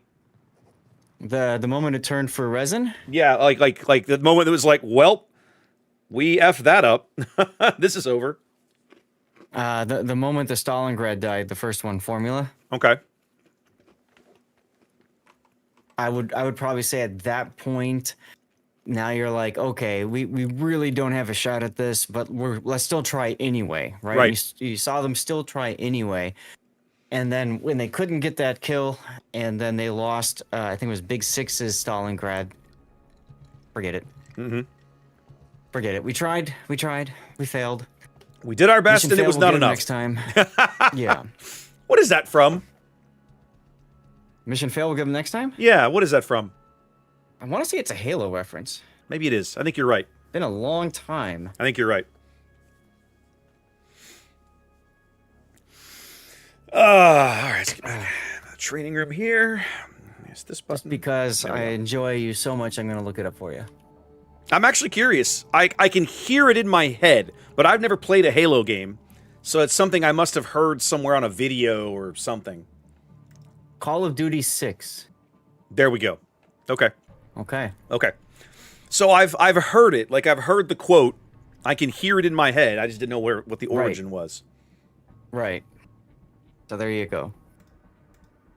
I was never a Call of Duty guy. I was always a Battlefield guy. I loved Battlefield. Oh, God. I want to play the new one. I hear good things about the new one. I have not tried it. Yeah. I used to play, for me, it was Bad Company 1. I started in Battlefield 2 on PC way long ago, but Bad Company 1 on PlayStation 3 was what really kind of got me back into Battlefield and stuff. And then that's the one that had a really fun campaign. Then they released Bad Company 2, which was an okay campaign, but it was more multiplayer focused. And then came Battlefield 3. Have you played many of them? I think the only Battlefield I ever played at all was Battlefield 1942. Okay. I still have my discs somewhere, right? I owned a copy of that one. I didn't play very much of it. In that era, the ideas they had were better than the execution of the game. So I did not play much Battlefield 1942. I had so many good times playing. So one of the fun things about Bad Company was they had fully destructible environments. Okay. So you could completely demolish buildings. You could completely demolish trees. Like, you're playing this mode called Rush, where you need to try to blow up these MCOMs, right? And you're either defending or you're attacking. And if you're defending, if you lose the MCOMs, what you do is you go what we call lumberjacking. You run around with C4 and you blow up all the trees. So you remove cover from your opponent. And it's just so fun, like all the tactics involved in that. We used to do all kinds of stupid, dirty things, like throw C4 on a UAV, fly that into an MCOM and blow it up. That was a lot of fun too. So I really enjoyed those games. Battlefield 3 was great too. At one point I was ranked 22nd in the world for jet kills on the 360. You have the most bizarre memory for this stuff. It's hilarious. Like, I used to be. Hey man, you know, when you like, I often talk about this with warships because players are, everybody goes, mustats, right? Trust me, I was mustats when I was looking at Battlefield 3. I cared so much about my KDR. I cared so much about like my rank and all that kind of stuff. And none of that shocks me. At a certain point, I gave up on it, right? Because what happened? Battlefield 4 was released, and nobody flipping cared about Battlefield 3 anymore. So once I recognized that, I'm just like, okay, what does stats matter? Now, I do still care about my stats in World of Warships, but I don't really give two Fs about someone else's stats or, using my stats in an argument like, hey, I've got a 69% win rate, I'm right and you're wrong, like that doesn't matter to me. Because ultimately what's going to happen, we are all going to move on to another game at some point. Hopefully that's 20 years from now, and we will be old crotchety men talking about too late. How we remember King of the Sea. I know, too late. How you we young whippersnappers. Back in the old days. You young whippersnappers have no idea. Back in the good old days, they only banned 4 ships. Back in my day, there were only 4 radar ships in the entire game. Raptor, do you remember when best of 5s were a thing? Now we're on best of 9. Best of 12. Oh my god. With a coin flip to determine the tie. But anyway,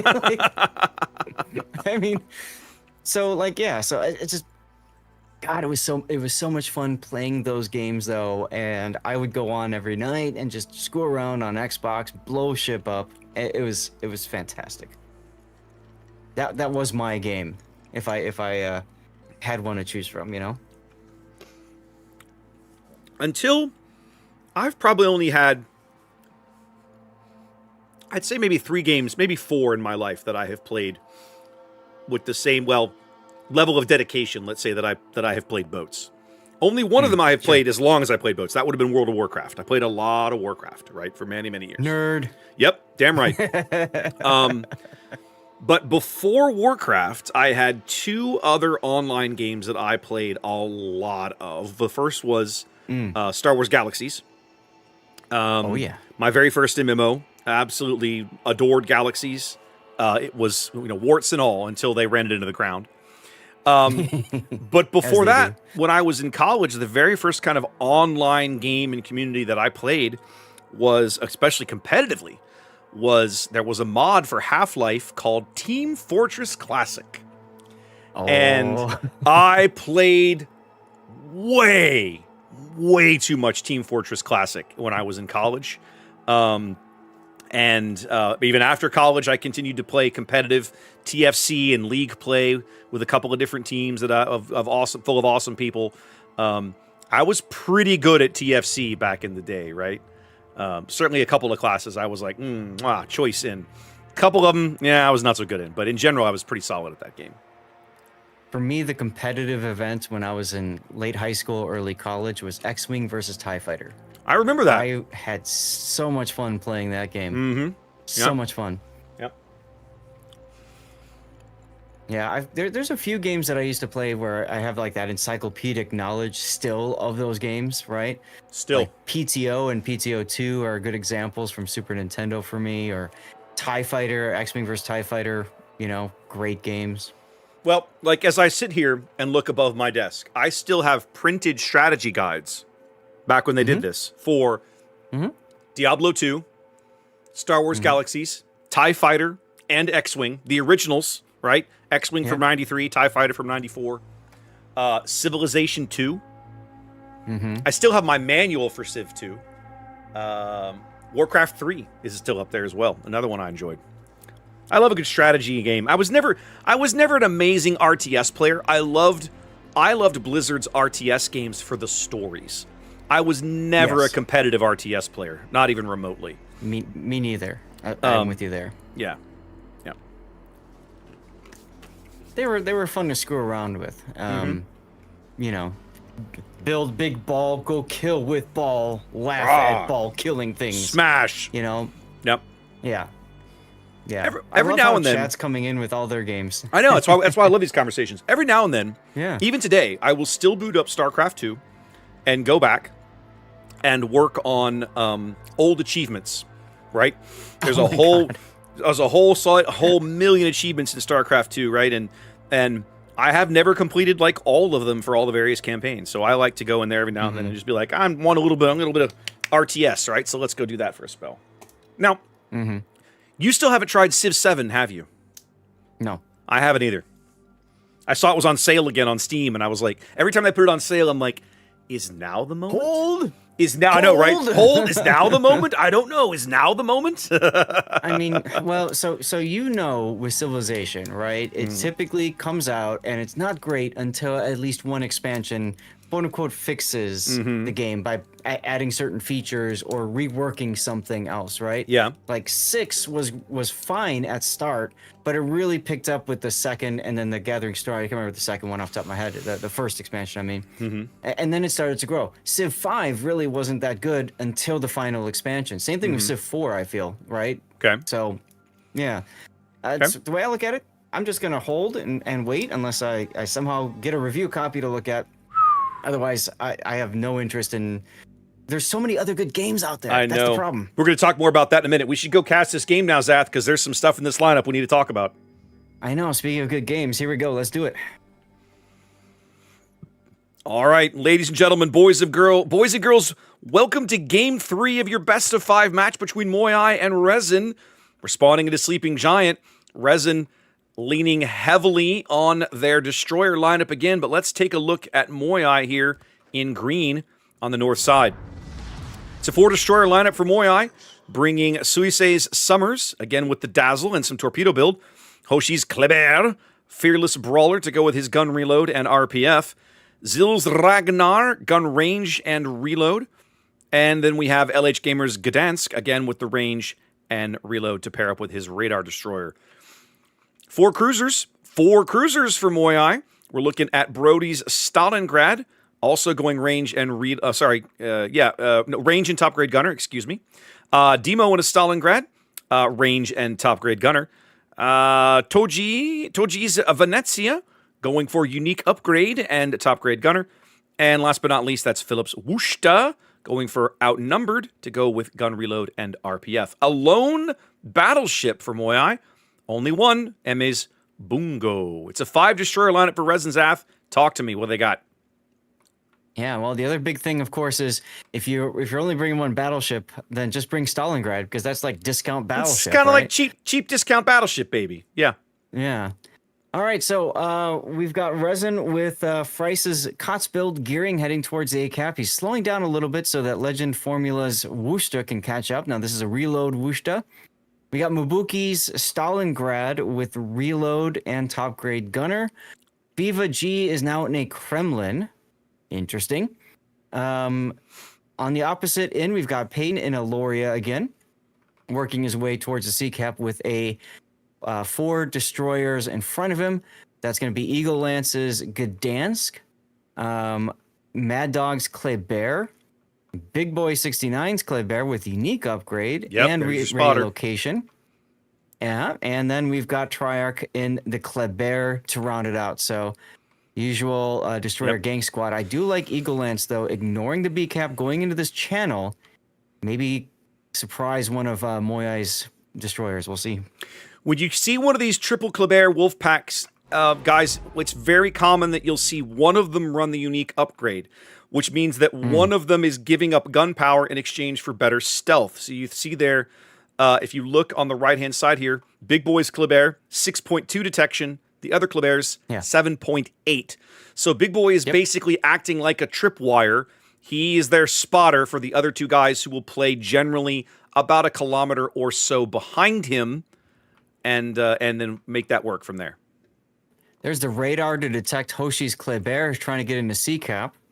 So that will stall out the cap, but it's going to trigger a counter radar from Brody's Stalingrad. Yeah, Triarch blew his gun reload there to try and punish Hoshi. I feel like that was a little premature. Hoshi had really good positioning, easily able to duck right into cover. So yeah, Triarch not getting a lot of that reload booster. For the moment, Resin, the only ones with caps, so they're ticking up points. Moyai, nothing. Eagle Lance getting punished a little bit here, too. Well, yeah, I mean, Brody's radar allowed the 3 destroyers here from Moyai to get some shots on him. I think possibly Toji's. I think the Venezia probably smacked him at least once, given his position. Nope, he hasn't touched him. I'm just looking right now. Okay. Yeah, I know, right? I was thinking the same thing. Again, Resin's Klebers just feel like they're not trading well early. We saw some of this on loop. They were able to recover from it. I'll have to see if they're able to do it here as well. If you're going to take a 5 destroyer lineup, you got to be very, very cognizant of how you're managing your health pool, because most of those destroyers don't have heals. In fact, as I look down, Mad Dog gets smashed again one last time. None of Resin's destroyers have heals now that I look down the list.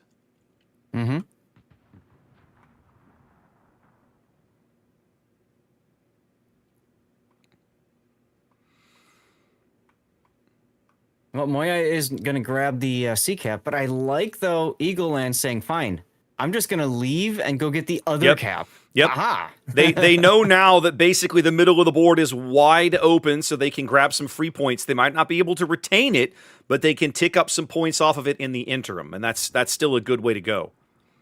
Yep, now there's the radar to catch from Demo. That's going to give and the then boom. Philippus. Go ahead. Yeah, Philippus's radar catching Frice out over at the A cap. Yeah, but they can't get shells on Frice, can they, back there? No, but Eagle Lance gets boongoed. They did barely get shells on him. Yeah, I was expecting the boongo to take a salvo on Eagle. They do. They get a reset. It won't stop this cap, though. Well, you say that as Brody has radar, too. So yeah, that's fair. Eagle's got to wait 6 seconds, and then, oh, crap, not again. Here comes the boongo salvo. Here it comes, baby. Moyai timing these radars and these salvos very well. They're not resets. They get some resets, but nothing really big on damage. This Moskva radar lasts longer, at least. Oh no, Eagle getting low in here, Yep. And the French radar. Best shots coming in. Yeah, the French radar is just fishing for him. Knows he's in there. So was the boongo. The boongo salvo. Wow. Woo-hoo-hoo! Eagle playing a very dangerous game here. And he's going to smoke up to tell them where to shoot? I don't like this play. I don't like that at all. The only thing this might value here is that it might tell you, it might give you an opportunity to fool them a little bit. But this feels like a massive risk as he gets... Oh, he does take a bungo salvo. They grab a big kill on their side of the map, Zath. Yep, LH Gamer going down. I see that. Getting rid of the Mad Dog with Gdansk. that kill. Getting rid of the Gdansk on the map edge puts Resin out to a 200-ish, 230-point lead in climbing. But Eagle Lance is going to finally just give up the B cap entirely on 465 HP. So the reason why I was saying it was such a bad idea to put the smoke is that there's this wonderful mod that tells you exactly where the center of your smoke screen is. Yeah. So it's kind of like, hey, we don't know where he is. Oh, hey, I know exactly where he is. I know exactly now. where he is. Yeah, he was almost done with the cap. Yeah, they're going to lose Eagle Lance right here. Yeah, there's the radar. So Eagle will be basically a one salvo kill. Yep. Feels like he did. If he hadn't smoked there, I think he might have been able to get the cap. Now, he was never going to stop Hoshi from moving in and taking it back. But they would have ticked up a few points off of it. I think the biggest problem, though, is when you've got two radar cruisers, you can't play the traditional bait the radar, sit the radar, bait it again, sit through it. It just, no, it doesn't work. Yep. All right. Both teams down a destroyer. Both teams ticking up 2 caps. It's a 170-point lead for Resin here. Series tied at a game apiece. 8 minutes gone. 12 to play here in Game 3. You really need to see Resin's battleship start to make plays here. I think FIVA's trying to get Philippous's Wooster out. I feel like they need to somehow find a way to punish Moyai for only bringing 1 battleship. They really do. I mean, especially now that Demo has moved forward, there's really nothing to punish Legend Formula's Wooster except for maybe Lucky Torpedo. Well, I say that as Emidy's Bungo speaks. Let's follow these shells. Are they going to make it? Formula hits the brakes. They are not. No. Had he stayed where he was, that might have been bad, but one of the nice things, you know, when you sit on one of these competitive teams and you play matches like this and you're playing a cruiser, everybody is looking out for everybody else and calling out those kinds of salvos, letting you know that they're coming. And one of the things that we used to do in Kraken when we played clan battles is if you die, you go and you spectate the enemy's battleship, right? Yep. Where are their turrets looking, and especially when are they shooting and who are they shooting at? Yep. Peyton's position on the 10 line now begins to threaten the flanks of the Ragnar and the Kleber. He gets to get a decent hit there on the Ragnar. He's looking for shots on this Stalingrad, but I'm betting Brody is snuggled up so that that's not really a thing. Yeah. He's going to have a hard time getting shells in there. They were chasing down Toji's Venezia a moment ago, but he just made Inky and ran away. Yeah, he's smoking, so they're just going to ignore him for a spell. If they can get Toji off the board and turn the corner up here, they could put a real hurt on Moyai. But Moyai is also sussed out that these guys have abandoned the decap, and Zill and Hoshi like they're going to go play. And now seeing Emity moving forward, again, that should tell Formula and the gearing combo they need to move up. It should also tell FIVA it's an opportunity to move up as well and go after the Wooster. They're kind of turning everybody around, Zath, on the 10 line. Well, now that they see Emity and Brody advancing, I think they're recognizing, or Demo, I mean, they're recognizing the threat, which is if we go too far forward, we'll get ourselves entrapped. Yep. Well, they're about to learn where Moyai's destroyers have gone off to. And there we go. Stalingrad right on the middle of the board, going out just for a little bit of info there. Able to pick up FIVA's Kremlin and Mabuki's Stalingrad, but nothing else. The real key for that radar is what is FIVA doing in the Kremlin? If he's just sitting there, they don't care. If he's moving forward and advancing, well, that informs, you know, the Death Snail over north of A, what to do. And that also might even inform Emidy's Bungo position. He is moving forward. He's got some torpedoes in his face. We'll see if those become impactful in a moment. They do finally start to get some shells in on Hoshi. But all of Resin's Klebers are looking a little rough. They've got to be very cognizant about where this damage goes, who draws shells, and who takes hits. Yep, they do manage to push the Moyai off of decap for a little bit. They might get lucky with some torpedoes here. No. Hoshi's found a nice little spot to ignore those. Yep, yep. The big thing is just literally outgunning your opponent. Trying to take Zill down. Yeah, they're trying to get good damage on the Ragnar, but the shells right now are a little behind him. Big Boy's going to move up to try to get spots on Hoshi. They do. That's going to draw out the Stalingrad radar, so they can spot Big Boy now.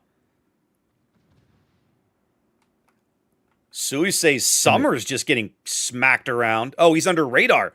He's moved up on the Worcester radars on him there. Yep, yep. All right. There he goes. Big kill for Resin as they continue their successful defense of the decap. Now 90 seconds away from a win here in Game 3.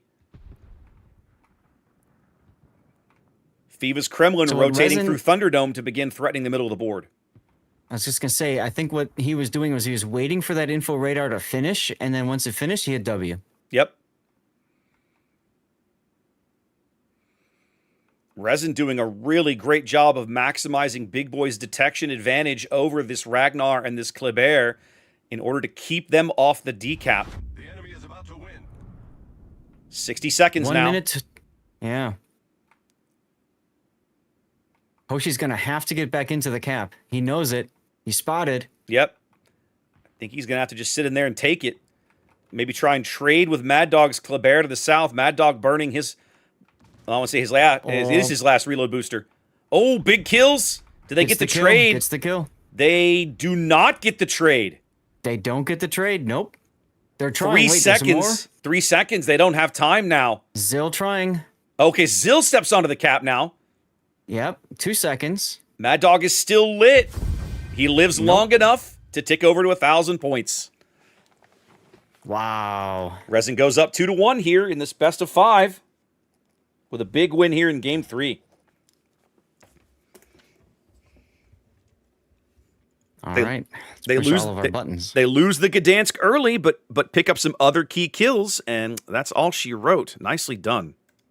Yeah, no, that was a fantastic game. That was fun. All right, let's hit this button and those buttons and do this. Hit this button and that button and that button, and then that button will do that thing. Yep. Yeah. And soon we'll be underway on our way to Land of Fire, but for the moment, come back to the training room as we get prepped for Game 4.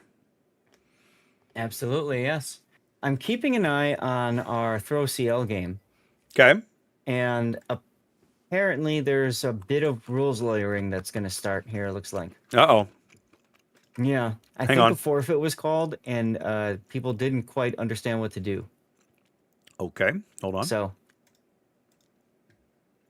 I guess on one hand, the nice thing is that we'll probably delay the start for their next game whenever they get things sorted.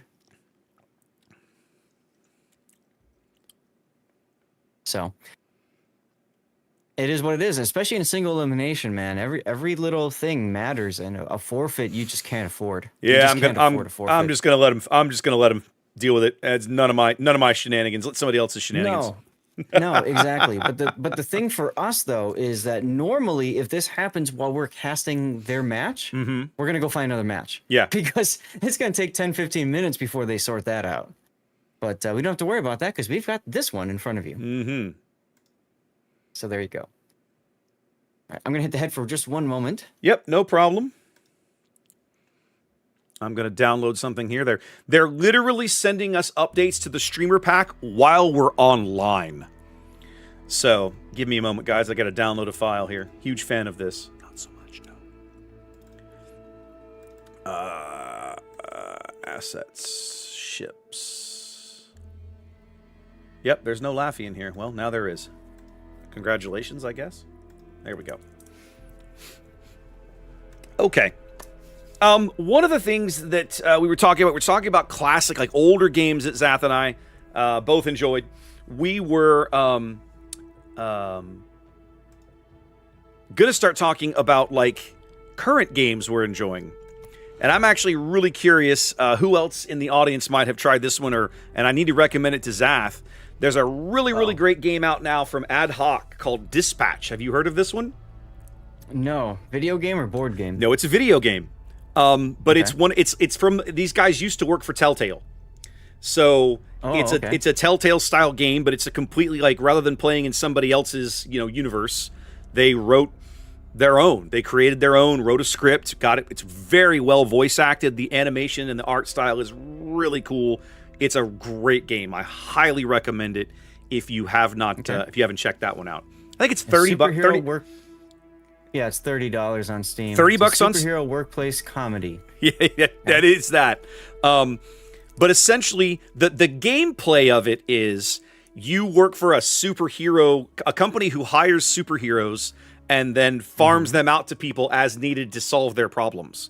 So you are a dispatcher. You sit at a computer terminal with a team of heroes, and when the calls come in, you have to try and send the right heroes to the right calls to their success. Because every hero has things they do well and things they don't do well, right? Sure. Yeah, that makes sense. So your job is to mix and match the different heroes to make sure this call is successful. But each of these heroes has their own personality quirks as well. Some of them don't work well with each other.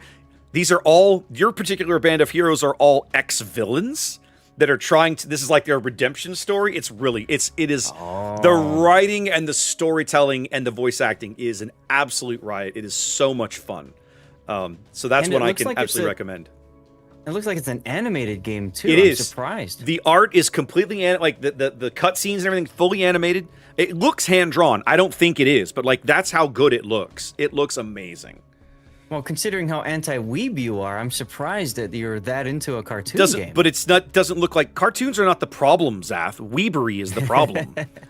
I mean, do you know the single biggest argument against weebery is weebs themselves? It's rough. But also, I don't care for the anime art style. The typical, giant eyes and bubbly, appearance. Just not. Yeah. I've never cared for it. It's not my thing. That's fair. That's fair. I just didn't think you were, because of that, I thought you weren't really into the cartoony stuff. But I do know that you were into the Star Wars. What was it? Clone Wars, right? I haven't finished all 3D animation. I haven't finished watching Clone Wars. I need to. One of my old favorite cartoons from back in the day, the old Batman the Animated Series, right from the mid 90s. That series was amazing. I friggin' love that. In fact, today we still own the whole thing on Blu-ray, right? Like that is foundational. It feels like. I loved seeing the old Tim Burton film in the theater as a kid, and then that animated series came out. I don't know, about 2-3 years later, and so good, so good. Yeah, games that I'm really into right now. I'm still very much enjoying Manor Lords. We're waiting on the next big patch to release. Basically, the game got popular, and the developer got popular, and it was like a one-person show for the longest time. He got picked up by Hooded Horse for publishing, and then ended up building a full team. So now they're assigning people to do different things, and well, you know how that goes when it comes to development, right? So we've been waiting ever so patiently for a patch to come from that. That's a medieval city builder, which is just so fun, so relaxing to play. And so I've heard good things about it. Like you love that game. Yeah, it's a lot of fun. Okay. So we did that. We beat that into the ground with just how much we could do before the patch comes, frankly. And so now what we're doing is we're playing Borderlands 4. Okay. And that is a hoot. I'm a big fan of like the looter shooter kind of thing. Okay. And the storyline behind it and everything is just always fun. I never played Borderlands 3, but I played the heck out of 1. I got into 2 and dabbled in it, but there was just so much to do in 2. So I've been having a great time with Borderlands 4. Okay, nice. The other thing that I've been playing lately, I've been playing too much of, honestly. You remember last year, I got into Mech Arena from Plarium? I'm still playing it, man. I'm still playing it. Loser. And the game has so many flaws, and I just can't tear myself away from it because it's just so much fun. The worst is the matchmaking. The matchmaking is broken bad. It's awful. but I just don't care. I still have too much fun blowing up mechs. and see, that's when people would judge me for getting hooked into Raid Shadow Legends, which is another Plarium title. Yeah. That was just a lot of fun. The difference though for that is that more of the content is PvE focused, so it's a little more relaxing, and you're not like super upset about people doing stupid BS things, but it still does happen in that game too. Mech Arena is totally PvP. Like there's a little drib and drab of PvE content that you can play. So. Yeah, but it's nice. Chat, feel free to share your favorite time wasters of choice. I know some of my people got into Star Trek Fleet Command back when I did a sponsorship for that. I've looked at taking that sponsorship before, but I haven't tried it yet. It's a fun game for what it is. It's more about like managing timers than anything else. Like you're just spinning plates everywhere. Okay. So it is what it is. There are parts of Star Trek Online that work like that, right? In the modern STO, they have a whole system, duty officers or bridge officers or something, and it's just you log in and you send your little bridge officers off to do like side missions that earn you, XP or resources or something, and the missions themselves are on little timers. So there's this constant buzz in the back of your brain. Hey, you need to log in to maximize your use of these guys because the timers are up or they've used or like whatever. Well, that's what caught me in Raid for a couple of years, man. I remember a laptop that I ran overnight. You just walked around it with a laptop in your hand most of the time. Or I was going to parties with Raid on my phone and stealing Karmatica's phone to take pictures of you because I was playing Raid on my phone. Those were some good days, my friend. Yeah, that's not exactly how I would remember it myself, but yeah. Oh God. So those kinds of games I try to stay away from now. I have dabbled back into Raid every now and then, but the important thing is, being able to turn it off and walk away. You got to build that up. So. Yep, for sure. All right, guys. Well, let's walk away from this conversation and let's head over to the game. You like that transition? Indeed. More of same. Here we go. Let's have a look. Oh, yeah, I already see things I love in this lineup. Let's go. Woot. Oh. Yeah. All right, ladies and gentlemen, boys and girls, gamers of all ages, it's game 4 of this best-of-5 quarterfinal match. This is Moai and Resin. Moai is the... I'm going to get it wrong. Asia 4 seed, Zath? Moai is EU's number 2. EU's 2 seed. My apologies. And then Resin is, of course, NA's number 1 seed. Up 2 games, up 2-1 at the moment. As we spawn at a land of fire, Moai fielding a 4 destroyer lineup. 5 destroyer lineup? 1, 2, 3, 4. 4 destroyer lineup. I can count. Let's start here with the Harugamo. That's Gamer. That's the full smoke build, running gun reload and gun range there on the far left-hand side of his build. Zil's Ragnar, gun reload and gun range to go with his fancy radar. Suisei's Gdansk, again, same build, same type of build, range and reload. And then Hoshi's Ragnar with a very similar sort of thing. We've mixed up the cruisers a bit here on Land of Fire, opening with Brody's Stalingrad, reload and top-grade gunner. Phillips Salem headed towards the 9-10 line. He is packing both top-grade gunner and outnumbered. Cruiser number 3 is going to be Demo's Utrecht here as he makes revolutions over towards the A-cap. And then double destroyer, Zath, the a Schlieffen. First one of those we've seen in a hot minute here from PCH. Full secondary build and fire skills, as you would expect. And then one of my favorite ships in all of World of Warships. This is Tier 10 American premium battleship USS Rhode Island with her nice 9-kilometer radar to go with her speed boost and her relatively quick firing 14-inch guns on quadruple turrets. Let's go. And this, ladies and gentlemen, is why Raptor couldn't count the destroyers and called the battleships destroyers. He's pretty too much busy looking at the Rhode Island. Too busy being excited about Rhode Island. Resin's already on top of the A-cap, Zath. I apologize for taking up so much time. It's fine, whatever, don't worry. We got Mad Dog's Kleber about to step on that cap with your typical build. We've seen him running Triarch's Kleber and Big Boy 69's Kleber all going straight into A, dumping their torpedoes, all getting spotted on radar. We'll keep an eye on this for a little bit while we try to figure out the rest of our lineup here. We've got Peyton the Rockhider in a Bungo. We got Hungary and a San Martin going to the backside. I think what they're trying to do is grab A quickly and then run and bail and just hold it. We'll see if they can do it. They should be able to. Stalingrad with reload and top grade gunner. Legend Formula is in a Svea south of B cap. That's a neat position, but he's got no destroyer to really support right now. Eagle Lance and a Delny all the way over on the D cap, backed up by a lone Fivage's Kremlin in the typical Kremlin build. Although he's got Brisk, so that's kind of cool. That is interesting. Well, the early play for A works. The Kleber Wolfpack does grab A, and actually this time doesn't give up a mountain of HP in exchange for it. They do dunk the Harugamo along the way, though. The Harugamo's dunked, and then Big Boy 69's got these torpedoes to kind of deal with. Yep, he's fine. He needs to slow down a little more there to make that turn, but he's good now. Yeah, he almost drifted right into the torpedo.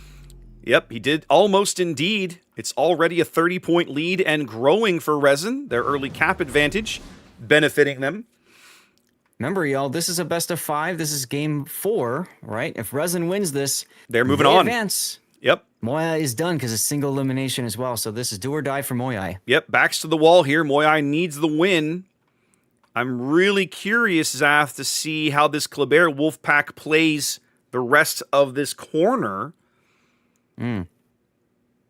Radar coming up here from the Stalin. That's Brody catching out Legend Svea as he's trying to back into the B cap. They're going to get maybe one more salvo on him, and then I'm sure he'll just, try again.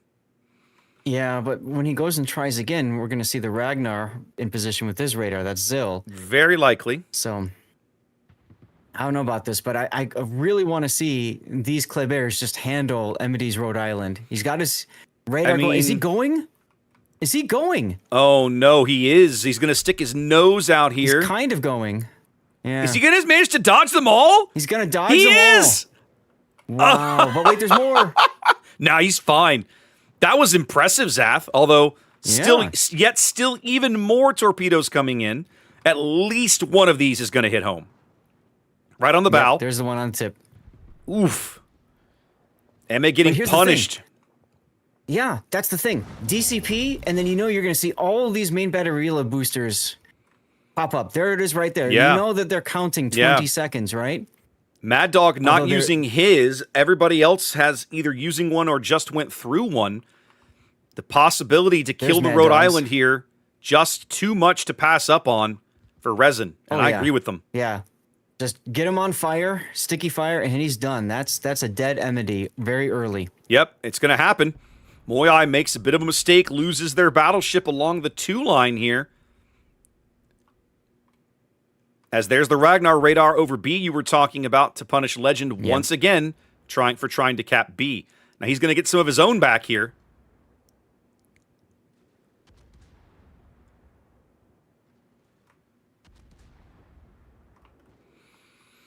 Yep. Now the question is, what do you do with all your destroyers if you're Resin? And I kind of feel like you just say see ya and then go to the B cap.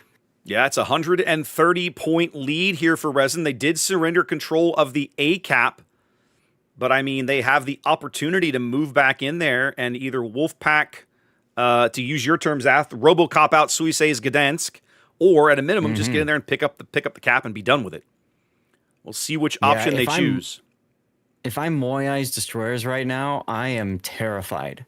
Right? Because as soon as you see one of them, you know that they're all going to be there. Well, that's the value of the Kleber Wolfpack, right? This is a tactic that was first introduced into the tournament a number of years ago by the Asia server that many other teams have kind of clomped onto in the years since. Torpedo salvo here. These teams got to drift through it. Ooh, Mad Dog takes one on the nose. That's going to draw out a Gdansk radar. Yep. Suisei getting punished here. But the thing is, he goes dark, so I'm sure Resin's just say, fine, we'll just go shoot the Ragnar instead then. Now, I love Big Boy. Big Boy did not fire his guns as he made that turn to port, and so he's just chilling in the cap back there. Right. Remember, he's got the unique upgrade, so he's got that concealment advantage, allowing him to grab this cap. So he says Gdansk is basically safe from all those torpedoes. He is backed all the way off. Oh, yeah. All the drama here in Game 4 along the far western edge of the map around the A-cap. Resin flips it back. A 90-point lead and growing here in Game 4. PCH's Schlieffen has cleared the fidget spinner island. Ooh. And now the question's going to be, how is he going to play this getting into the D-cap? Viva's in a position to try to stop a push to the south or come around. He's spotted now. Well, I think they have to know that he's lurking over here. But I mean, if I'm FIVA, I'm not interested in getting in a brawl with the Schlieffen.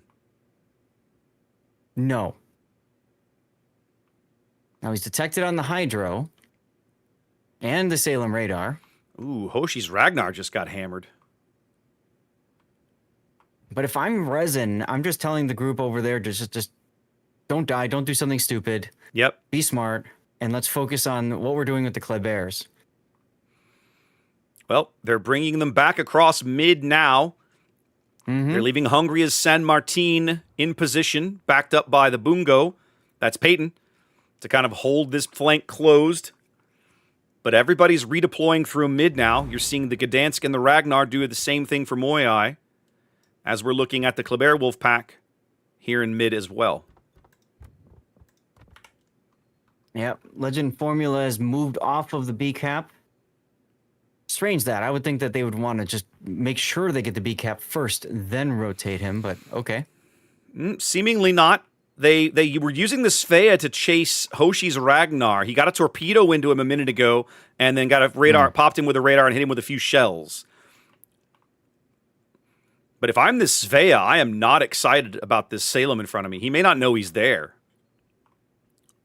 He has never been spotted. Philippus has never been now He has now. If I'm Legend, I am immediately like, nope, nope, nope. I want to be anywhere but here, ladies and gentlemen.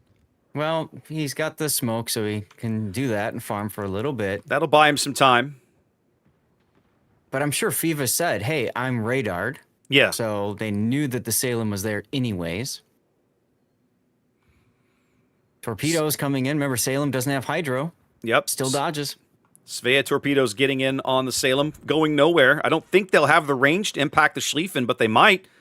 Is PCH going to take two of these? No, just he is. He's going to take... Oh, just the one. The second one runs out meters from his hull. It still forces out the DCP, which is very important. Now they're trying to farm out Philip here. Yeah. No easy... Eagle Lance is... Go ahead. Eagle Lance in a position to farm out the PCH Schlieffen from cover of island. Yep. No easy task to farm out of Salem. He's trying to power through. He was on triple fires a minute ago. He put him out. He's on triple fires again. And this time his DCP is going to come right back right there. There we go. Philip finally gets to cover here. As they push the Ragnar into B. I love FIVA choosing not to play PCH's game, saying, you want me? You come here. You come here. Yeah, there's no way I'm going up there. You come get me. FIVA has to know these torpedoes are coming. Right. Trying to punch him in the face? He did hit him for 10K, so it wasn't insignificant. Yeah, but you know he's going to swing for the other torps. Well, his team's trying to help him here and keep those torpedo launchers offline. It looks like one of them was knocked out. Nope, there it is. Yep. I was like, I didn't see the second rack coming just yet. Well, PCH DCP'd. Yeah. Feels like they're going to trade the Schlieffen for the Kremlin Zath. FIVA shooting the Salem instead. FIVA's going for the Salem. I like this play. He gets him. Wow, he gets it and lives. Not for very long. The Ragnar's going to put him down. But that's really well played trade. Really good trades here by Resin. Up 2 ships. Now down a couple of caps, but still up on points. Plenty of time to get back onto things here and flip some of these caps around. They've separated their destroyers, right? So that's kind of a problem. They got to get them back together again so they can really just focus down targets. It's a 200-point lead for Resin and falling. Mad Dog will be on to D momentarily. That'll stem some of the bleeding. Still plenty of board pieces around for Resin to stay in this game. The San Martin and Peyton's Bungo doing good work over here, although the Hungria just took a decent salvo from Brody's Stalingrad. Yep. I was watching that a moment ago. Mad Dog going into the decap now. Eagle Lance looking like he's probably going to cut up to mid. I'm guessing he's going to push. Think they're going to push C, maybe? I don't know, but I think Hungary is in big trouble right now.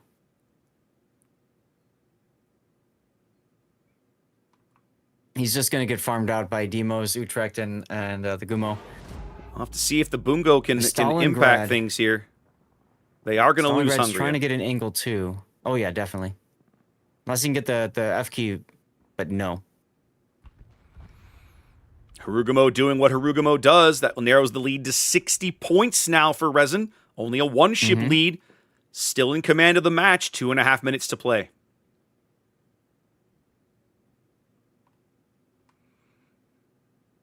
Radar in mid, picking up Big Boy 69. Trying to get some damage in on him. Stalin Radar out in 5 seconds. He's going to be fine. Yeah, the big thing is now that Eagle Lance is Delny, which is, by the way, pretty full health almost. Pretty healthy. He's going to be able to go into the C cap. Well, and he's going to have help. With friends. That's the key, with friends. Yeah. Triarch is right there. Mad Dog is not far away. And more importantly, the Svea and his radar is right there. The ability to punish Zill just for being in the area. Eagle Lance not risking it, going to camp behind this island. I like how he beaches Legend Formula that ensures that he doesn't give a broadside shot through the channel, but it also ensures that any torpedoes coming through the channel don't hit him either. I like that play. Gamers Harugumo over on the 2 line, headed back to A. That's going to allow Moyai to stem the bleeding a bit.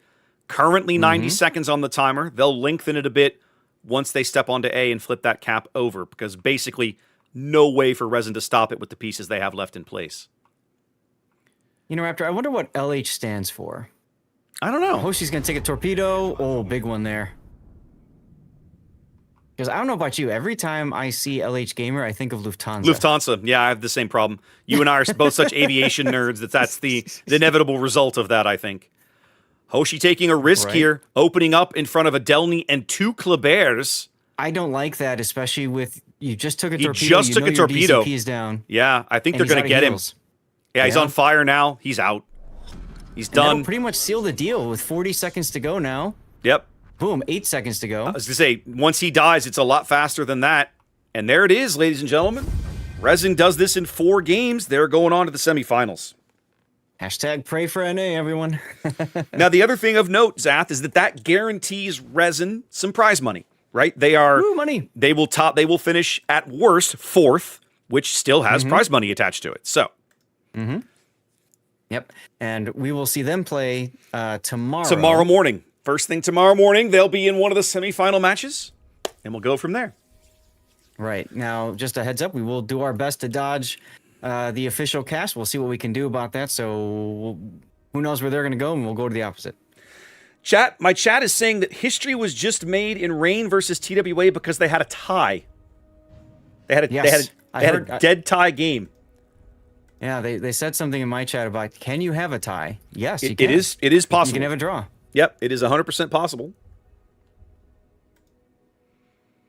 I guess that means game 3 was a draw. So let's see. Looks like TSYMQ and Eris are still playing, and Throw CL are still playing.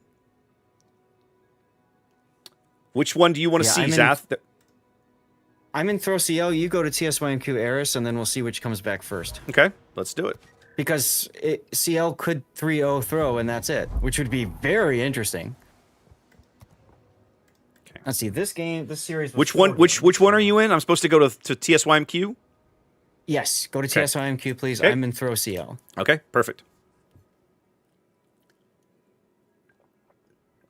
All right. So chat, it's going to take a while because there's only 3 other games that are running right now. And the brakes. Assuming TWA wins against Rain, that means there will be only 2 other opportunities. What? One of my viewers, he's been betting in the polls, right? The predictions. Well, he bet 1 point that Moai was going to win, and there was like 23K points bet for Resin. So he's like, if I win, he's like, I get everybody's points. Well, I have unfortunate news. He says, "Damn it, I'm going to lose a point." Too funny. Too funny. Oh goodness. So yeah, so we just need to figure out which game we can bring in next, and it's a possibility that TSYMQ Eris will be another game. CL Throw will possibly be another game. That's how I read that. Oh yeah, because TSYMQ and Eris are already tied at 1 apiece. Yeah, they have to play at least game 4. Yeah, and at the moment they're in the middle of game 3, so I'm just chilling in here to wait and see what's going on. Yep, I'm gonna see if I can find their thread. Playoffs. TSYMQ versus Eris. I want to see what time they started. Forfeit timer for them was at 21. Game 3 started at 20 after. So they're 9 minutes in. Hmm. And then let's see if I can find Throw in CL. They are continuing their back and forth, but I have no idea where they are at right now in their game. So literally, what I'm reading in the Discord for TW Arraign is that both teams ticked up to 1,000 points on the same tick. Wow. That's That is amazing. awesome. That's amazing. So what are they doing about that then? Let's see. What time is it? It is 10:29. As of 10 minutes ago, 8 minutes ago, 9 minutes ago, it said orgs are discussing what to do. There's no rule for ties. There's no provision for draws in the rules. It's never happened in 8 years or whatever. Like because the way the game handles draws is everybody loses. Yes, correct.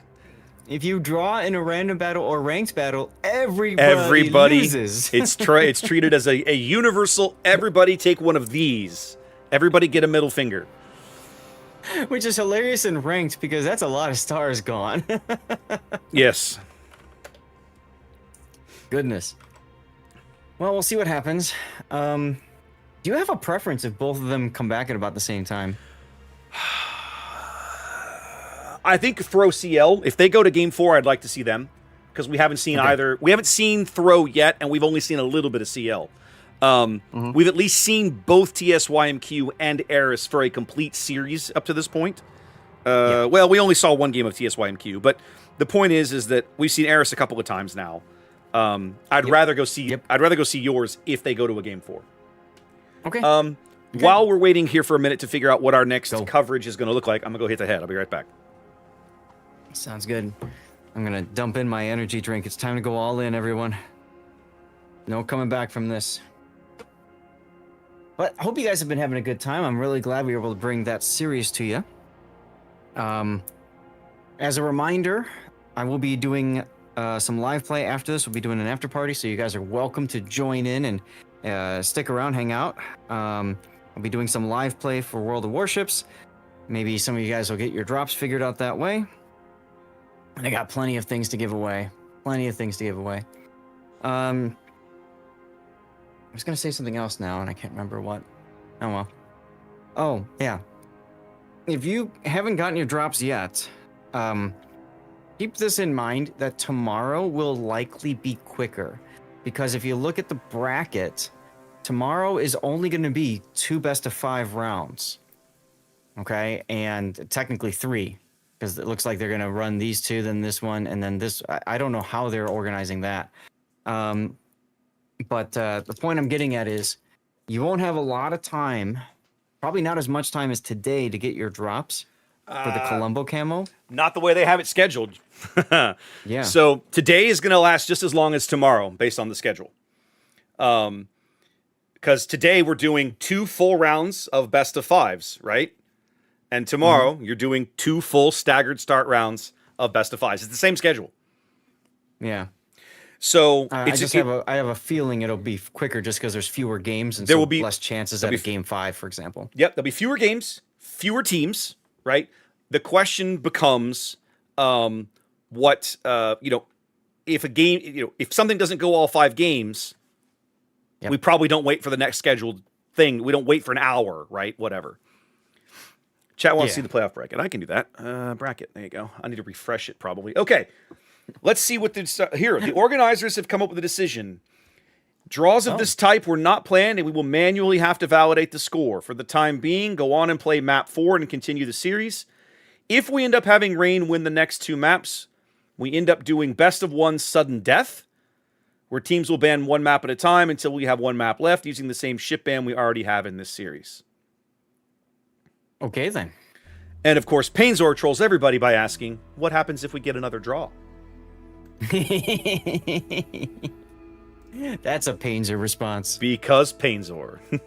Because Painzor. Hey, Painzor. At least he woke up for this. He was awake on time today, apparently. Yeah. So when they say manually validate the score, what I think they have to do is watch the replay themselves, rather than trust the bot to do it, and see if the ticks are actually simultaneous or if there is a slight, somebody ticks up sooner.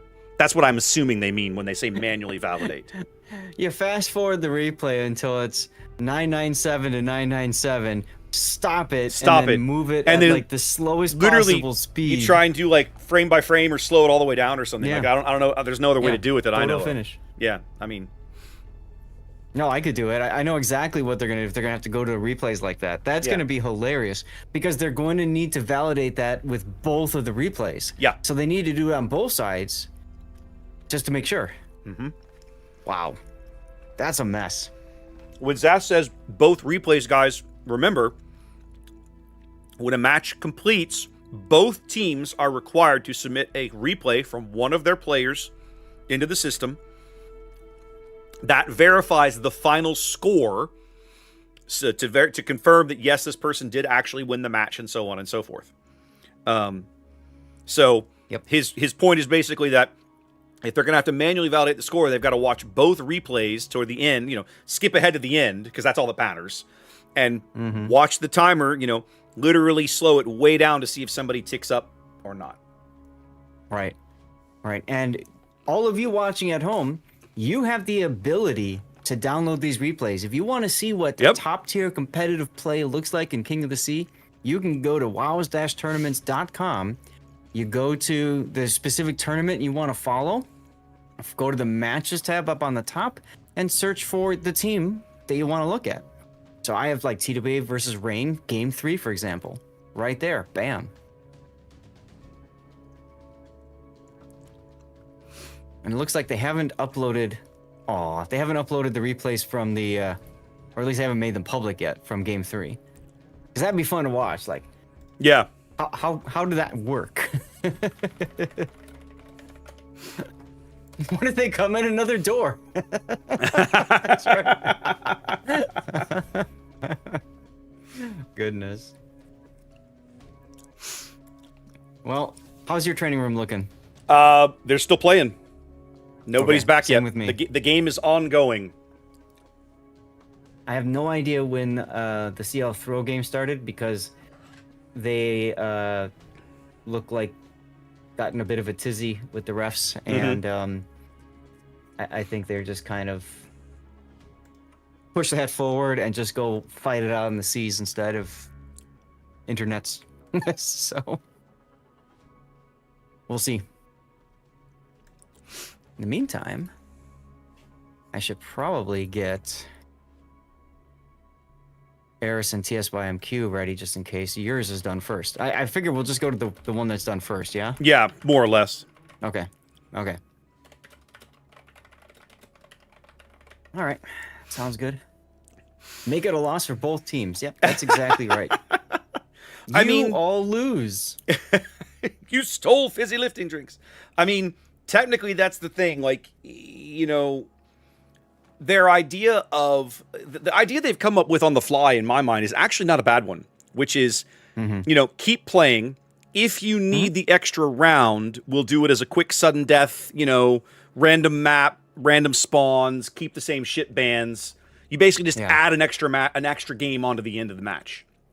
I don't feel like that's unreasonable. This kind of a corner case is so rare. It's obviously never been planned for in the rules. It's never come up, and the tournament's been around a long time, which tells you, like, you think you've seen everything, but you would be wrong. Yep. And people have said, hey, what? Oh, they're out. Let's see what's going on. Let's see, this is game 4, question mark.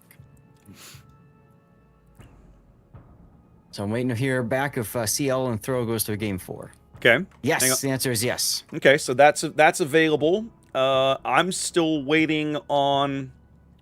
Yep, I see game 3 done on the sheet, so, and TSYMQ and Aris are still... You want me to come over there? Come on over. Red Rover, send SeaRaptor on over. Let's do it, baby. Let me come on over there. Come on over. And then we need to go get all of the shenanigans off of the website. This will be good because Throw was fun to watch during the regionals, and I felt like that's one of the few teams that Hood and I just weren't able to grab because, as you know, when they do the staggered starts, you always have disproportionate coverage. Right? Yes. The bracket that starts first gets the most coverage. Yep. And that's not our fault, y'all. That's just the staggered start has good and bad about it. So I understand why they do it, but as a caster, it does make my life more irritating. You're not wrong. This is CL and Throw. Okay. And then now to the match tool, Batman. Okay. Okay, Throw and CL. Ship band. Wow, Bungo finally drawing a band, Zath. Check it out. Yep. Gdansk.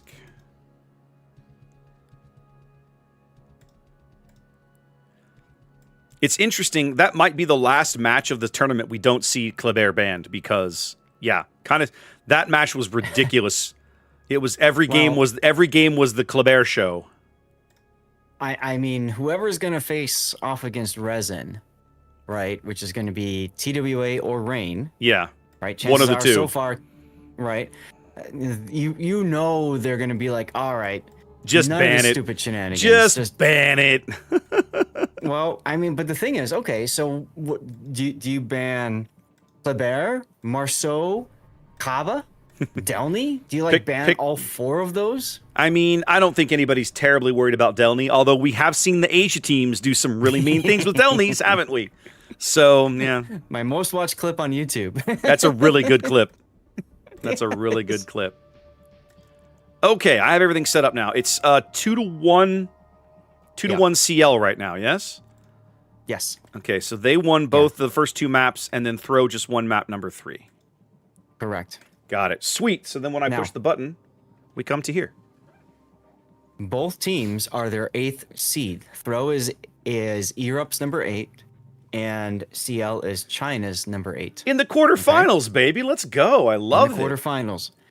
Throw actually allowed, this is great, Throw at the end of the play-in brackets on Wednesday night, Throw and Ortis were both asked, all right, what seed do you want? If you both want the same seed, you will have to do a 1v1 and see who wins.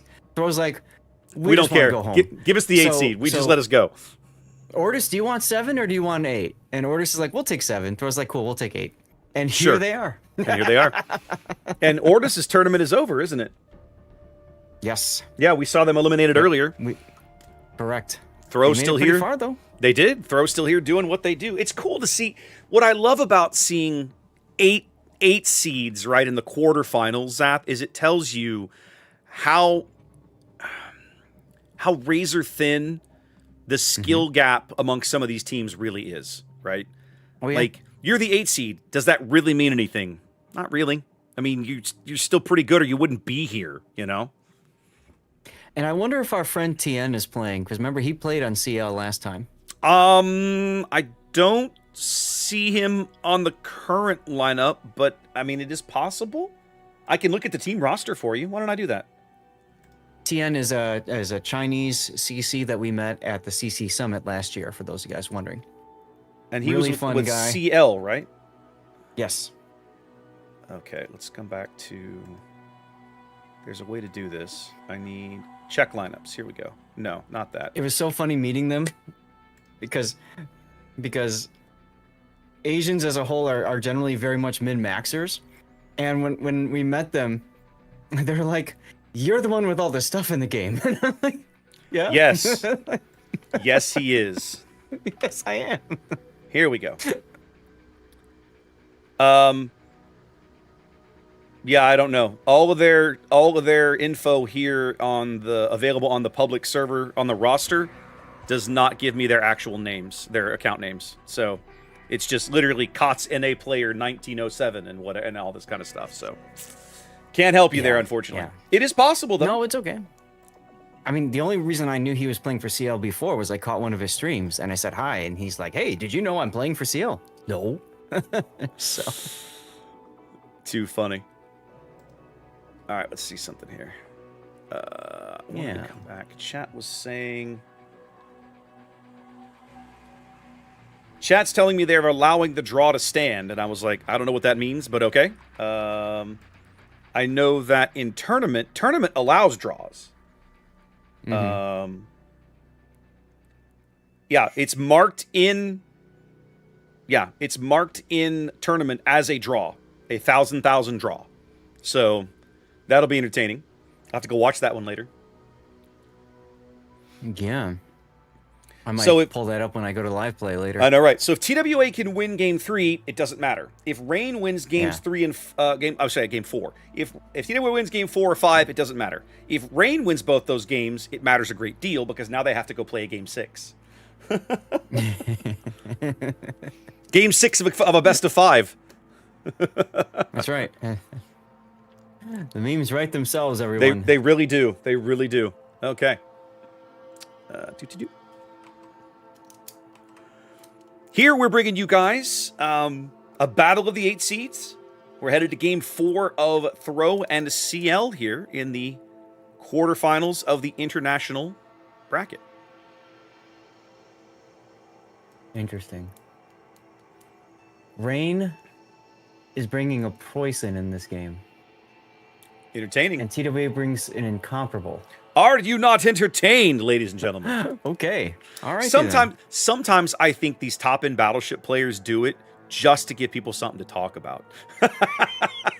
Hey, I mean, why not? You know, like, whatever. Yeah. You remember that show match we had to do for Supremacy League where I said I want to take a Lexington? And I remember. Everybody dumped on me for that. And then remember. We won that game. That was the only game NA won, by the way. Our game. Remember. I was there. I know, because I was there. Mm-hmm. Yep. AS Lexington. We won with me flying a stupid Air Supremacy Lexington. Air Supremacy Lexington in competitive play, which was just totally dumb, and yet it worked. Because that was back when everybody spec'd for max anti-air. So, like, your planes just fell from the sky as soon as they entered the AA bubble. Yep, that's true. You are correct. That was pain. You know, it's funny, right? If you go to tournament, TWA Rain Game 3 is marked as 1,000. If you look in the WoW's tournament website, it's marked as no result because the system doesn't know how to deal with it. Right. Does not compute. Does not compute. All right. What does compute is our next game. What does compute is Game 4 of Throw and CL, which is kicking off as we speak. And we're going back to Land of Fire. Oh, this is going to be entertaining. Let's go. Oh, let's do it. This is, reversed. We need to be using reversed. Yes, we do. Yes. Got it. Well, ladies and gentlemen, welcome back to Land of Fire. We've changed series now. The other series we were just bringing you has concluded. So now we are in a different quarterfinal match. This is Throw versus CL. Their Game 4. Zath, talk to me about the CL lineup here in green. Yeah, so we've got Mortis in a Torpedo Spec Shimakaze. Not unique upgrade, just torpedoes. We got Yomu in a Delny with Dazzle and Heal. Kital Just call him Kita. in a Ragnar. Yeah, Kita's fine. I like Kita. We got Moruku in a Svea. Typical build for a Svea, I'd say. Coffee in a Petropavlovsk. We haven't seen Petra all day because everybody's been banning it except for these guys, apparently. Yeah. So reload for him instead of unique upgrade. Our first time seeing a Cerberus Raptor. That's a Shlomo. All right, with outnumbered. And then finally, Darling in a Salem with radar, top grade gunner, and outnumbered. For battleships, we've got Xbox in a Kremlin. Typical build we've seen. And then finally, there's your favorite Eminon in a Rhode Island. Let's go. Dropping a little bit of survivability for some more utility with Brisk plus one of the other 1-point skills.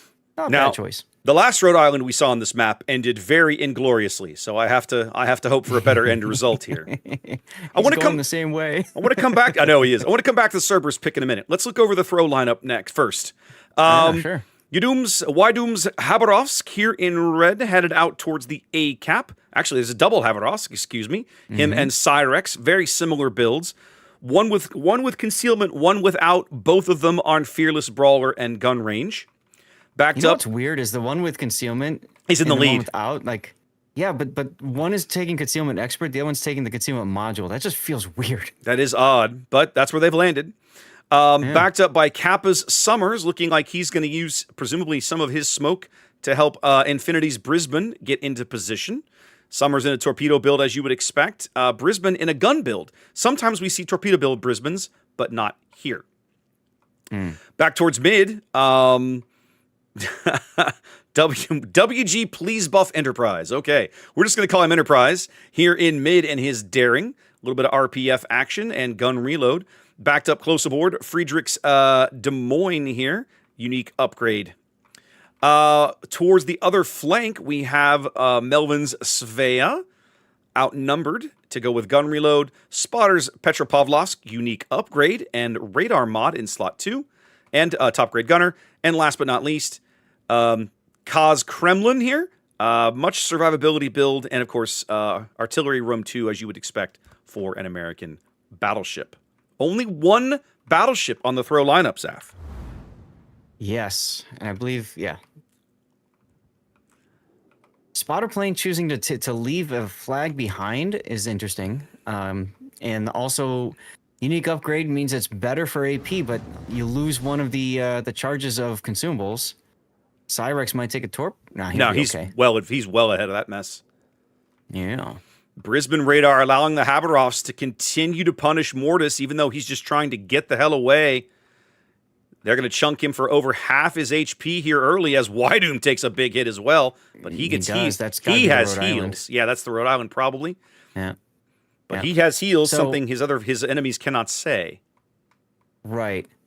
So a reminder, this is a best of 5, and CL in the lead 2-1. So if Throw wins this, it forces a game 5. If Throw loses this, they're out of the tournament dunzo. Now, I want to ask about Cerberus, Zaf.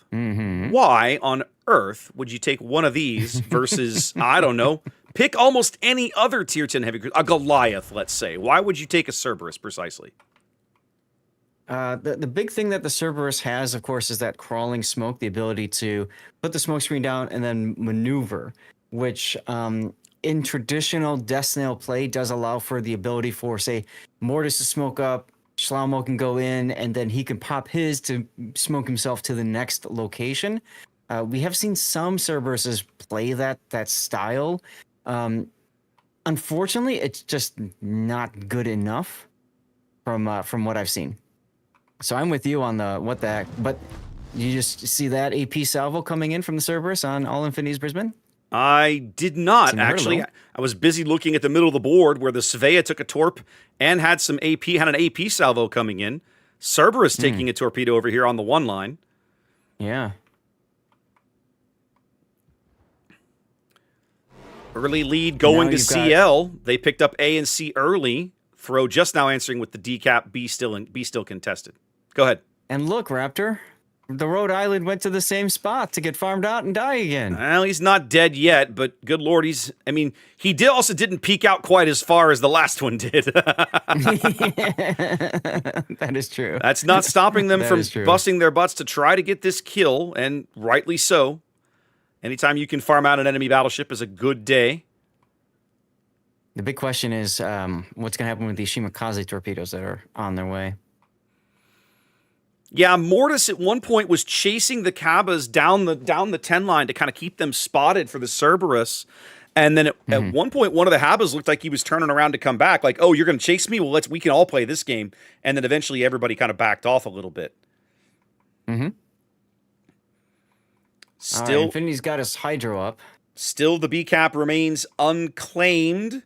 Maruku Svea here doing good work, kind of holding everybody in place. The Kremlin, that's Xbox, his gun's looking there, keeping the Des Moines honest as well. Mm-hmm. Also, Darling's Salem has claimed the Fidget Spinner Island for CL. So, congratulations. I mean, yay. I know. I don't know what to tell you. It's a good position to hold an enemy push, but there is no enemy push right now, so yeah, he'll just chill. Shlomo might take another torpedo. Shlomo, yep, there he goes in the Cerberus. Ouch. Pops the DCP. Heel already ticking. But Throw leaving the Rhode Island behind with the Cabas, that's an interesting decision. Well, I feel like they could have easily made something happen over here. The Cabas, I think, are rotating back towards A, trying to maybe see if the Rhode Island would back up far enough they could keep farming him out a little bit. Turns out, no. He's going to move forward back around that island again. Yeah, he just got spotted while he was reversing. I think he was shooting at Frederick's Des Moines. He was, but Rhode Island, I believe, if memory serves, is only a 14-inch main battery. That's not going to overmatch the Des Moines bow. That's one of the few battleships at this tier that Friedrich could just be like, yeah, whatever, do your thing. The Montana. Matter of fact, looks like he's shooting HE. Yep, the Montana has turned around to get into the game. He's throwing an AP salvo downrange on Eminon's Rhode Island. Let's see what he can get out of it here. About 10K, not too bad. Maruku Svea comes in with a radar over B, able to put a little bit of damage. And now the Cabas open up. Yep. They know now both Cabas back towards mid, no longer on the 10 line. Rhode Island radar going up, detecting exactly nothing. Yeah, but you feel good about it. Ooh, Friedrich's starting to become in trouble here. Feels like he needs to get himself to some cover. All the early hits really add up as Shlomo takes another torpedo in his Cerberus. Yeah. Poor guy. Shlomo just soaking up the torps over here.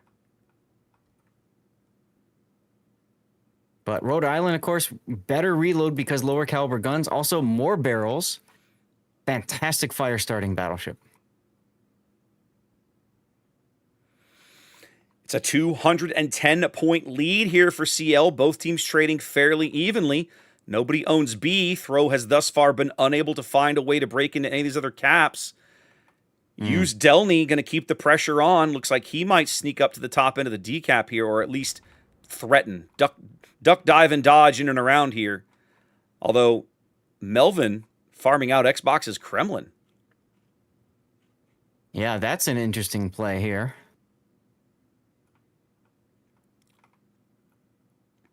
Yums Delney getting in on this now. Yeah. It feels like if Throw could bag a kill or two, the dominoes would begin to fall their way, but they haven't figured out how to do it just yet. Although maybe that moment is coming because the Summers and the Brisbane are moving up the 10 line. That's why I really feel like that was their opportunity, was with the destroyers there with the Cabas. Like, be decisive. Yeah. And then I think they were kind of outplaying mind gaming themselves. Now Brisbane is using radar detecting the Shimakaze. That's cool. Yeah.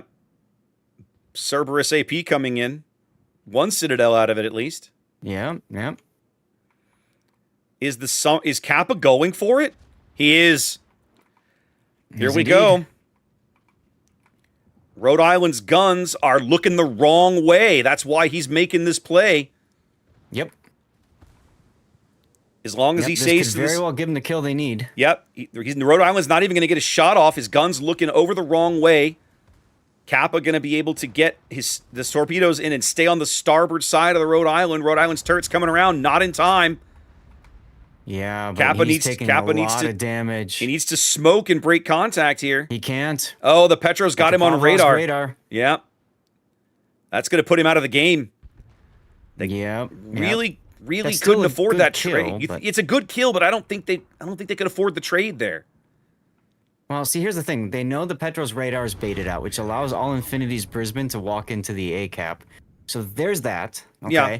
Meanwhile, Frederick is going to probably be forced to move into the B cap.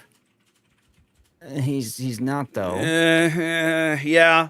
They've brought the Habas all the way back to the 7 line now. Yeah, they've been like, all what are you over the guys map. doing? Feels like they could have easily just tag teamed the B cap, but here we are.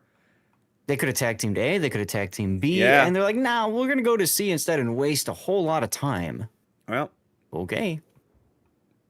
the Montana salvo, that was a Montana salvo, firing AP at the Kremlin. I feel like he should have swapped to Flame Tana mode by now.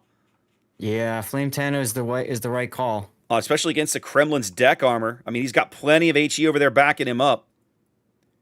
Throw is going to step onto C. They stuck briefly onto A with the Brisbane, but then back off. He'll be back on it here in a moment. Back off? I'm not sure. I have no idea. I think that's a caller. I think they're actively calling him off of that cap. But I like the idea of keeping the pressure on. Yeah, I don't get why they would pull him from the cap. That makes no sense. Xbox, 2,000 hit points, and Dark. Dark for the moment. And his last heal is about to show up. He's going to make it to it. Just in time for Cyrex's Kaba to open up. And Melvin Mahler's Svea. Torpedoes coming in on the Haba and the Daring. They have no idea these torpedoes are here. Cyrex is going to speed up. Whoa. And he's okay. The Svea has the opportunity. Okay he's too. okay. All right, they've got eyes on Xbox again. The Des Moines now getting in on this. This is good. You needed this. The Montana's still firing AP. I don't like this play, but that's what he's doing. Yeah. Well, he did get about 10K out of that salvo. They're going to bag this kill. They're trying to bring the Svea smoke over on him. He's trying to power through with the DCP to make sure he doesn't take a fire. His AP salvo going down range on Casman Montana, but he dives out of it. 900 points for CL. Oh, and Infinity gets smashed by the Petro. Wow. He's alive, but just barely so. And there goes, what? The Salem manages to outplay Spotter Plane's Petro. Oh, we missed it completely. We haven't even been looking. Why would you do this? Why you do this? 60 seconds now. They're still trying to farm out the Kremlin. They can spot him again. Unbelievable. They've pushed the Montana onto the A-cap, and now he goes down to the Cerberus. That's the game. That really is. The Brisbane's not on the A-cap. The Kremlin. They do get the Kremlin. They do, finally. Okay, they do. They have to push Infinity onto the A-cap. Get out and breathe faster. Like, lean into it, my dude. I just don't get it. Like, he could have been there for so much longer. They could have had the cap right now. I don't know. Brisbane, they were up to 999 and now back to 950. Wow. Throw fighting for their tournament lives in this match. There goes the Brisbane. Cerberus domination. That's game. There it is. When the Brisbane dies, it's over. Yeah. Because he was their last play at the A-cap. Man, he had a chance at that cap a while ago. I feel like they moved him off of it too early. Yeah, I really don't understand that decision, and I really don't understand the decision to take all those destroyers off all the way off the map. Winnable caps. Yeah. Oh well, throws out of the tournament. CL moves on. CL's going on to tomorrow's semifinals here, ladies and gentlemen. They are your winner in this quarterfinal match. All right. Game 4 for TSYMQ started, so Yep. I would imagine that's going to be the only game in town. We can't. Well, Rain versus TWA is going to a game 5. Rain did win game 4. Okay. If you want to pop over there, we can go suffer with everybody else. I'm totally down for that. If they are still in port, let's see. Yes, they are. Okay. Well, let's come get it done.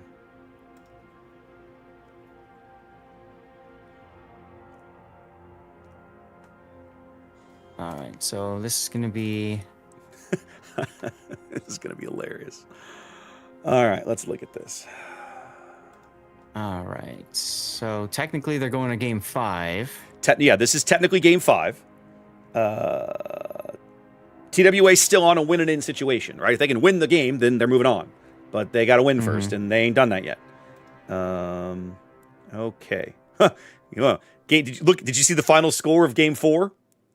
No. Or game 1,000 to 914. Oh. Damn. Yeah. So even that was not a tight game, to put it lightly. All right, 1 to 2. Let's look at our map rotation here. Rain. We started. You said this is game 4? This is game. No, this will be game 5. This is 5. Okay. Okay. All right.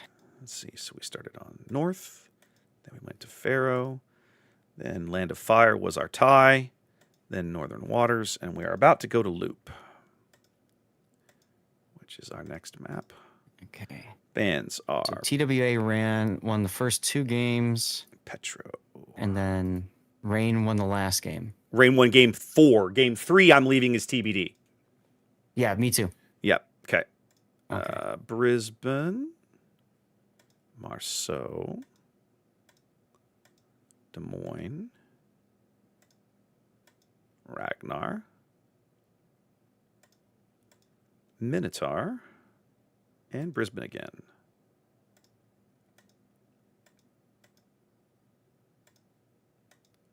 Okay, there we go. All right, guys. So when I come to here, oh, they just threw everybody out of the training room. They had tech difficulties. They're going to restart it. Okay. So, we're joining a best of 5 in progress, guys, and this is the trick, right? Is that game 3 was a literal tie, a first for COTS International as far as I know of. Certainly something that was not really allowed for in the rules set. So, the way I understand it is, they're going to keep playing, just keep moving. So we're gonna bring you guys game 5 on loop, and then if Rain wins that game, there will be an additional game 6, a sudden death game.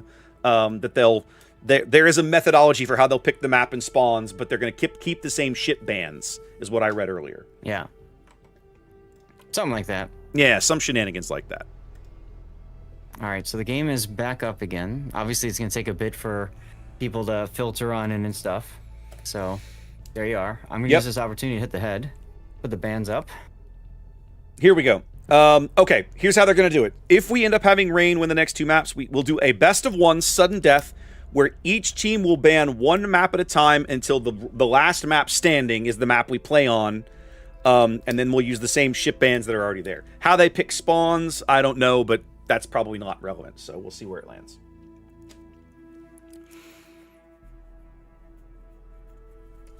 The interesting thing about that each team banning a map is that the team that bans second ultimately chooses which map you play on, right?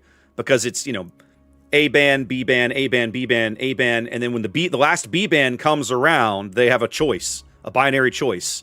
Whichever one I play is the one whichever one I ban is the one we're not playing. So they effectively get to choose which map is played at the very end. Yeah, from the last 2. So Exactly. that'll be interesting if it gets to that. Yep. Okay. Uh-oh. I mean, I'm here. Rain's here. What are they whining about? I got people in here. What are they complaining about?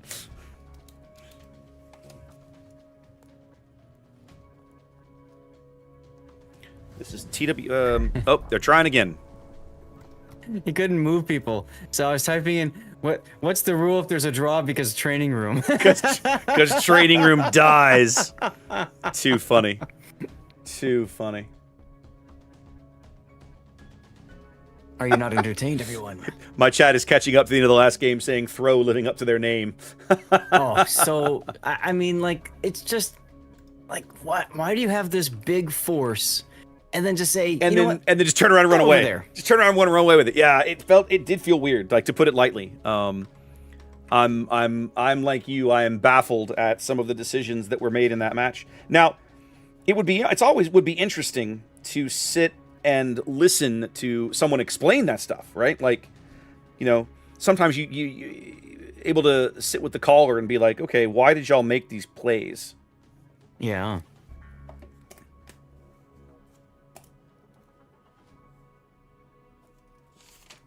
Okay, looks like he's able to drag people now. Looks that way. Now comes the part where we continue to wait, everyone. Indeed we do. Oh. Okay.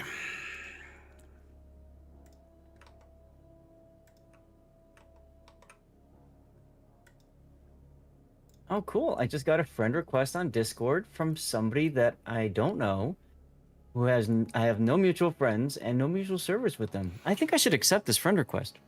You do you, boo. I have had so many people try to get me to buy their streaming stuff, whatever streaming stuff that they sell. I don't accept friend requests or messages from people who I either don't know or aren't on a server that I expect to hear from people from, right? I'm like, nope, not a thing. Just don't. Not gonna do it. Wouldn't be prudent.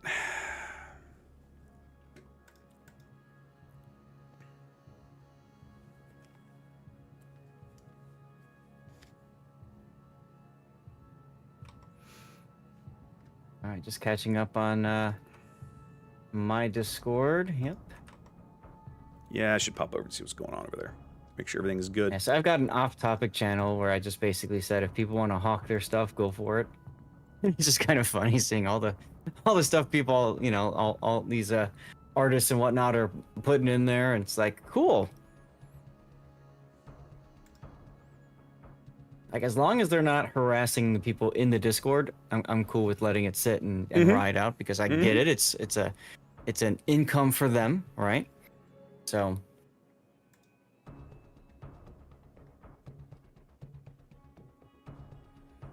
Okay.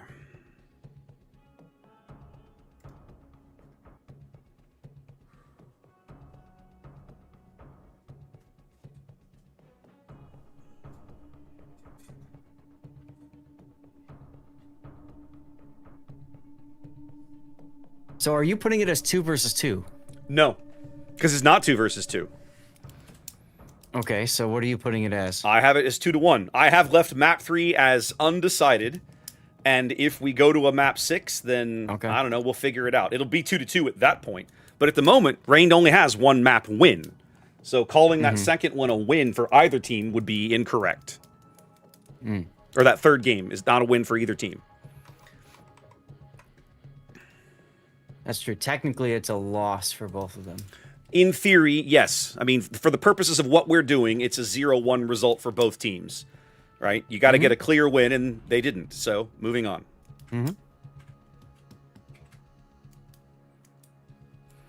All right, so they're giving us about 3 to 4 minutes here to get this room set up and ready to go. Yep. And then we'll be on our way to Loop. Oh boy, won't that be entertaining?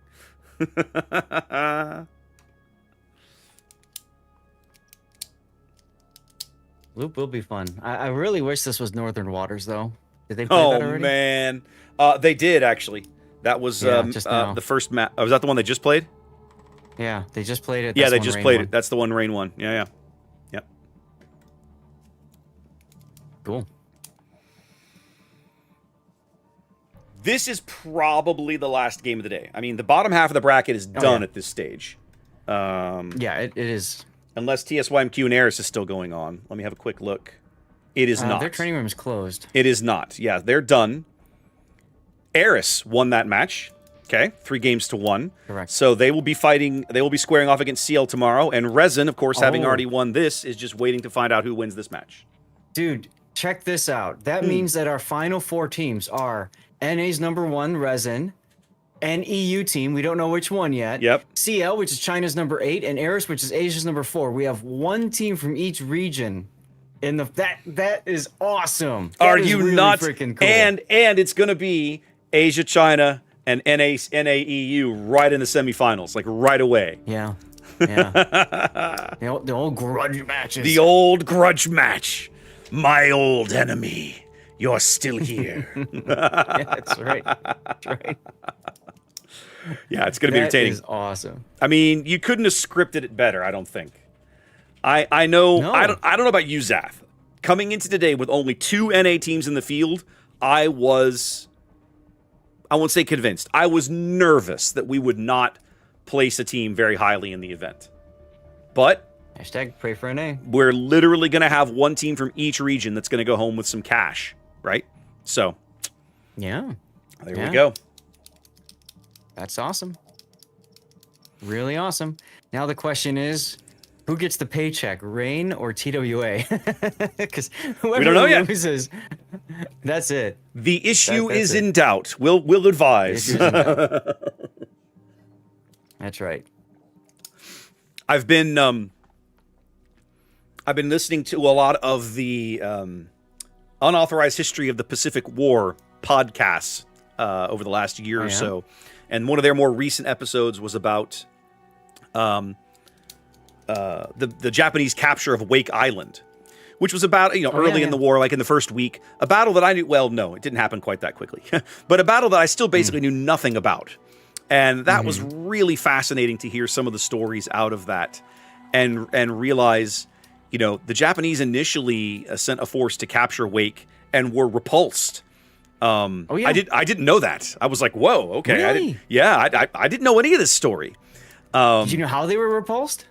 Well, the shore batteries blew up a couple of these destroyers that got a little ballsy, and then suddenly the Japanese fleet was like, "Huh, this kitty's got claws. Maybe we should be somewhere else." And so they turned around and left. And they came back with a much stronger force to defeat them. They came back with a much larger naval invasion force and more troops, way more troops than they had in the first set. On top of that, I think you had like 1 guy and 1 wildcat that just kept on sorting and dropping bombs. As long as he could. They didn't have anything else. Yeah, most of their planes were blown up before the very first battle. Just a wild story that I had never heard before. That was a lot of fun. And that was a great morale booster for the people back home. Indeed. Speaking of wild stories, Zath, it's time to see if this match draws to a close or if we're going to have the mythical Game 6 in our best of 5. What do you think? I see what you did there with the word draw. All right. Well, ladies and gentlemen, it's Game 5, but you're not mistaken. You are reading the score correctly. Game 3 of this match was a draw. So we're in a weird position where if TWA can win, life is good for them. They're moving on. But if Rain wins, then, well, we're going to go to some kind of weird sudden death Game 6 situation, according to what the tournament organizers have decided. Let's have a look over the lineup. Zath, TWA's in green here on the top end of loop. What are they bringing? Yeah, TWA has a Daring This forward onto Dawn. Sakiko's in his Gdansk. Vile is in his Kotz build gearing. So far, nothing surprising there. Kenny Mod's in a Salem with radar, top grade gunner, and outnumbered. Points in a Moskva with unique upgrade, top grade gunner. Moskva's Ikea's and another top grade gunner powered Moskva with unique upgrade. Keistis is in a Marseille with Honoré. Yes, for captain. We got Angel Stone in a Bungo, looking for some extra mobility out of that build. And finally, El Snackman is in an Ohio with the buffed AP skill. Interesting choice there. Also running Brisk on his Ohio. Both TWA battleships running Brisk back there. Yeah. All right. Well, Rain opting for a 4-destroyer lineup here. Bit of a traffic jam as they make their way to the decap. Let's start things off with Sheep's Daring, going for Dazzle, RPF, Gun Reload, and Hydromod. Gateau's Z42 behind him. Again, gun reload, RPF, and hydro mod. Max conceal on a Z42 is about 6'2", right? Yeah. Gangbarang in a Gdansk, also headed in that direction. Gun reload and range. Formazing's Moskva going to set up back here with his top grade gunner and unique upgrade. John the Ruthless's Utrecht. You know, I haven't seen John in a Colbert. That feels very weird, but I guess Utrecht is kind of a comparable choice here. Their last destroyer is Lulu's Summers, all the way over here at the B cap, already flipping the B cap over, backed up by Lukar's Moskva. Unique upgrade and top grade gunner. 2 battleships for Rain. One is going to be Dastard's Kremlin, kind of hanging around mid here, going for lots of survivability. And to his off his bow, to his right here, Deepest Dungeons, Rhode Island. My old girl. Glad to see her back in the game. Let's see if she's impactful or not. And it's not Land of Fire, so it's not going to go to the same spot we've seen 2 of them go and chill. And it is not gonna land there, I don't think. No. Well, both teams are opting for heavy pushes on opposite sides, so I think we're going to start seeing a toilet bowl action soon. Yep. We got a lot of rain firepower on this side of the map, going to work into the D cap. We've got a lot of TWA firepower on this side of the map, probably going to swing through these islands and threaten the B cap. Early radar from Sakiko over here at D picks up Gateau and Gangbarang. So now he finds himself in a 2-on-1 gunfight. 3-on-1 now as the Daring? No, that's Rhode the Moskva Island chiming in and the Rhode Island. Everybody getting into salvo. Yeah. Ooh. Sakiko getting just absolutely hammered here, losing about 60% of his HP for that exchange. That's going to free up the decap for Gangbarang.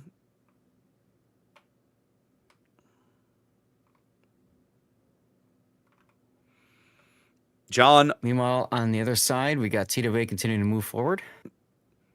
Yep. Viles smoked this lovely smoke corridor here to get points Moskva through the gap here without being spotted and able to get slapped broadside by the Kremlin, for example. The Utrecht, that's John, was taking some long-range shots at Angelstone's Bungo here. Look at this Utrecht build again. Is he running range? No, he's running reload. Okay. Yep. So Marseille gearing Moskva and little-ish Bungo pushing down the 2-3 line. Bungo's kind of hanging towards the back, as you would expect. But it's going to be an early it's going to be an early cap advantage here for Rain. 4 minutes gone. 30-point lead and growing here in Game 5. A win that Rain desperately needs. I mean, it's do or die for them. Do or die for Rain. They won Game 4 with their backs to the wall, so they've done it once. They're capable of doing it again. Both teams certainly have the talent. Just a question of timing, board position, and strategy choice. Formazing's radar going up in the middle of the board. Seeing Forward Unto Dawn's Daring here, but nobody's got shells on him. He shows in a really good position.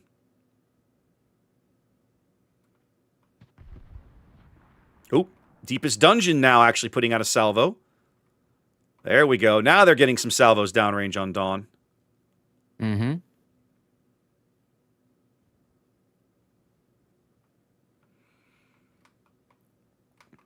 So Dungeon now setting up here near the decap with his radar. Backed up by the Gdansk. That's Gangbarang over on the 10 line. The Z42, Gateau, rotating back towards mid. Formazing has moved up, and so has Sheep's Daring. Now, Lulu in the summers is smoking up John's Utrecht. I think they're sensing a push from TWA on this side of the map. Yeah. So they're trying to get set up for kite and fire and whatever. They're sensing correctly. The Moskva over here, that's Lukar, has set up well south of the cap. This island is frequently used in this position, right? He's basically here to maybe you win the maybe cap or not, but you will not continue your turn to keep pushing farther to the east after you do. A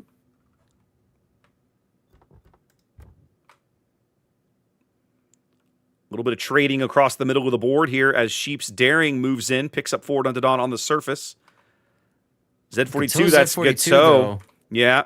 Doesn't have Hydro active. Hydro's not up, but he can cut his throttle and sneak through, and he's good to go.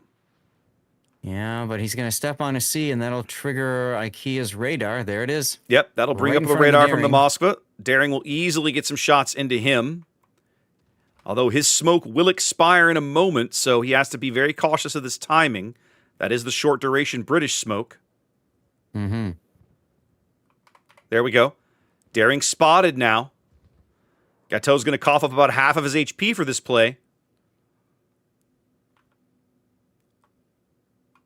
But he should be able to grab the sea cap. Ohio shells falling in on Gatto's position. Actually lands one. Not bad. Yeah. Now, Vile putting another smoke screen to allow Point to move up to the next island. They're just like smoke chaining these guys through. I love the coordination. Yeah. Point can see the torpedoes from the Summers coming. Knows he's going to be plenty ahead of them. Doesn't have to slow down or worry about any of them. Mm-hmm. All right, Rain's got the sea cap in 2 seconds. And there we go. Ticking 3 caps to 1. So a big cap advantage for Rain right now, but you have to believe that TWA is going to start making their presence felt at B, and there it is as Vile steps onto the cap. Mm-hmm. Now, Lucar has radar capability. They're holding it for of the now. B cap. Yeah. Not sure why. I think they're waiting till Lucar gets up. They want Lucar to take these shots and not Lulu Summers. There's the radar. Got to peek his bows out. He blew the salvo into the island, the first one. But he'll have a chance to get some resets here. Trick I like to do when I play ranked battles is I wait until it gets about half. Yep. And then I radar the target. It encourages them to stay in the cap longer than they should. Yep. Because they're so close to finishing it. John's Utrecht splashing his HE in there now, drawing shells from Angel Stone's Bungo. A couple of full pins there.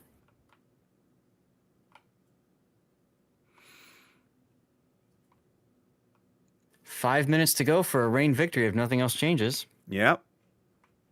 Rain doing good work on the caps. Good board control. TWA threatening. Not able to break in to the cap control Rain has established quite yet. Yeah. IKEA can actually walk into the sea. I don't think he knows that yet.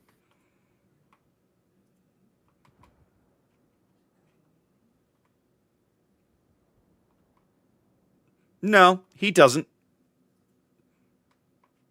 I mean, he's radaring now, so he can see Formazing's Moskva, and he can see the Z-42. Formazing's Hydro is up, and I'm not sure why he's just kind of letting these torpedoes continue to come in. He's going to take at least one.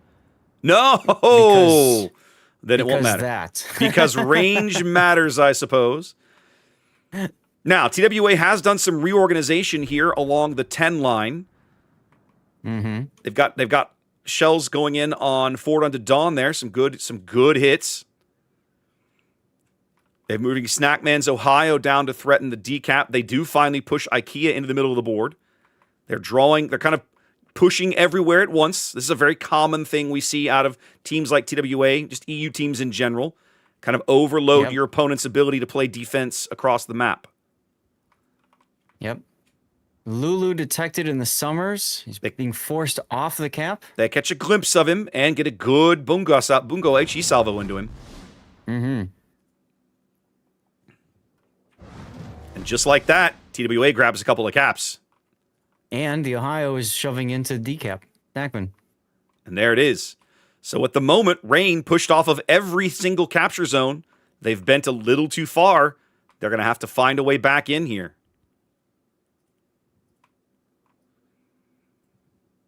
That's the thing about, ceding ground to your opponent, right? It comes a point where if you cede everything, now how do you get back in, right? They've already got a radar cruiser Point camped on top of B. Good luck with that. You've got a radar cruiser camped in C, IKEA. Good luck with that. Even if you let them have D, and at this point, if I was TWA, I would let them have D. There's still a radar cruiser nearby. That's Salem.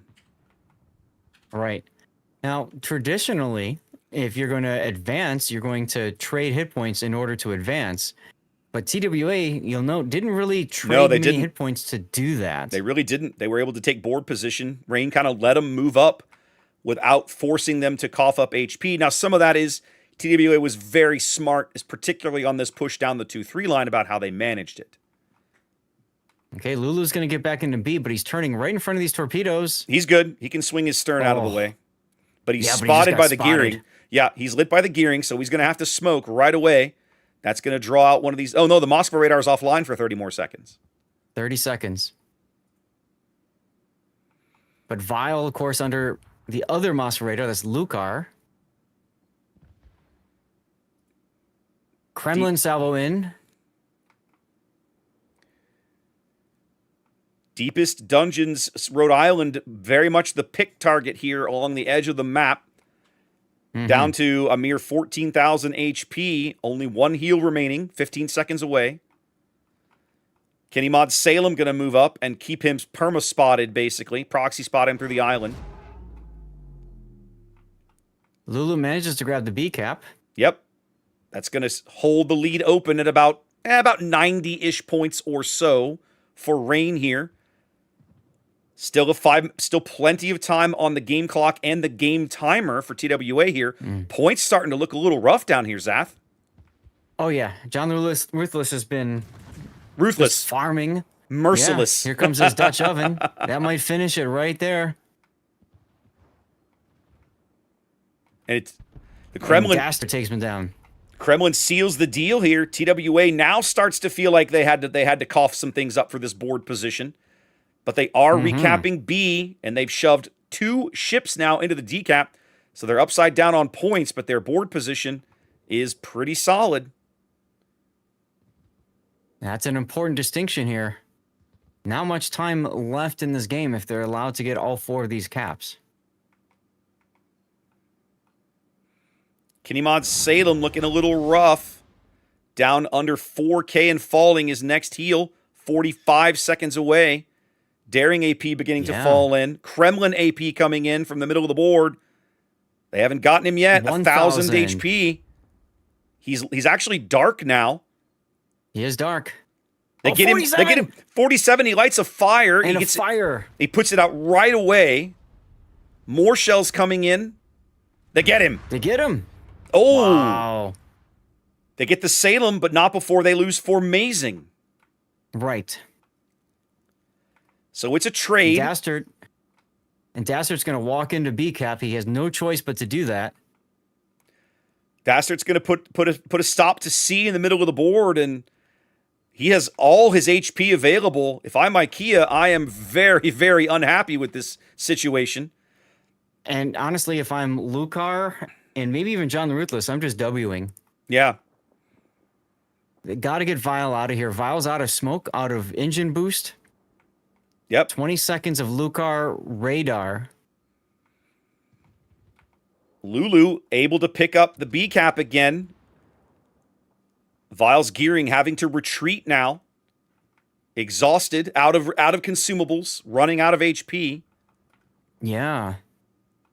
I'm just surprised that Rain didn't try to focus more on getting Vile out. Lulu finally smoking and shooting, but... Gateau's Z42 caught on Moskva Hydro here with the Daring in front of him in smoke. They're going to lose Gateau, I think, Zath. That's going to be a big kill for TWA. They needed those points. That narrows it up. Less than a 20-point lead here. But for the moment, Rain has a cap advantage. And not before these the Daring torpedo, the Z42 torpedoes do get out. I think IKEA's going to take at least 2 of these still. And he does. I'm watching this Bungo salvo on McDastard's Kremlin. Not bad. Not bad. Not catastrophic, but not bad.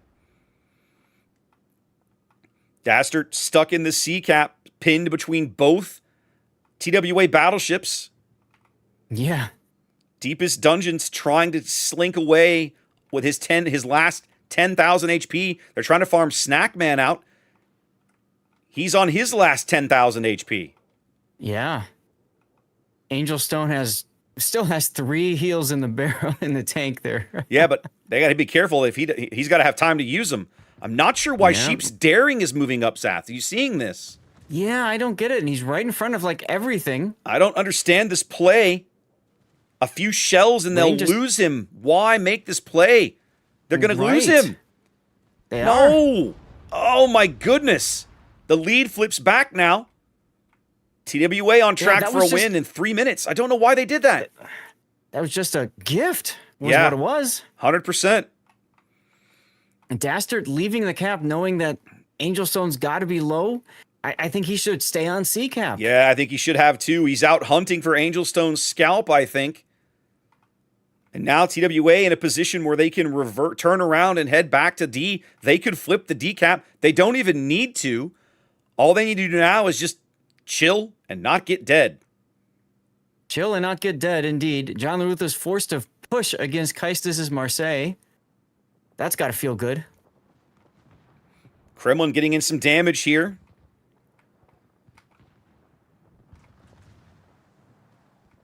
John down to 3K. They've got to burn this Marseille out. They have to have this kill. They're going to get it with the Utrecht bombs. But they're going to lose John. Yep. John turned a little too early there. Now, that's the worst possible result, although they are going to bring the Summers, that's Lulu, back to mid. IKEA does still have radar available. They're closing in on the Rhode Island. They know the Rhode Island is low and is basically exhausted. Yep. Deepest is an easy pick target for these guys. Rain basically running on empty here. Only 2 minutes left in the game.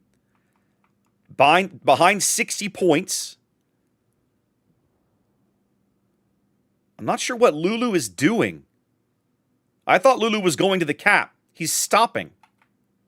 I wonder if he disconnected or something. No, he's reversing. I don't understand what's happening there. I have so many questions, Zath. I don't know. Deepest radar going up. Giving, who is this? This is Gangbarang, some ideas and some places to shoot. Angel Stone is at 3,000. Time running out. Is he burning? Rain desperately needs this Angel Stone kill. They're going to get it. He's on fire. 9, he's gone. That flips the lead back. 1:20 to go. They're going to get Deepest here in a minute. That'll flip the lead back the other way. Dastard's going to get on the cap. IKEA takes torpedoes. Dastard's going to step onto A. Yeah. 60 seconds in the game. Rain's entire tournament life now in the next 60 seconds will be decided. They have to get a win here to force a theoretical Game 6 in this best of 5. Dastard healing. He's got DCP available, so even if he takes a torpedo, that won't be catastrophic for him. Which he does. And he does. Lucar's out of radars. Gangbarang trying to burn out now. IKEA. If they can bag Sakiko IKEA... detector in the middle. Oh no, he's in a gunfight with Lulu. A gunfight. Lulu's going to lose. Yep. Summers is not known for gunfighting. They're going to burn out IKEA. He's going to go. 16 seconds left. They have to have a kill, Zath. They're not going to win on points. They have to have a kill. Trying on Sakiko. Nope. They're not going to make it. They are not. A game that I believed Rain was going to win, TWA is going to come back and walk away with. What a series. My God. Very much so. Very much so. I don't understand that the daring play. The daring play at D makes no sense to me. I have no idea what they thought they were going to get out of that. It just hurts. It just hurts, but either way. Yeah. Well, congratulations, TWA. You just got paid. You just did. A question of which, how much. We'll determine that tomorrow. Man. And Rain? GG. What a hell of a tournament, though. Oh, yeah. Man, I really wanted to see that Game 6. I really wanted Game 6. Me too. Me too. Just for the memes alone. Just for the memes. Awesome. Just for the memes alone. There we go. There's our 3-1 result. So, guys, technically this is 3-1-1 because Game 3 was a tie. But there's your final result of the match. Yep. Oh, goodness. Wow. Everyone, that means we are done for the day, at least the tournament-wise. Yep. I'm going to continue on with my after party for people who are looking to get their drops. But tomorrow, Raptor, I'm assuming we want to just dodge NA official, or do you want to do Resin versus TWA no matter what? Because you know that's where they're going. I feel like we have to do Resin. I mean, it's the last NA team in the bracket. We're NA casters. I feel like we owe it to those guys. Chat, you all agree with that? I'm perfectly happy to we won't know. We won't know for 5 more minutes. That's correct. That's correct. That's correct. So you all are leaving us in suspense because of that 5-minute delay. That's okay? true. That's true. Yeah. But what a day, huh? What a day. Some great games today, Zach. Some amazingly good games today. And what a way to end that series with TWA and Rain. Just crazy. Just crazy. Well, you get the feeling neither team really wants to go home because obviously they're not getting paid, and that's it for them. They're not playing like they want to go home. They're playing like they want to get paid. And guess what? Unfortunately for Rain, TWA is the one that's going to get paid. But man, what a hell of a series that was. Are you not entertained, ladies and gentlemen? Okay, so our last 4. I'll put the bracket up real quick. Actually, let's do that just so you guys can see it. Because we know our last four teams. Let's see if this is updated already. It has. I don't know. Can't tell if it has or not. Let's see. It has. There we go. Updated. There we go. So there we go. Resin, TWA, CL, and Eris. Sounds like Zath and I are going to start with Resin CL tomorrow because, as I was saying, I feel like we owe it to the NA guys to stick with them and allow them to keep playing with the guys in my chat that are all rooting for him. They really wanted Resin versus Rain, but unfortunately we're going to get Resin versus TWA. So sorry, but that's not what we got. Yep. So again, we have NA's number 1 versus EU's number 1 seeds versus China's number 8 and Asia's number 4. Asia's number 4. So again, we have one team from each region representing our finals tomorrow, which I think is really exciting. Yep. Yeah, it's going to be good times. It's going to be good times. Guys, remember, tomorrow is the same OMG, it's early start time. That is 7 a.m. U.S. Eastern, 4 a.m. RIP, you guys, U.S. Pacific time.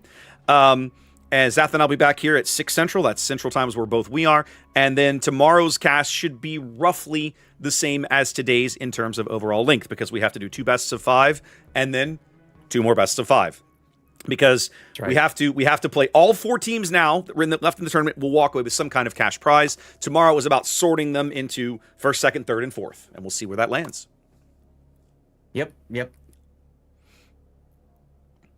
I think that's about it for us, huh? I got nothing else, my friend. I got nothing else. All right. Why don't we... I'm going to go ahead and call it here. You're going to keep going, right? Yeah, so I'll do the quick spiel, but explain your thing.